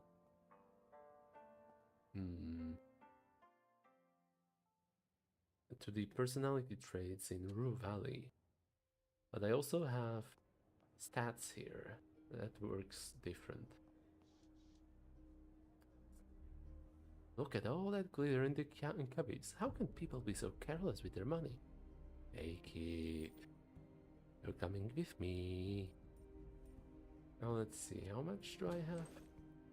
5 pounds, 11 shillings and 1 pence.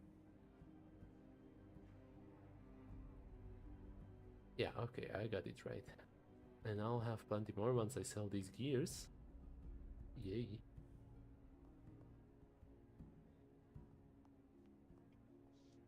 A hot and steamy bath.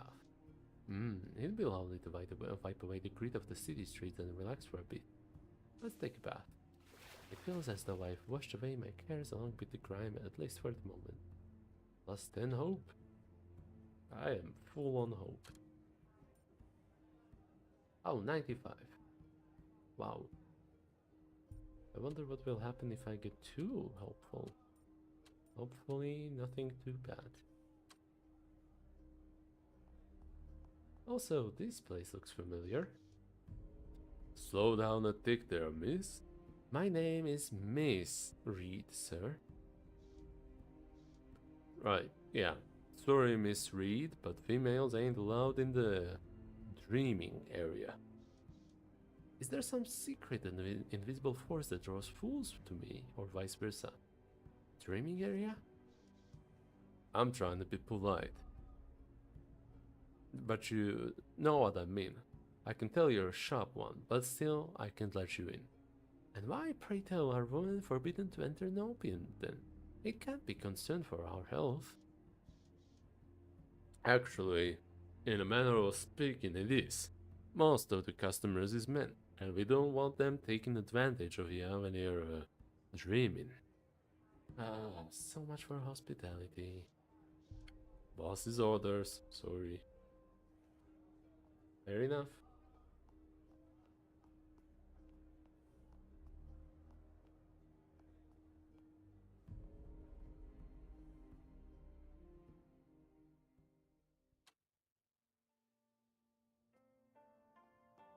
Hmm. I spy with my little eye a path that'll take me to a polluted canal.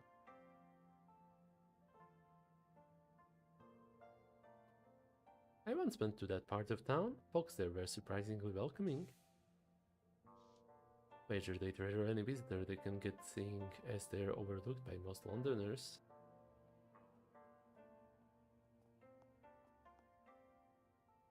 Okay, weird. Now then. Eddie's workshop. Was I in there? Oh yeah, no, it's not open. I guess I'll be going to Overground actually first. So let's check the journal.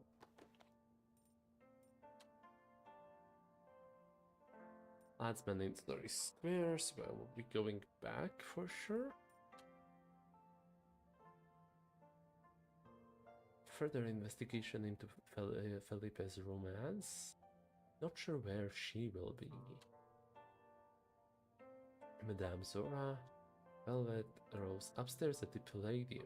From a performance tonight, I should tie up any loose ends. Okay, yeah, I can go to the Palladium then.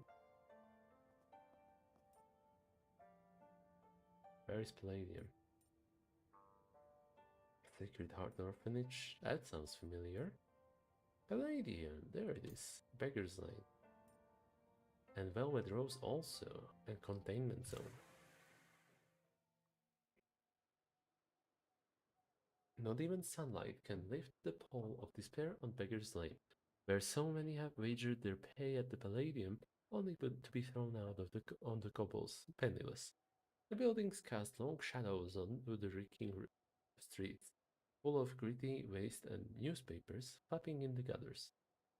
By the bootstraps Londoner with a handle on their vices would seldom treat the dreary block. Would tread would seldom tread this dreary block.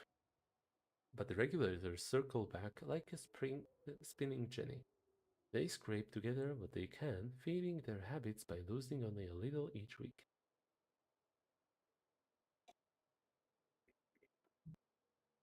Meanwhile, the tenements, cramped and derelict, provide some shelter from the sight of the roach colonies and the picked clean bones of cane rats that settled turf wars overnight. Then there is the buzzing electric fence, preventing the down and out from ending it all in the containment zone, whereupon the full upon the full moon, it is said the wolves break free of their cells and feast on whoever happened to make their way inside. I have to say, pretty interesting stuff that they have to deal with the werewolves on a monthly basis, and therefore they just like segregate them for some amount of time. Many a starry night saw me snatch 40 wings in wagons' backs. The days I spent running with Calvin's romantic caravans are long behind me now.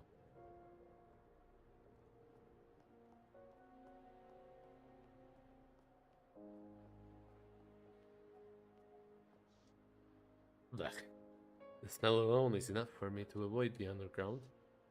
Rumors abound of the creatures down there. Oversized cane rats with teeth as long as knives. I have no reason to venture down there right now.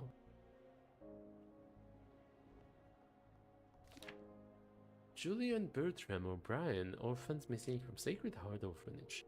Small reward furnished upon any information leading to their safe return. Please have a heart for our poor children. The Sisters of the Sacred Heart, 22 Cable Street, East End, London. Alms accepted.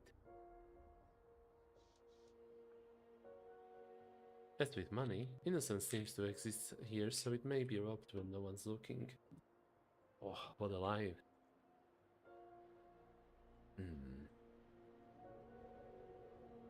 The East End is a cesspool. Should these young souls be found, I hope they haven't lost their joy de vivre.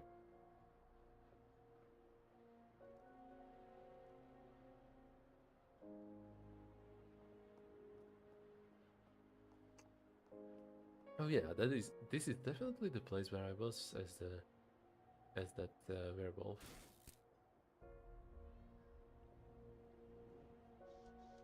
Saints above, a fence like this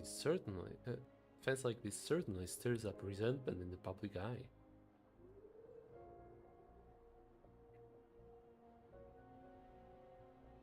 Perhaps there's a more humane way of portraying lichens to the populace.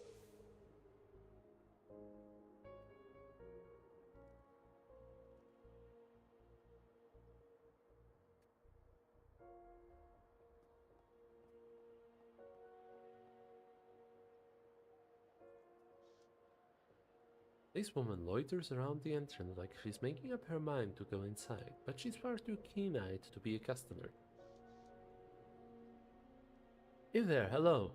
Do you work on the Palladium, first floor?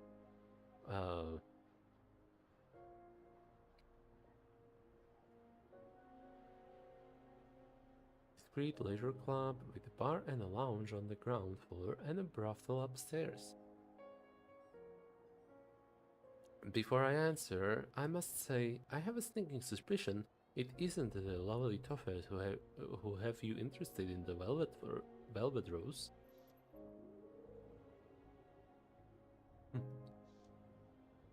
By the way, she just raised her eyebrows. I can't tell if she's taken aback or impressed. Replying to a question with a question was the first trick I learned when I became a journalist. Ooh. I did not say a question. Placing a hand over her heart, she backsteps with a side bow. My apologies. Ivana Orsini, reporter for the London Journal. Pleased to make your acquaintance, Miss... a little over the top, but the bow was in good form.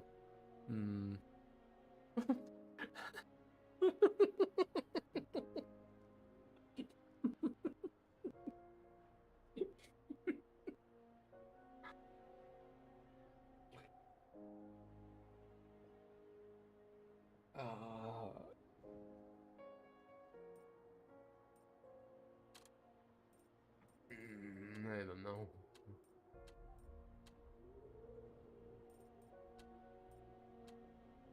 Let's just go with Grace. But that last option, a troll up the four.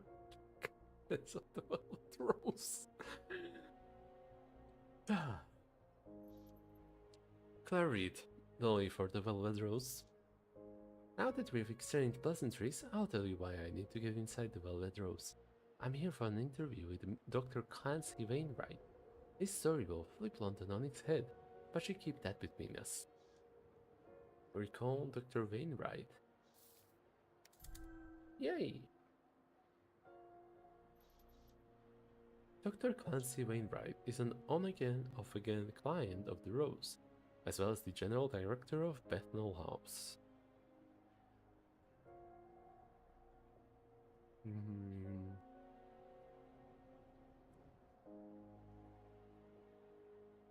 I doubt the brothel is the best setting to conduct an interview. Would you rather I extract him? The excited glint in her eye says the opposite. If Dr. Wainwright actually responded to the telegram I sent to his assistant 8 months ago, oh yeah, sure, he will definitely respond to the email sent 8 months, not email, telegram posted 8 months ago. I would be jotting down his answers in the comfort of his office at Bethnal House. Oh, okay. Okay, so he did not respond, and I would have saved her an interview. She fishes out the telegram with an air of vindication. To the esteemed Dr. Wainwright, on behalf of the London Journal, an interview is requested on the merit that you are in the process of producing a cure for lycanthropy. Please respond at your earliest convenience. It further lists her name, occupation, and where to reach her. No hint of insidiousness in the telegram's note is quite upfront. Not another suppressant, but an honest-to-God cure? That'd be the greatest medical breakthrough since Sir Turner's morphine.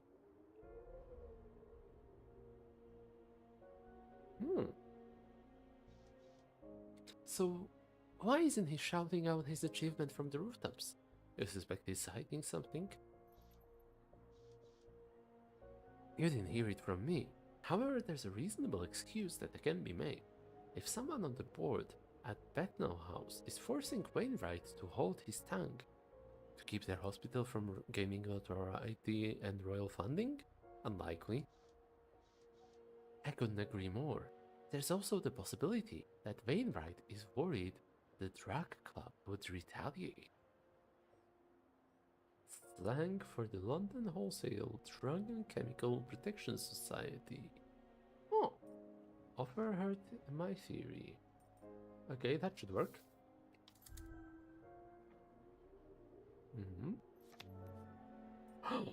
This character has gained the polymath trait and will now be able to select dialogue options that require this trait. Oh.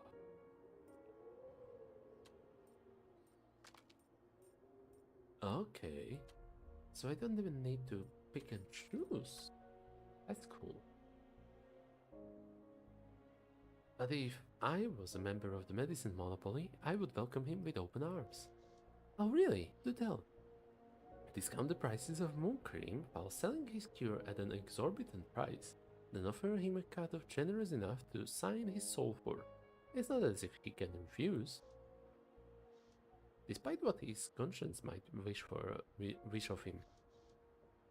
I know split-second business acumen is vital in tricking, but I bet a good coin you were an industrialist in the past life, Clara.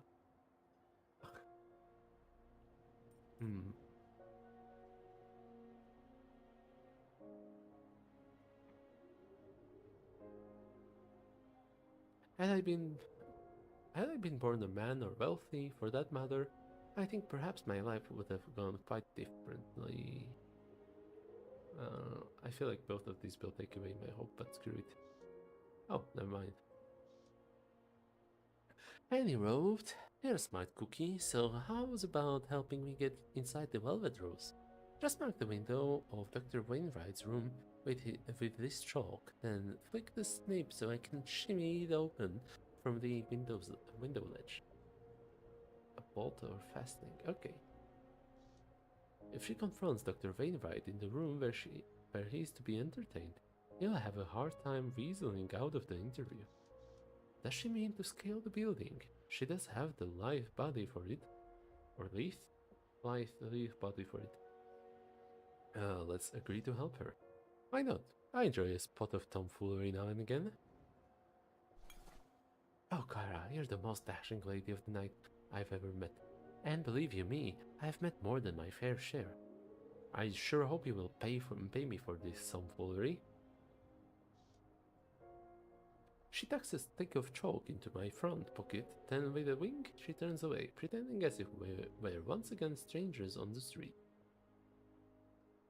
Palladium quest time.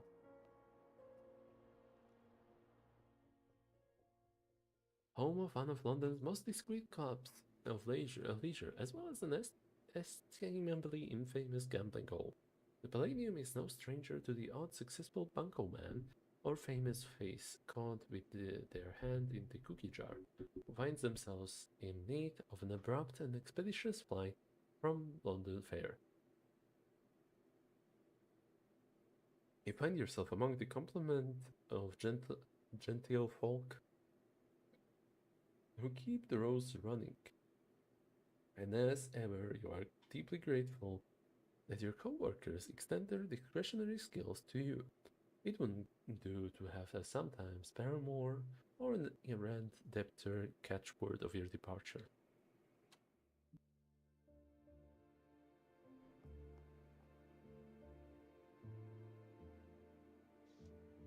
A wide range of frogs, tails, and great coats, some in better condition, others that seem to never get off the rack. A good representation of the Palladium's clientele.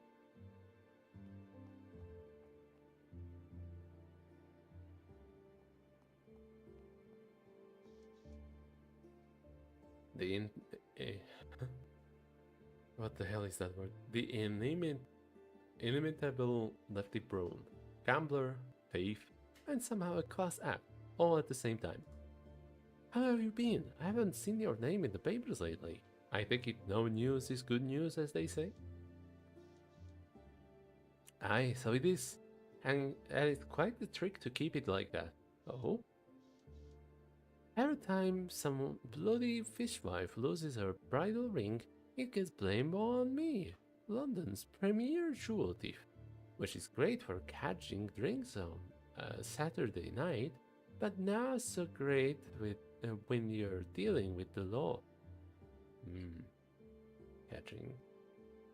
Acquired by begging. Fishwife. Coarse-mannered woman prone to shouting. Ask her what she thinks about the courtesan killer. I've been sniffing around this courtesan killer case. I have a personal interest, as you can imagine. What do you make of it? Could be either Jimmy or Biz is what I've heard. Tangled with something similar in Prague, you can. And I would have been victim number 4 if I wasn't sleeping with one eye open. I owed a very unpleasant fella a large pile of coin, and I was expecting trouble. What happened? This particular scoundrel favored the boning knife for his hobby. Hold on, what is Jimmy? A man, okay. This particular scoundrel favored the boning knife for his hobby.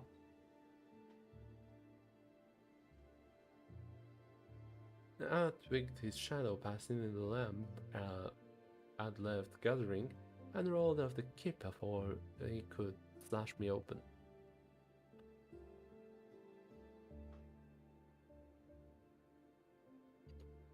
I only understand half of what's written here.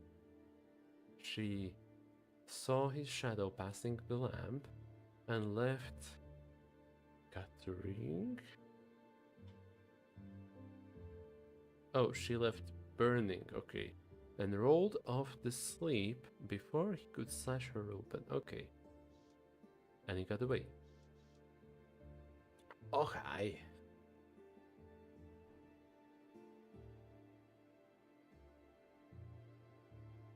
Oh, I skipped out over the balcony, 2nd floor. Nah problem for yours truly, but he hadn't the brass to follow. But that encounter was the closest I joke about. Was the killer captured? Allah can say that he's named by me. I hope the tramp steamer that very night. Ask for her help. Think you'd like to pitch in and help me nab this maniac? If we wait for a Scotland Yard, there won't be a Londoner left safe from here to Braxton County. Nah, damn, my dear. The one time was as close as I ever wanted. Get been mutton. Best of luck though. Love to see your name in the headlines for that. Worth a try, but Left is not known to get mixed up in trouble that she didn't start herself. So you've been laying low? Let's just say I've been dressing up a little more when I go out. The Palladium is quite unpopular. Doesn't seem smart to show your face around here. Maybe not. But I've still got to make my living. And the road. About getting up on the Palladium. It's become a haven for tourists and posers. impress others, affecting appearance or set behaviors. Have you had your hand in anything illegitimate lately?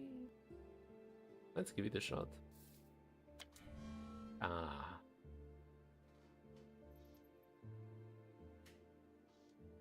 She raises one hand as if swearing an oath. I'm as pure and innocent as a baby in swaddling clothes, at least as far as the blue balls can.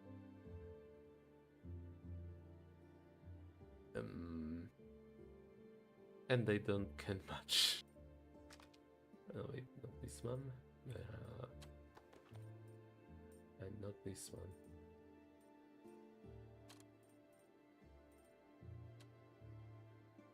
I'm getting pretty close with intuition. And with tact as well, but let's finish intuition first. And I don't can too much. Oh, about the Earth Trade then. Are you and Beatrix still butting its owner over the title of finest dolly mop in all London?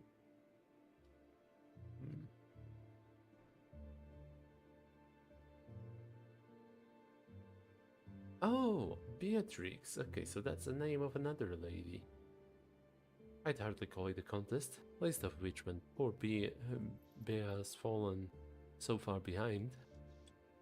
Meow. Well, I suppose she's still got a few years to catch up. Say goodbye. I'm glad I ran into you, Lefty. Take care of yourself. That's one thing you can always count on, lass. Bye now. She's a Minotaur? If it ain't the lovely Miss Reed. You're in early, aren't you, darling? I thought you weren't singing till this evening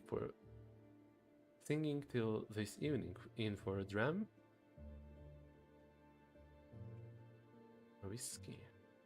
Very funny, Clem. Don't you think it's a tad early?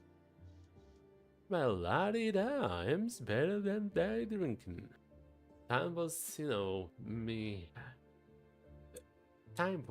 you, me, and Penny would drink any other of the lads here under the table.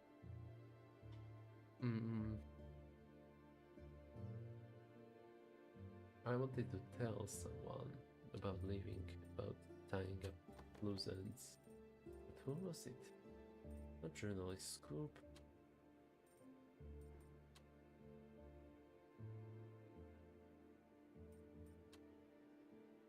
Madame Zora. Upstairs. Okay. Oh, let's vent. I've just spent last night and a terribly long morning with one Lord Braxton. You'll forgive me if the headache hasn't quite abated. Wouldn't want to add to it just yet. Now that, my ducky, is more than fair enough. Ha!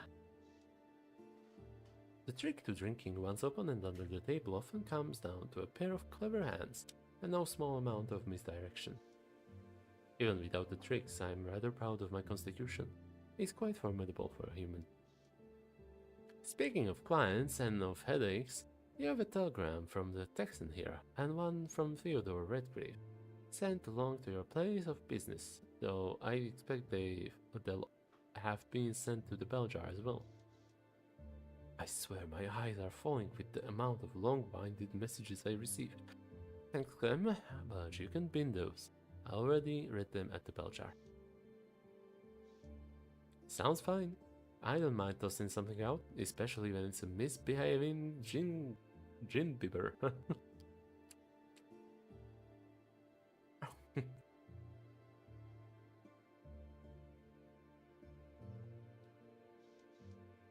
Broadside was abandoned at the bar. Read the report. Murderer still at large, and during the recent slaughter at Cannock Street, the body turned up in a back alley, torn to pieces. Who could be behind the bloodshed? Scotland Yard has doubled its forces to catch this killer. As of this day's writing, it claims that only ladies of the night have been targeted. But to be safe, all women are discouraged from being out of doors after sunset.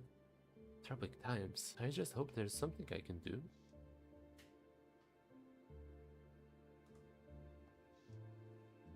An impossibly voluptuous woman, clad in a torn, form-hugging nightgown, reclines upon something resembling an outsized shirt pube.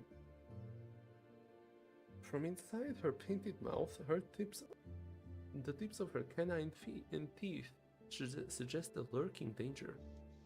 Oh my, that must be new.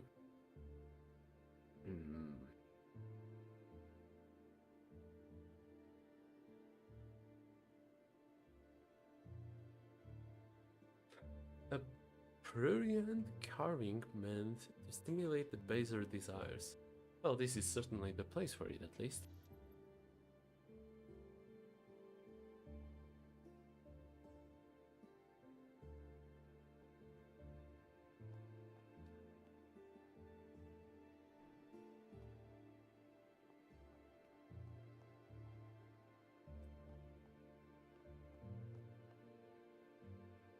Oh, those are automatons. I thought like bug creatures.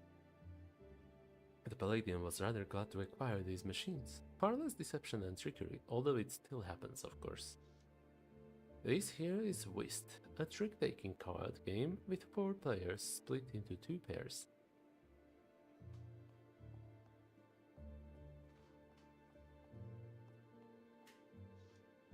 I wonder if these devices ever stop to consider their situation. Bit bleak to be going through the motions all the time, fueling the addictions of gamblers.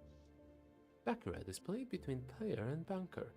The cards are assigned point values equal to their number, except the face cards worth 0. You'll find the more serious gamblers here, but there are far more reliable ways to earn a few quid.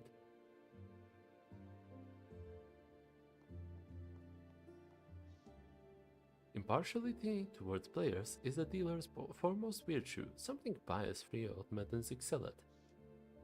The game here is Faro, first made popular in France. It's quick-paced and easy to learn, and it allows any number of players. Oh wait, the statue. Lady Luck towers over the tables, blessing or cursing the gamblers without restraint.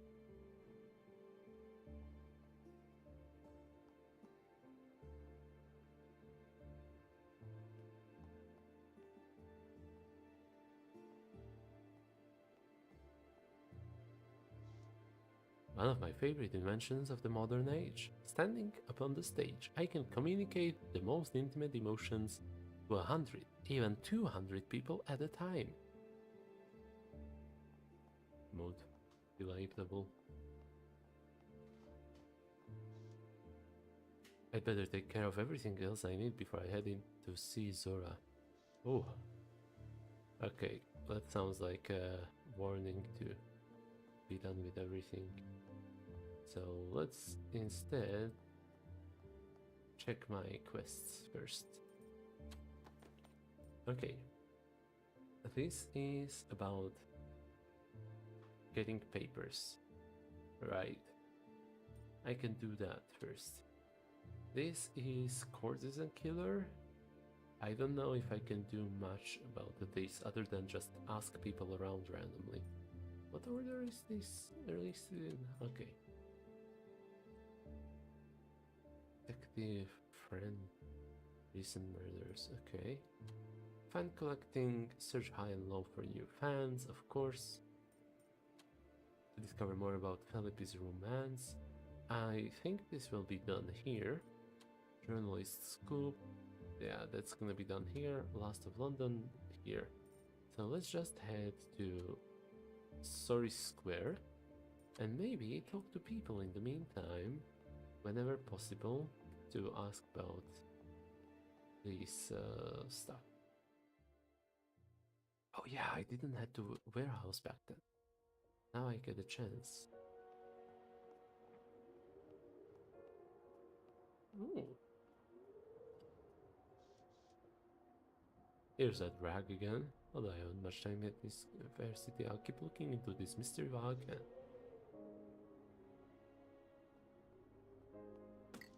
Liquor bottles. Someone elected this corner to drown in their sorrows. Not a drop to spare that I can tell. Pity, but it's often what London will do to you. Search the bottles. Ooh. Well, strike me blind. It's a bottle of Old Tom. Nice.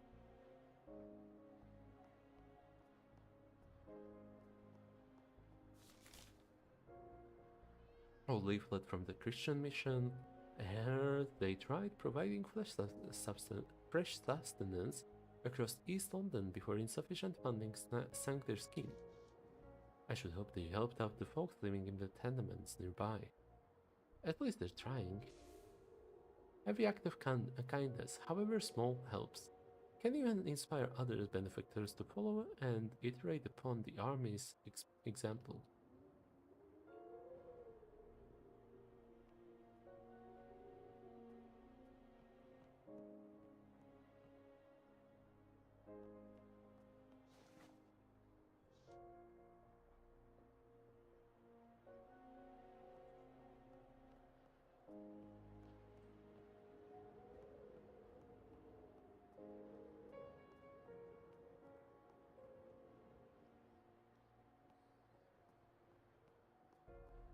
Okay, I guess I won't get much help here. So let's head back to the square.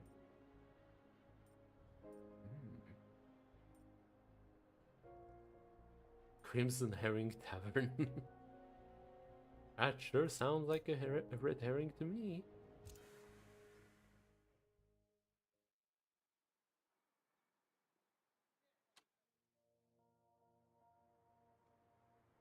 Now then, where do I find this person?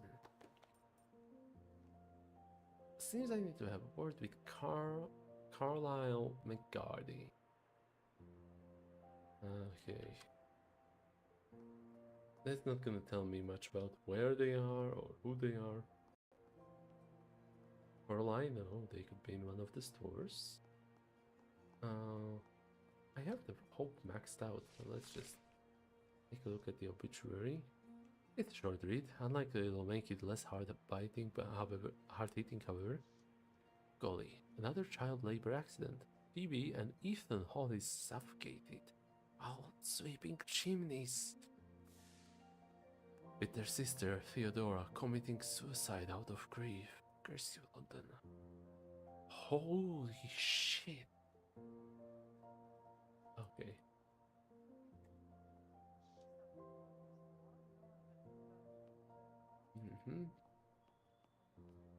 Ellie McBride? Who are you? Greetings once more. Oh yeah, okay. I'm not afraid, Father. Good day to you.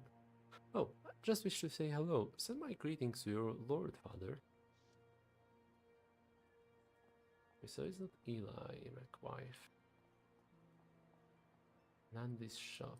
Let's see that. Maybe tell Nandy about the leaking pipe and stuff. Okay, now then. Cauldron?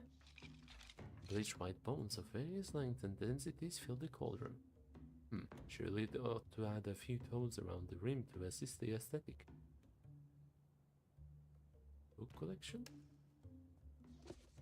Spine after spine of herbal medicine. Nandy must be a fountain of knowledge, although there are too many in London who fear her remedies. Peter's Gremlin?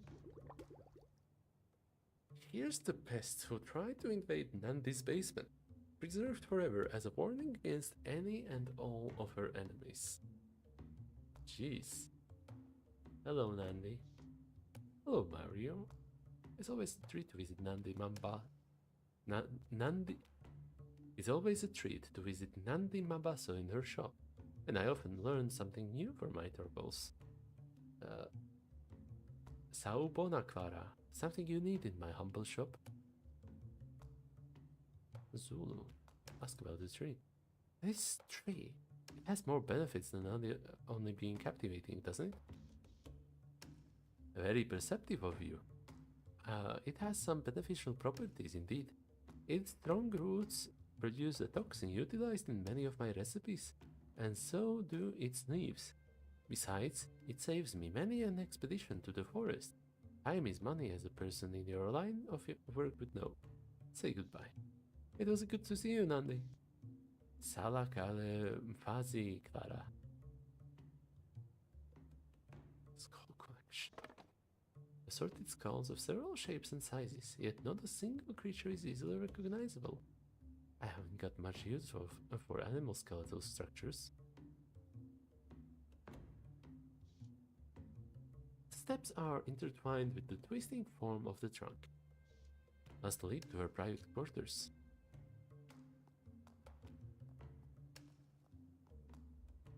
Okay, that was a neat visit. A little pointless, but then again, not everything has to be pointful, otherwise it would feel a tad bit linear. Oh, ladsman! Hello, ladsman. Sallow-faced, reeking of gin, carrying a cane and a blackjack. The ladsman, no doubt. Carlisle McGardy, I presume? Who's asking? I'm gonna introduce myself with tact. Clara Reed, Dolores Chen sent me. Yeah? What do you want? I want to know why your friends can't afford to pay off the puppies at her door. Maybe you should be asking her that, not me. Let's convince the ladsman to listen to me. It's not gonna be easy. Here goes nothing.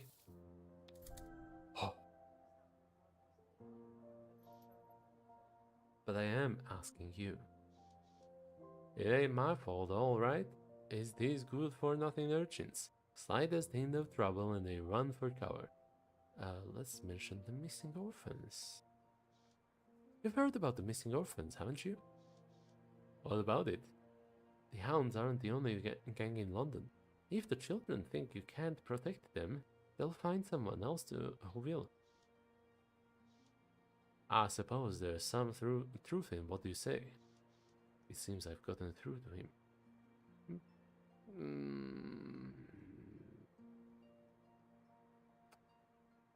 Clean up your act. Carlisle McCarty, those children are your responsibility. Alright. Bloody hell, woman. No need to harp on me anymore, I'll get it done. A successful negotiation. I should let Dolores know the issue is resolved. Okay. Sounds like I'm getting the papers at a discount.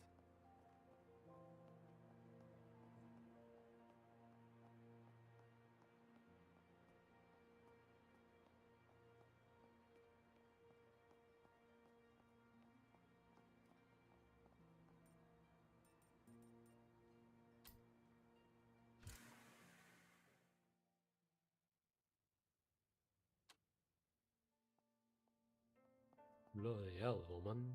The door to the Tinker is open. Why wasn't I allowed in? It's literally open.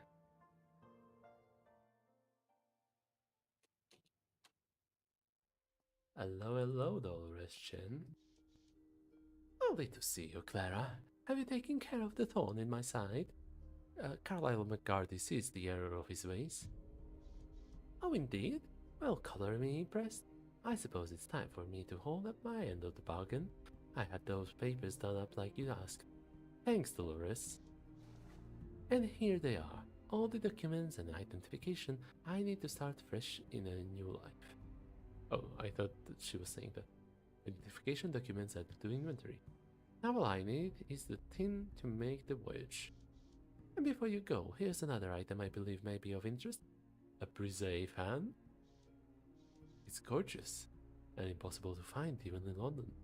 Oh, thank you, Dolores. I'm almost tempted to say it's too much. Almost.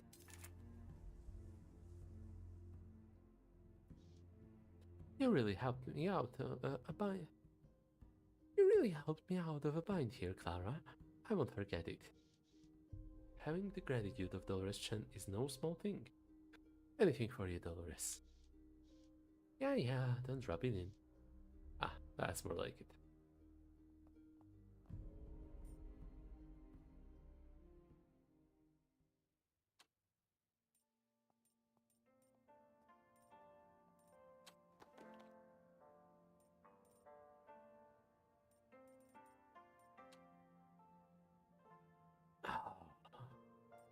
Why do I get a feeling that I am able to finish this quest by just exploring everything and doing random quests for people? Okay, I'll have to do this for sure. This is Velvet Rose, this is likely Velvet Rose, and this is everywhere, just everywhere. Okay, let's just try traveling to random parts of the town, see what I find.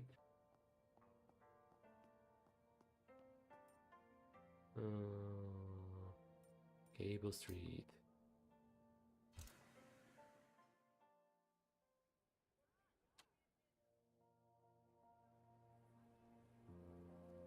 Box. The Royal Mail Service. A postman still hand delivers much of the mail, but if the distance is significant, an automaton carrier pigeon dispatches the letter after being sorted at the local office. I wouldn't trust anybody with such personal content.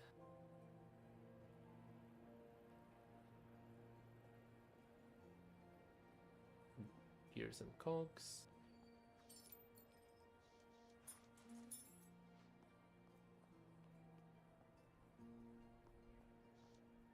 Grain is cheap and comes in large quantities. No wonder I forgot to read the rest before clicking. Whatever. What a lovely carriage. I imagine it's remarkably elegant when in motion, drawn by strong, graceful white stallions. Or something like that. Really, anything would do. Let my fantasies run free. Definitely the finest stallions. The coachman would sit here, and I might say, Bernard, fetch my gloves from the compartment, if you please, and make haste.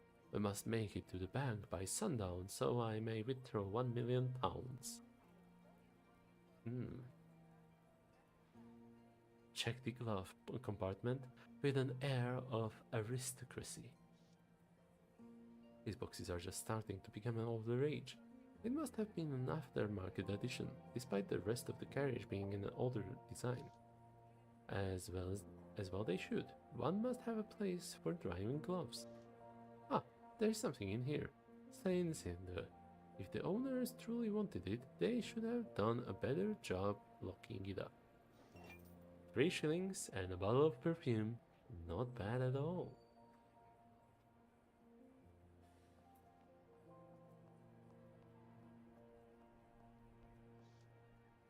Rusted and cast aside, this automaton is no longer worth more than his weight in scrap metal. Pity. I must admit I have little experience with such creations. The vast majority I have met have been little more than fanciful mechanisms made for labor. The limited and canned responses always seemed a bit eerie to me. Why gift them with speech if you intend only to use them as cheap labor? It speaks to an unpleasant impulse of control, at least to me. Perhaps it's for the best that the ones I've encountered don't yet seem capable of sagacity. What about Teddy Redgrave? He and Otto are inseparable, and Otto seemed quite clever already when last I saw him. Teddy spoke of plans to upgrade him all the more. True enough. Still, you won't see me having any deep conversations with this average teen willies that roam the street. Perhaps when the technology is further along. Okay, just a little break. Gotta stand up and straighten my legs.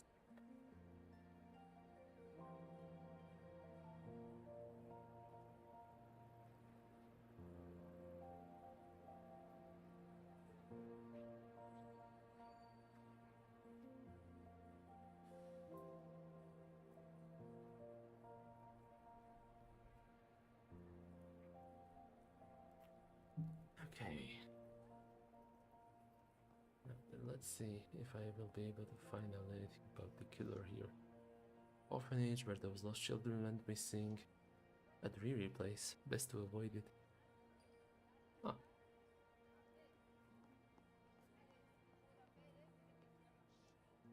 These are magnificent animals. It's a shame they have to toil under the yoke all day. I suppose we all do at that.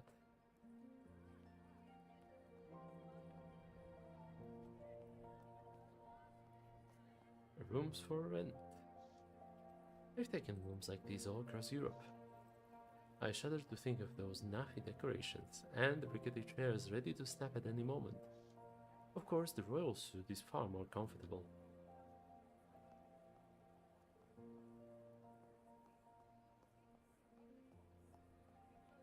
Gears and cogs. Finders keepers.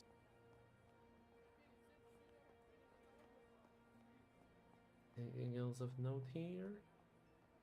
Apple crate. Okay. Let's take the fresh piece of fruit.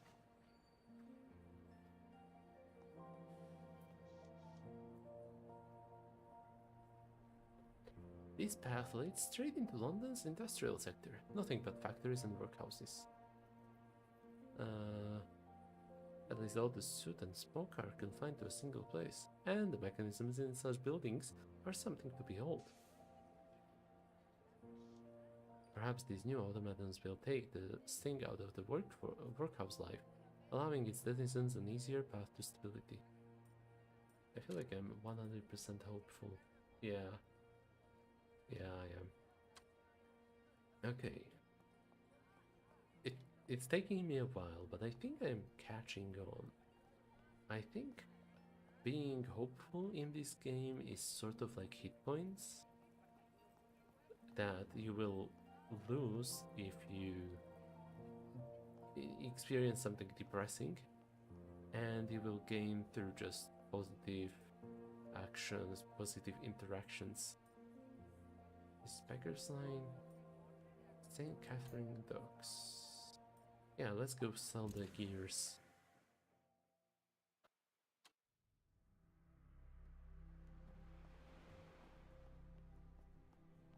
I should probably also try asking people around here one more time about those rumors and stuff. Let's see, Dante. Here are some more conchs for you. Ooh, £1, 13 sterling and 0 pences, I think. Are those the names? Pence, shilling, not sterling. Sterling is pound. Splendid! Here's a little something for your troubles. Be seeing you. Okay, Green Street. Good luck, Miss Reed. Fates know you'll need it.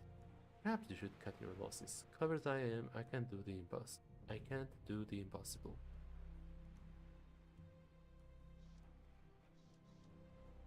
If I can be quite honest, Adone once outsmarted me while caught in my spring trap. Didn't thrash, didn't scream, played dead till I undid the loop round her ankle and then bolted off. Could have shot her as she ran, but I let her leave. You remind me of her.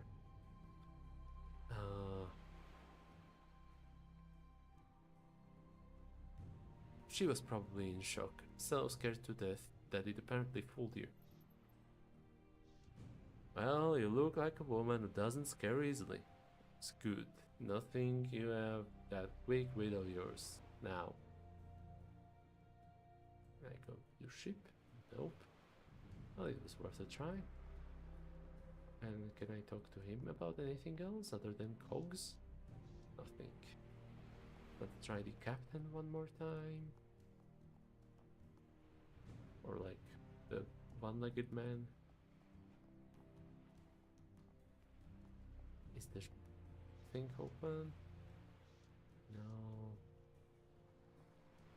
Is this open? Till another day, okay. Nothing. Let's try one last time talking to this. And this.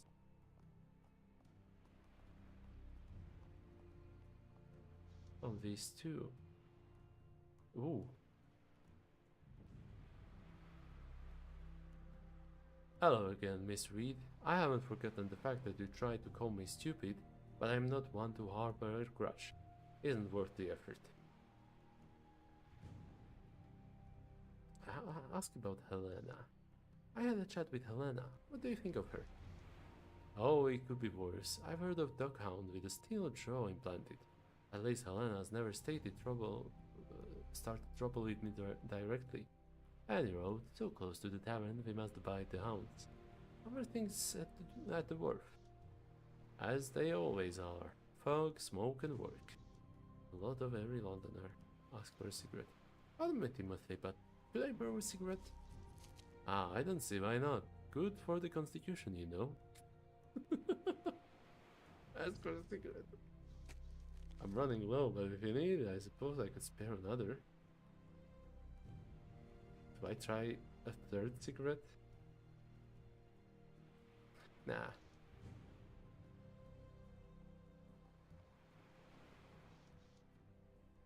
I don't feel like purchasing more fish. Okay, now let's go back. And maybe, how about we try apothecary? And try to sell the cigarette and the potions and whatever back there. I don't know where else I would be selling cigarettes.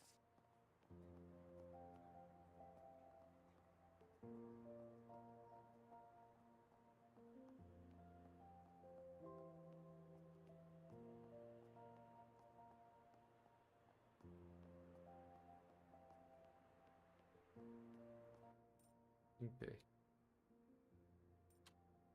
Oops. Let's see if this will work.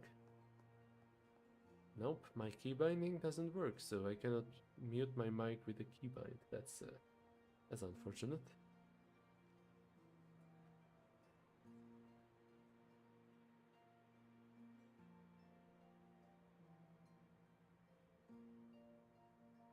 Great, and I don't even need to sneeze anymore. Ah, such is life.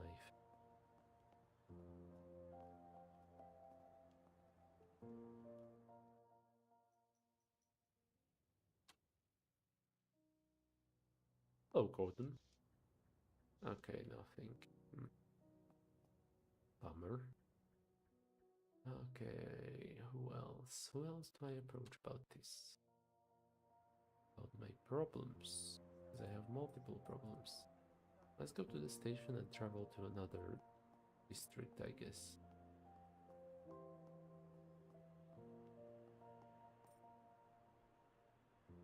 Enter street. A narrow dead-end lane like a tunnel to nowhere.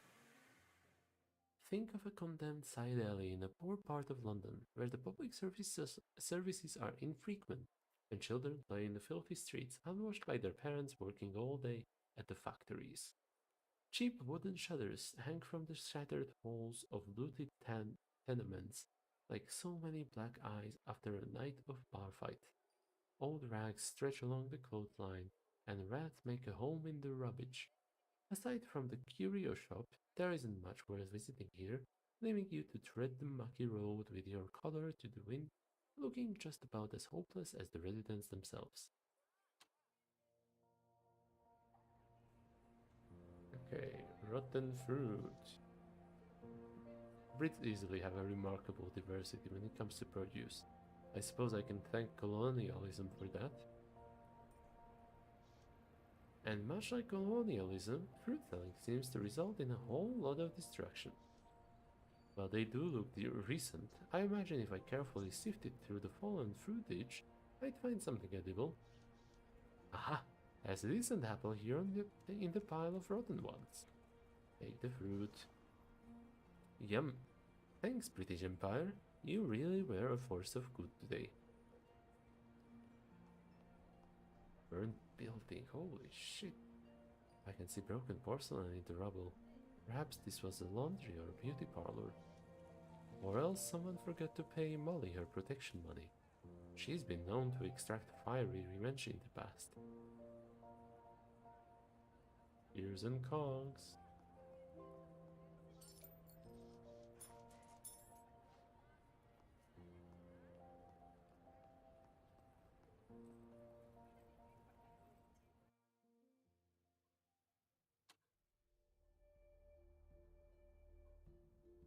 Instrument track.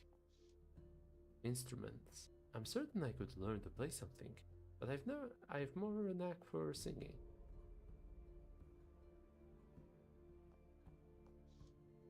An old-fashioned Romani Vardo. In many ways, the nomadic life was simpler and happier. Best not lose myself in those memories now. A brutal contraption for the mashing of flesh. I suppose it's only a decoration, but still, it's a dreadful thing. Hello, Anselina Kamani.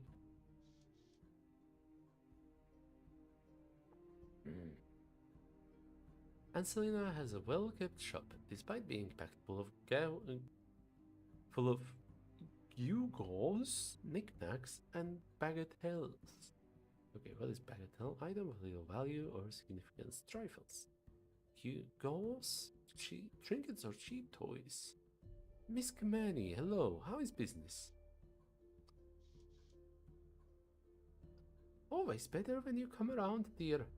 A pretty face is better than a dozen candles for lighting up the place. Do you have any ladies fans? I don't know if I mentioned this before, but I'm always on the lookout for a new ladies fan. If you have something particularly stylish or unusual, that is. Well, I have this. I don't know if it's stylish, but I'll let you have it for a shilling. It's not fancy, but pretty enough for 1 shilling. Yes, I'll take it, thank you. Oh, my pleasure. Have you acquired any interesting new trinkets of late? No, but I have something much better than a trinket. This little item fell into my hands just yesterday. She produces a tiny leather case, obviously not for cigarettes. This here is an alternative to carrying around keys. Perhaps you've seen it before? Should you find yourself locked out of your flat late at night, or if you lose the key to your steamer trunk, this will fix you right up. A familiar problem indeed. This particular lockpick has a whiff of magic to it, if you've got the nose to sense it, that is. I believe I've heard of such tools before. How much do you want for this one? £3 sterling. Oh.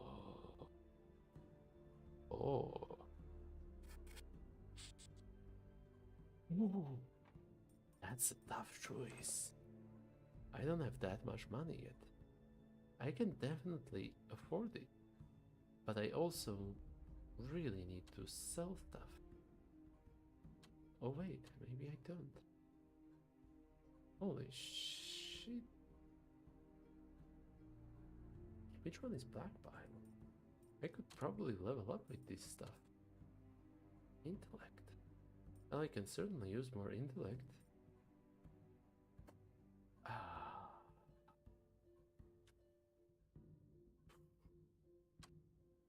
Too much for me right now, I'm afraid. Yes, it's been hard times for everyone as of late. What a smart young woman like you needs in a man, my dear.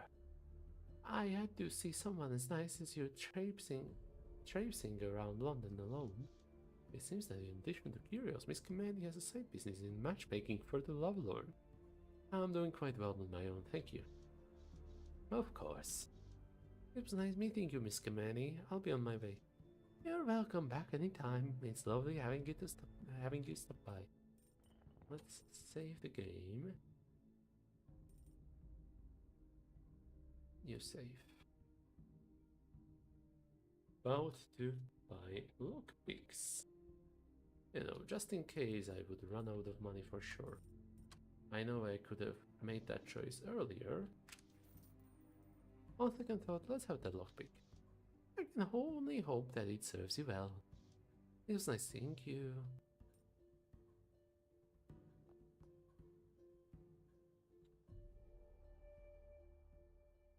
Okay, very interesting. So the cigarette will end up raising my hope. Hold on. Hold on.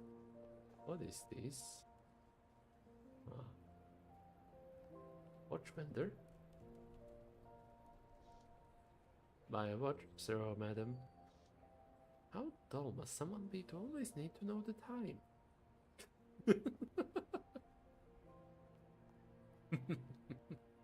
Okay.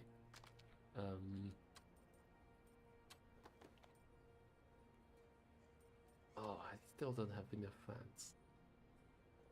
Cheap, ugly, elaborate, dolorous is fan. Okay. Let's smoke him up.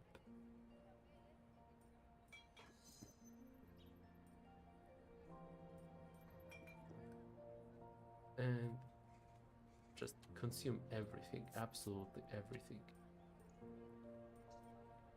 No, I hope only after cigarettes.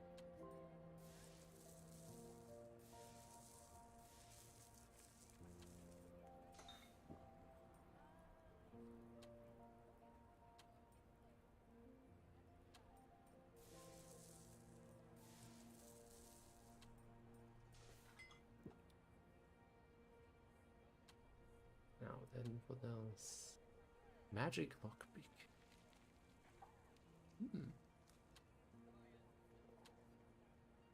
+5 hope. I do believe I am in need of hope. So let's do that. Hold on, let's check. Oh yeah, I am almost full on hope. 90. So I can do a lot of, many cigarettes, lots of cigarettes.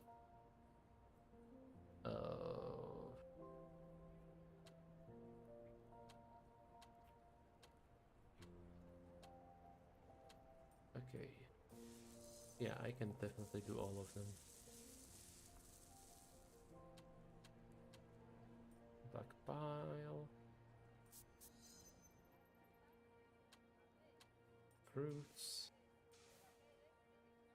And that's all. I was hoping I could sell them, but you're a modern woman about London. Now to some as a singer, a thief, and a courtesan. Courtesan. Okay.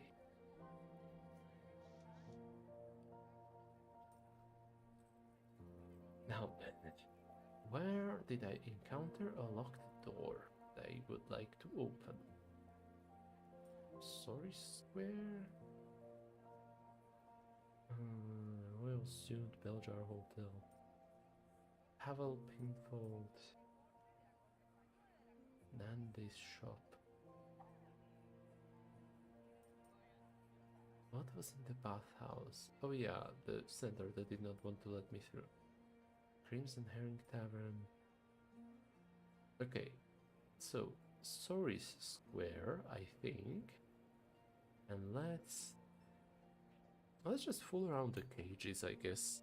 See if I can do anything funky with the lockpicks there. Oh yeah, and there's one more coast door, the way where the laundromat is.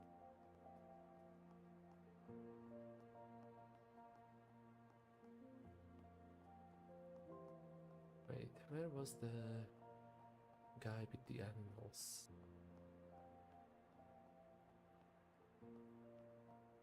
Yeah, okay, nothing here. What the hell? It's out of its cage. Maybe it was all along. And I am just a forgetful fool.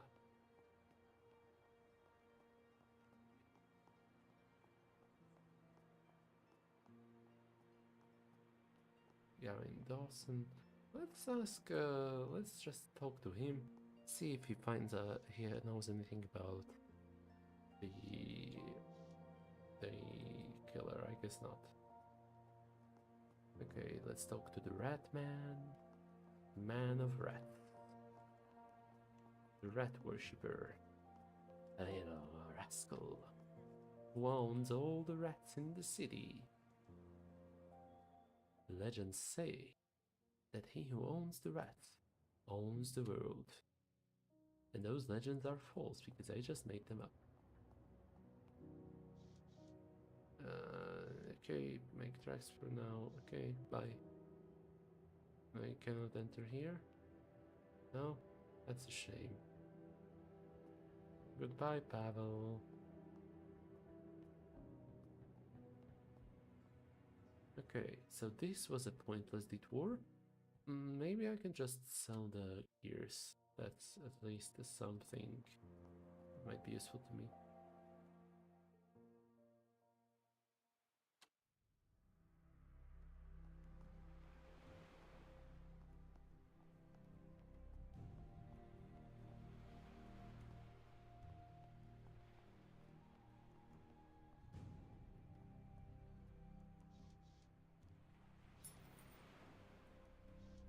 3 shillings. Yeah. I am not doing that well, but it's okay, I guess. Okay, let's talk to Mr. Greenstreet. Good luck, Miss Reed. Face now you'll need it. Goodbye. Fine. If that's not working, then I guess it's time to progress the story for real. Some murders about Felipe's romance. Because I don't think I've discovered any more anywhere. I'm gonna try. Wait, can I access yes, okay, good. That's gonna save me some time. It only shows up these two places. It's not showing up the whatever closed shop is at the start.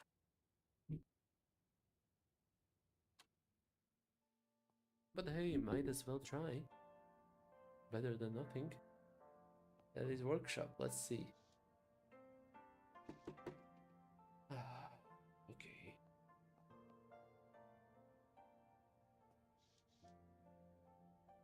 £1 for noodles.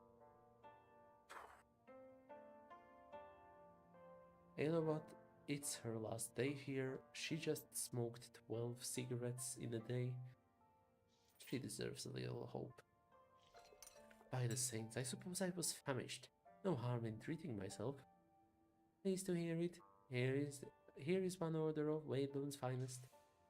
I must say, this almost makes me want to stay in London. Come again? Oh, nothing. Great meals tend to make me say all sorts of things. Thank you for your patronage. May the food lift your spirits. Yeah, it certainly did. Even though it's just 70, it's better than nothing. Cable Street, Sacred Heart Orphanage. I've been there already, so it's time for this. Let's first try checking the warehouse, because that's the last area I did not look at.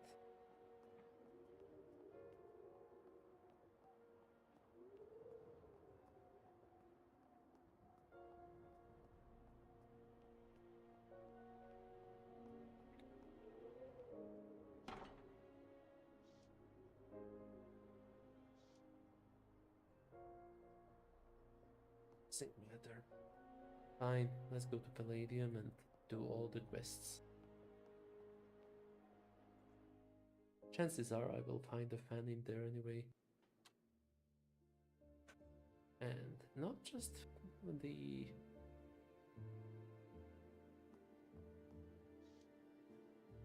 Come see the sultry songstress, be bamboozled by bawdy ballads and dazzled by delightful dirges every Friday at the Palladium.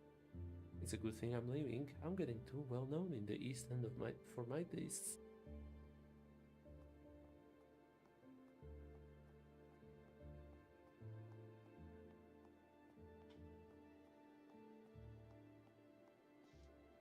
Okay, I think that's all. Velvet Rose time.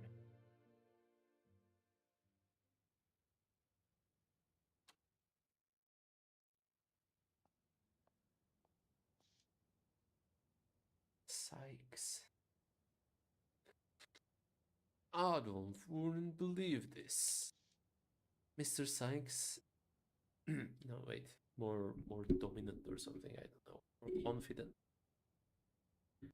Mr. Sykes, I demand you lower your voice while in my establishment.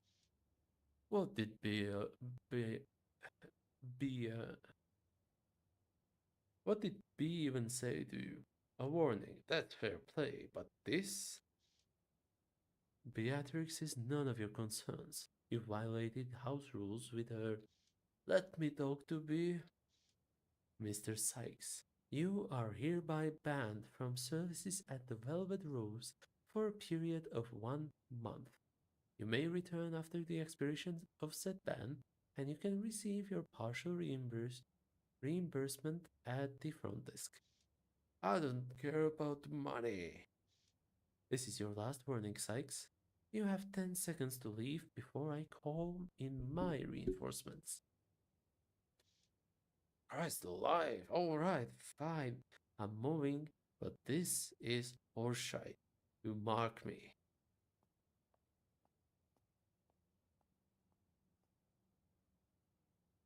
Was the Mr. Psych the guy who I was supposed to do a quest with?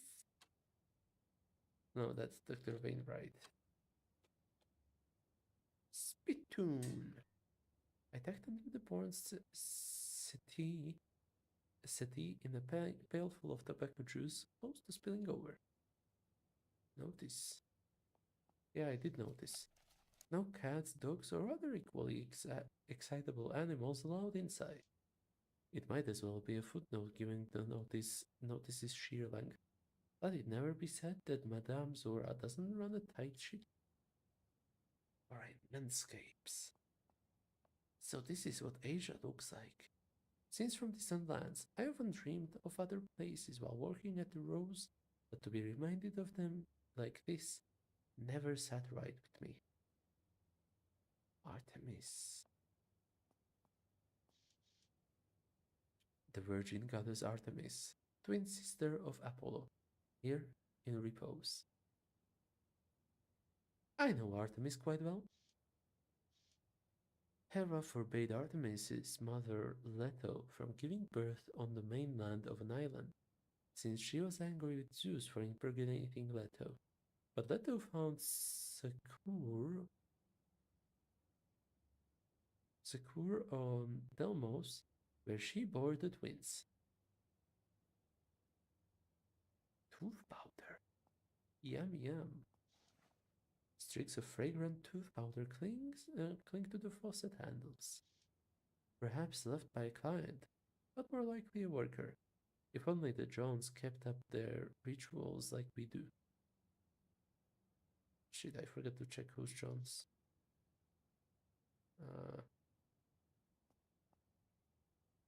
Luxury booth.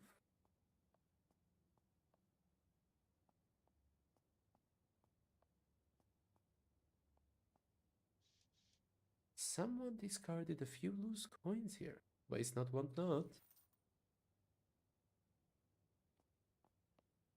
Oh, wait. I think I am 1 shilling short. Yeah, of £5. Oh, that's the noodles that I got. That's what I get. Lou. Cider bottle. Bottle sweating. It must have been recently served. But then abandoned. Perhaps this patron was struck with a more salacious craving. Grand piano. A grand piano by the German designer Steinweg. Shipped. Oh, sorry. Shipped all the way from New York City.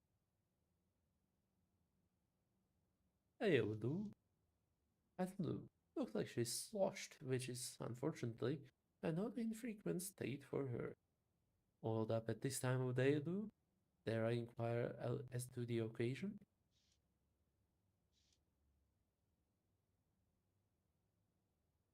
Ah, you know how it is, Clara. Life's nasty, brutish, and short, and then you die, so we might as well make the most of it. True enough that. Might die sooner rather than later. But with this courtesan killer picking of working girls like us, I won't die. The notion has me proper afeared. Right? Yeah.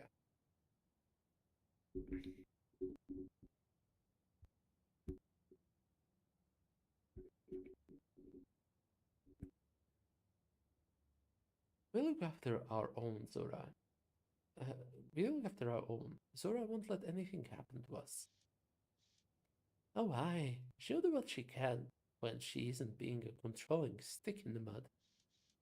Uncharitable, but fair. Uh, what's your take on this courtesan killer business?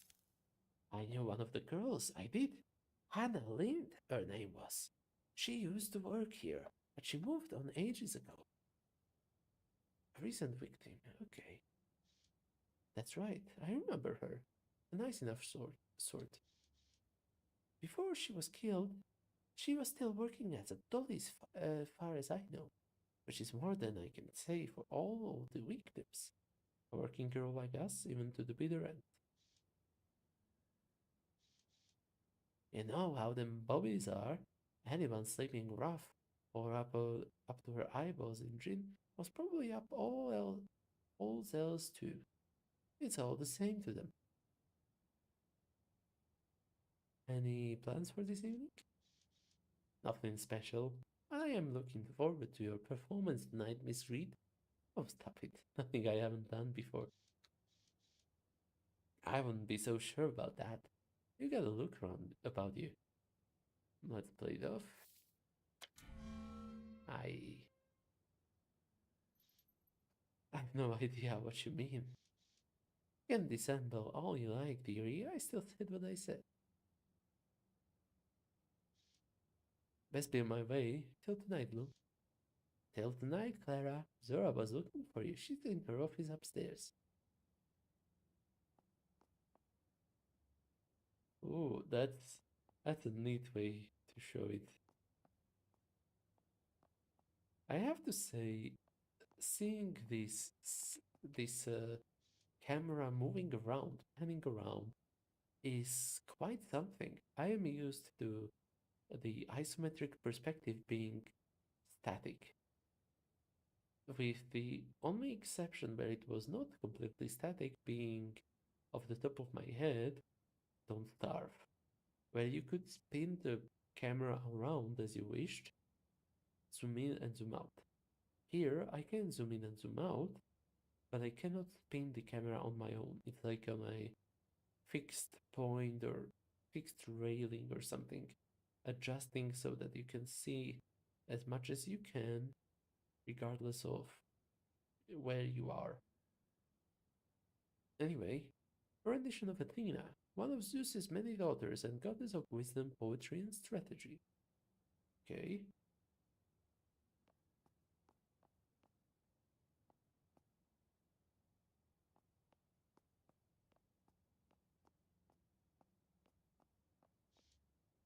Perhaps the client in this room is in fact Dr. Wainwright.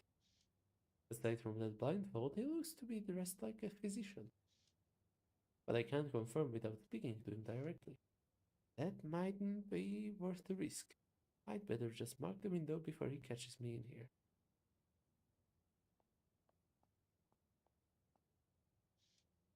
I must assume that our client here is Dr. Wainwright, but of course, I won't know for sure without speaking to him. This is taking too long. I should just mark the window and be off.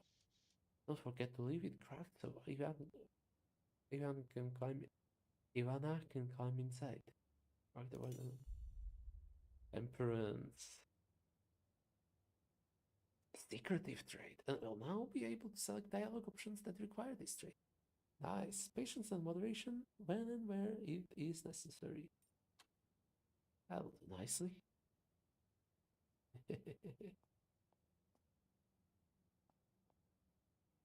Do I want to talk to him? Don't push it. I'm lucky he's tolerating my presence at this. Fine.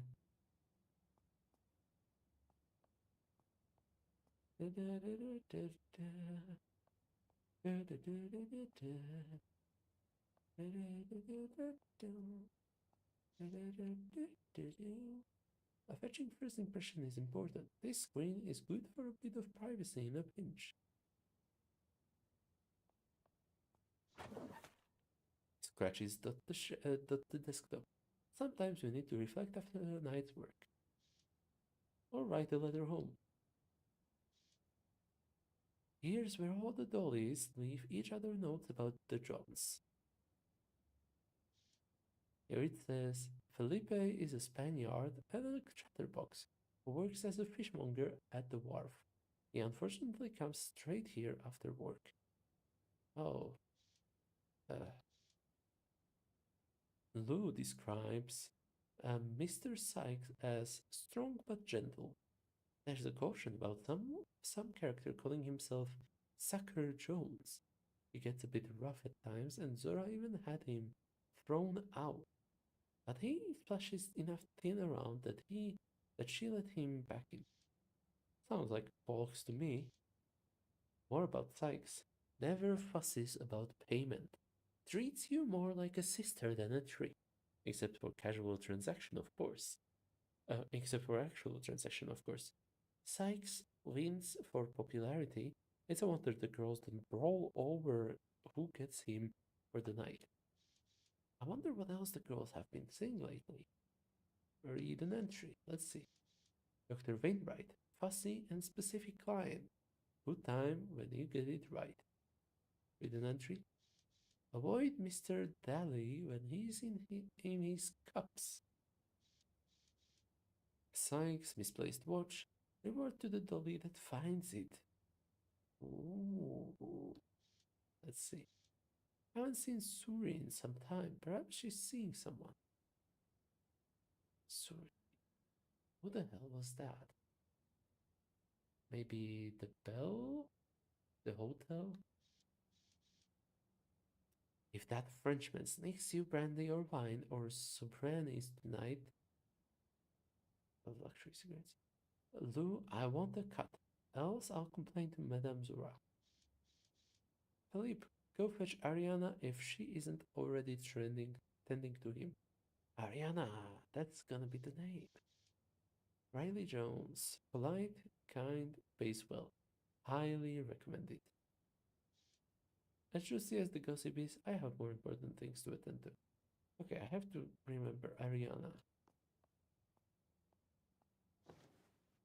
Looks to be free of stains. Good.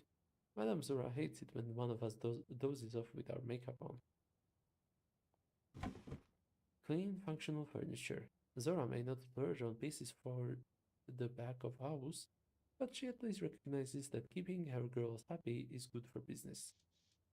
Someone left a bottle of Old Lace in here. Take it. Yes.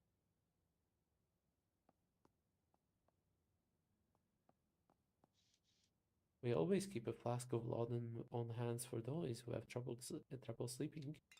Time to take it. The way the last few days have gone, I might need it.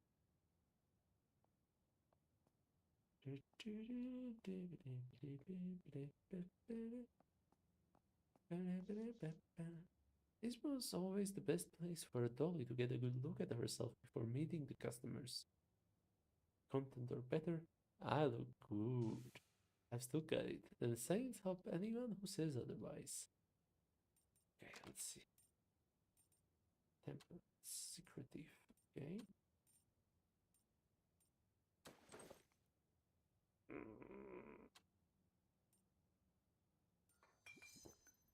Grace has increased to level 20. Ooh. A contemporary classic to win the suitor of your dreams. Yeah, sure.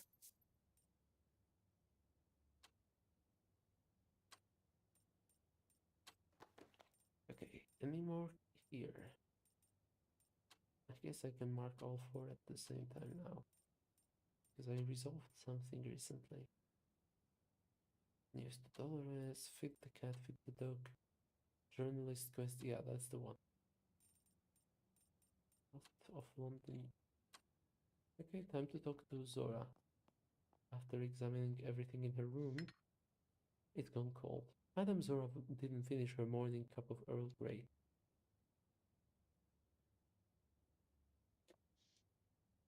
Here is Madame Zora. It appears she was lost in thought, perusing the titles in her small office library. Her grim aesthetic belies a fiercely protective heart. She's shrewd and a strict ship runner. Clara, at last, a semi-competent face. At current moment, she seems intensely tired. Uh,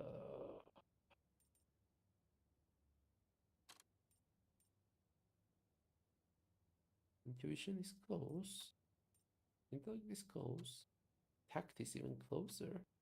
Grace, not so much. But Grace is already maxed out. I don't even, or I assume that's maxed out. I don't know what else I could expect from that. So tactful. Difficult morning? Good morning to you too. You're looking particularly weary today. Indeed, she does look weary. Best not to add to her worries by letting slip my impending departure. Could you see your way to getting one of our esteemed colleagues out of a bind? Someone has once again disobeyed the house rules for the sake of lining her pocketbook. Pray tell, which of our ladies is in trouble? As you no doubt gathered, it's Beatrix. Per Mr. Sykes' request, she failed to tie a ribbon round the sheep. Velvet Rose's shining star, resident diva, to make use of it. Oh, tie a ribbon around the sheep. Okay. And has requested some pills to balance her menses after last night's encounter, if you take my meaning. Uh,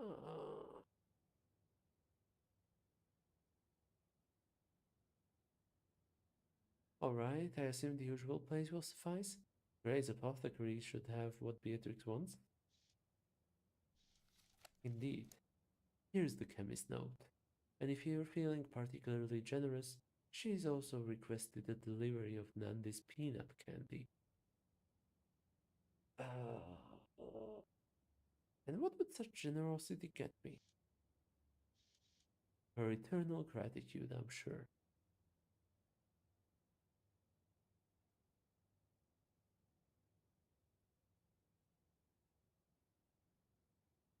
Oh, of course. What a chore. Though it would give me an excuse to visit with Nandy, and a way of extending an olive branch to Beatrix. It isn't your responsibility, but I would be thankful for it. We've quite the evening ahead of us. Popular as our co-worker is, she's a diva through and through, and it might be prudent to ensure she's in high spirits. Hmm.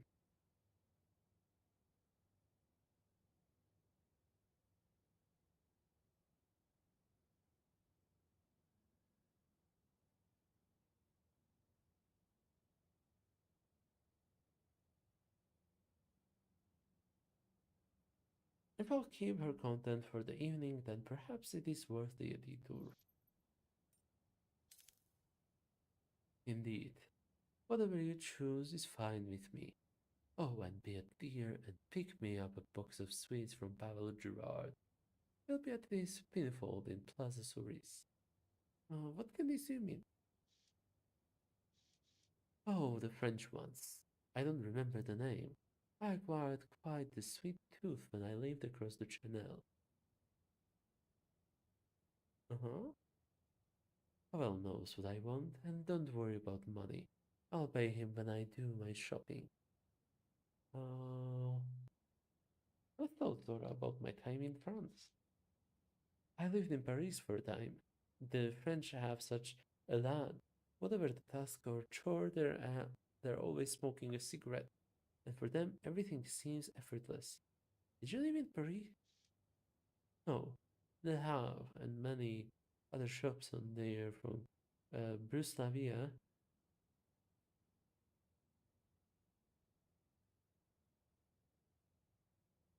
Bruslavia.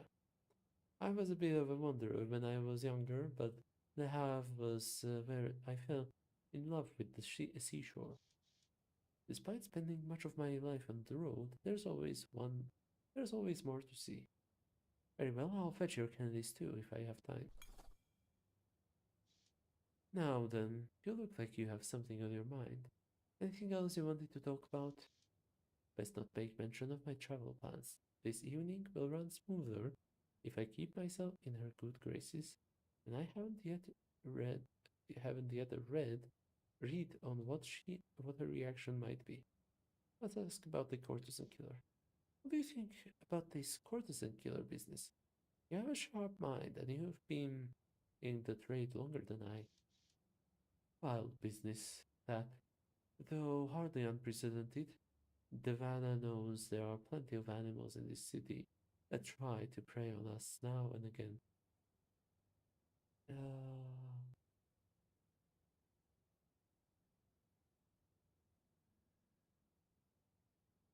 Why leave the bodies in such a state? It places them beyond the pale, even by the standards of other such heinous crimes. That it does. Perhaps we speak in error to assume there is any greater motive to these killings at all.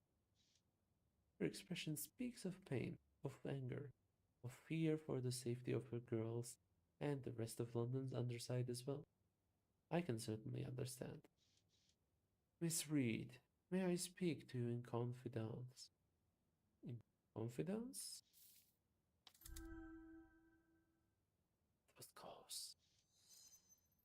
Of course, Madame Zura. I've seen marks like this in my days before I came to London. Brutal killings such as those that now haunt us. Perhaps we are not looking at the work of a person, Miss Reed, but that of a werewolf. Something in her tone strikes me as odd. Perhaps it is nothing more than an unsettling memories. She may have caused a, a may she may have a cause for her suspicions, but then why the targeting of dollies? Are we inherently vulnerable because we so often deal with strangers? Or might all this paranoia boil down to coincidence? It would be easy to blame werewolves given the state of the bodies, but we must not allow prejudice to inform our actions. As you say, I should get a move on. I'll be back with Beatrix's medication in 2 ticks. See to it you are. Plenty left to do before your performance tonight. And Miss Reed, I needn't tell you, but all the same, don't let the bobbies stop you once you have the medicine in hand. Wouldn't dream of it, Madame Zora. I turned to make my way, only for Zora to abruptly stop me with a tense hand on my shoulder. Take heed, my dear. Once you have the medicine, come straight here. Legal or not, those pills are more than enough. More than enough probable cause for the coppers to apprehend a woman such as you. Take my leave. I'll be back soon with that medication for Bellatrix. Be sure to take care. Oof, so intense, okay. We got ourselves a quest.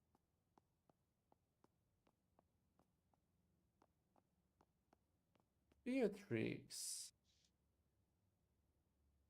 Before me stands Beatrix Aguirre.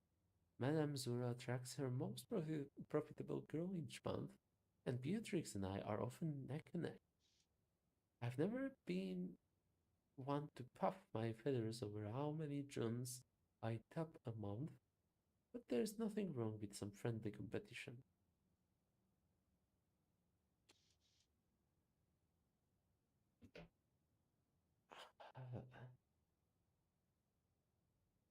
Zora said she would send someone trustworthy to fetch my pills.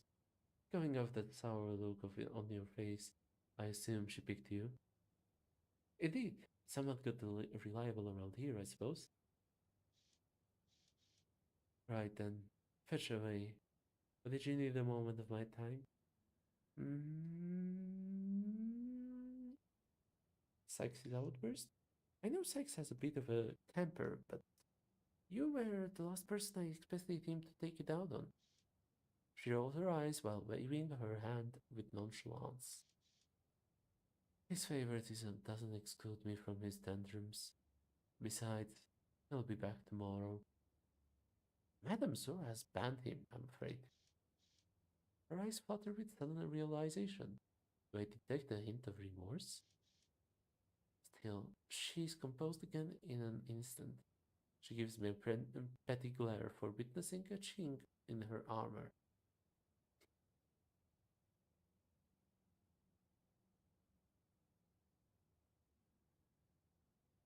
Why didn't you make sure he was wearing his sheepskin? That's the sort of mistake a kitten would make. This is gonna condom, yeah. And this is gonna be an experienced prostitute, yeah. I don't recall you being in bed with us. an image I'd rather not entertain. So kindly mind your own business. Fine, there's another matter.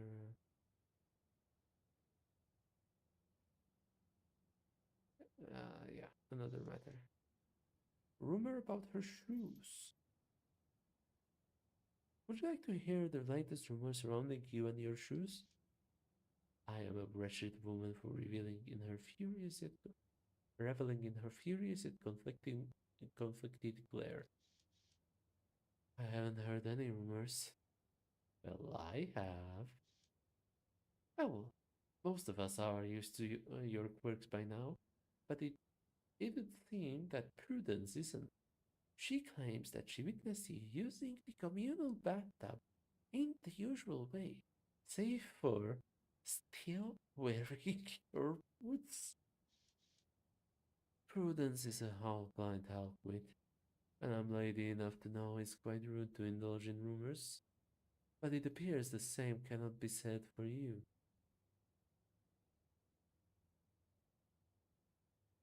Oh, it was just a bit of ribbing, making a little teasing, yeah. She shoots me a terse look while defensively crossing her arms. Oh, I accidentally closed it sooner. Something else you needed? Never mind, I'll see you later, darling. What's here? Oh yeah, the luxurious booths, okay. Tooth powder. Okay, just wanted to make sure I saw everything.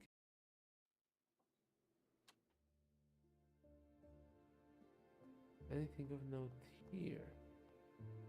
I guess I did not see any fan, so that's mildly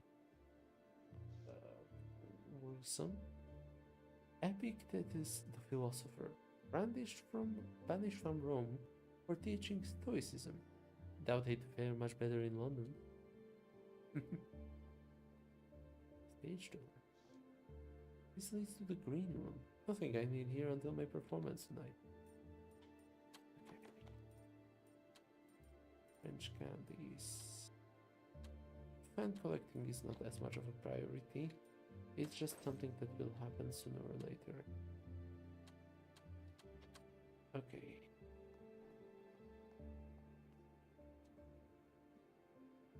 So, French candies from Pavel. Last of London. Fetch Beatrix's pills. Oedipus romance. That's Ariana, I remember the name. Investigate the recent murders that's ongoing. Let's see how much progress I've made with that. Just one is crossed out. Ask the public about the case. Ask a detective about the case. Ask a friend. I have a feeling I'm not gonna finish it. But whatever, okay, let's just leave this place.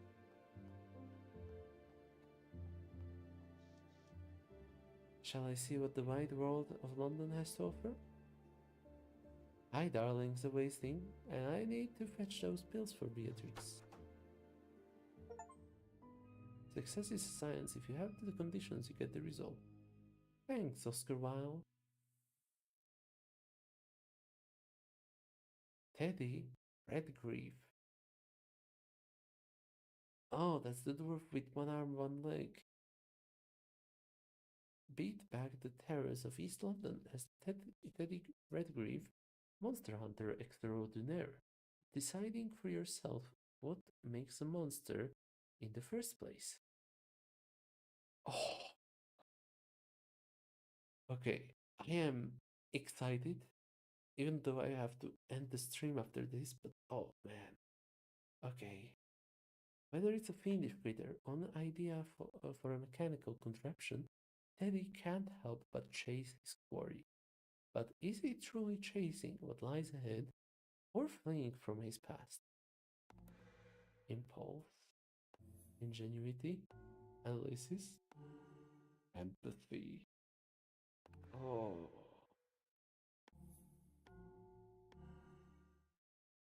insightful, Meticulous, creative, brutal. I mean, I already see myself in a creative, but not the brutal. Meticulous, a little. Insightful sounds way more useful to me. Okay, let's see. Start with this one because I like this one the least. Impulse battles carried in military service. Teddy gained an appreciation for getting his hands dirty and indulging in animalistic side. Impulse plus 8, ingenuity plus 5, analysis plus 2. And brutal. Ingenuity. Losing some limbs hardly robbed Teddy of his shrewd mind and senses. An inborn sense of structures and systems helps him carefully negotiate the delicate tasks. Ingenuity, impulse, empathy. I like this setup. I mean, I still don't have anyone who would. Wait, no, impulse is plus 5 here. That's pretty good. Analysis is the one I second most disliked of mine. Ever the engineer, Teddy sees people, places, and happenings like machines. Objects requiring close study to make sense of their intricacies. Having analysis in the second place would be nice, so that's this. Unlike Queen and Country, Teddy feels a connection to people, helping him understand and sometimes manipulate those whose paths he crosses. Yeah, I think I am fine with this loadout. This one is looking okay. This one is looking better. This one is looking a little less, but there are some things I like. Let's go with this.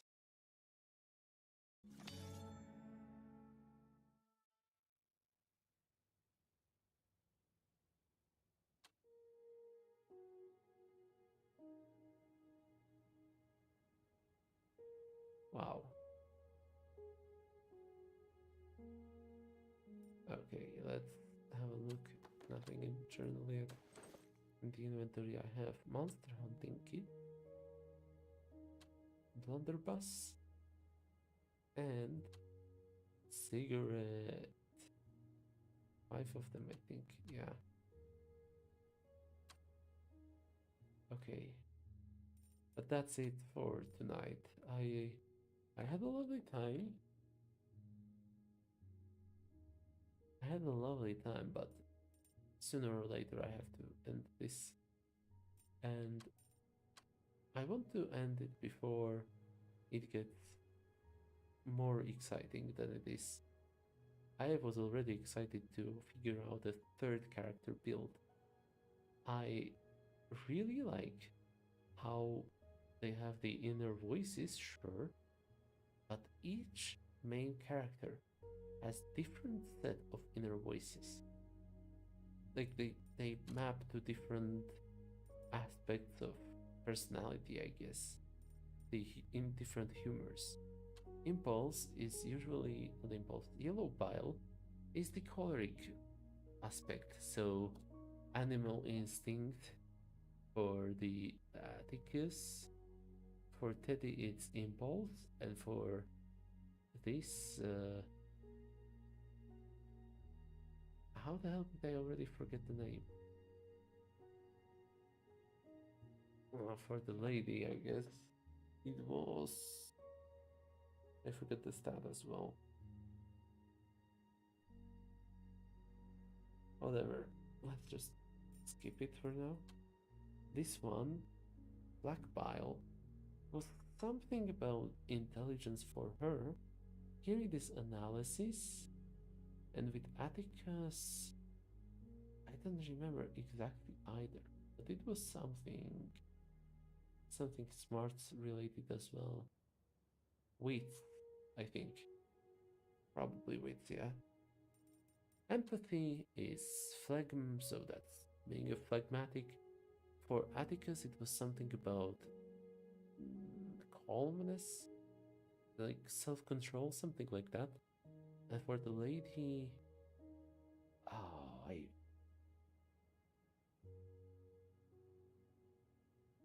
Not Grace, that was the red one. Maybe Tact. I think Tact, yeah.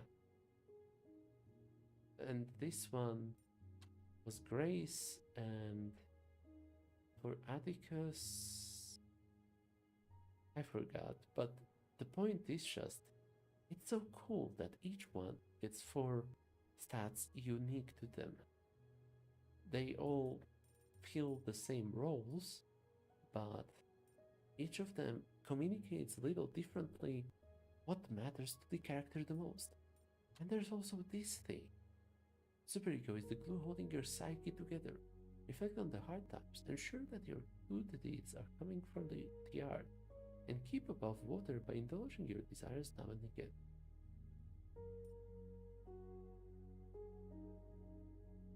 You're a dwarf of the Old Norse bloodline and proud of it. Your beard and ruggedness add to your masculine self-identity. You chase and seize opportunities, preferably with traps and tranquilizers. You can see hidden truths and people respect your criticism. Yeah. So that's exciting to me. That you get so many different characters to explore. But that's it for today.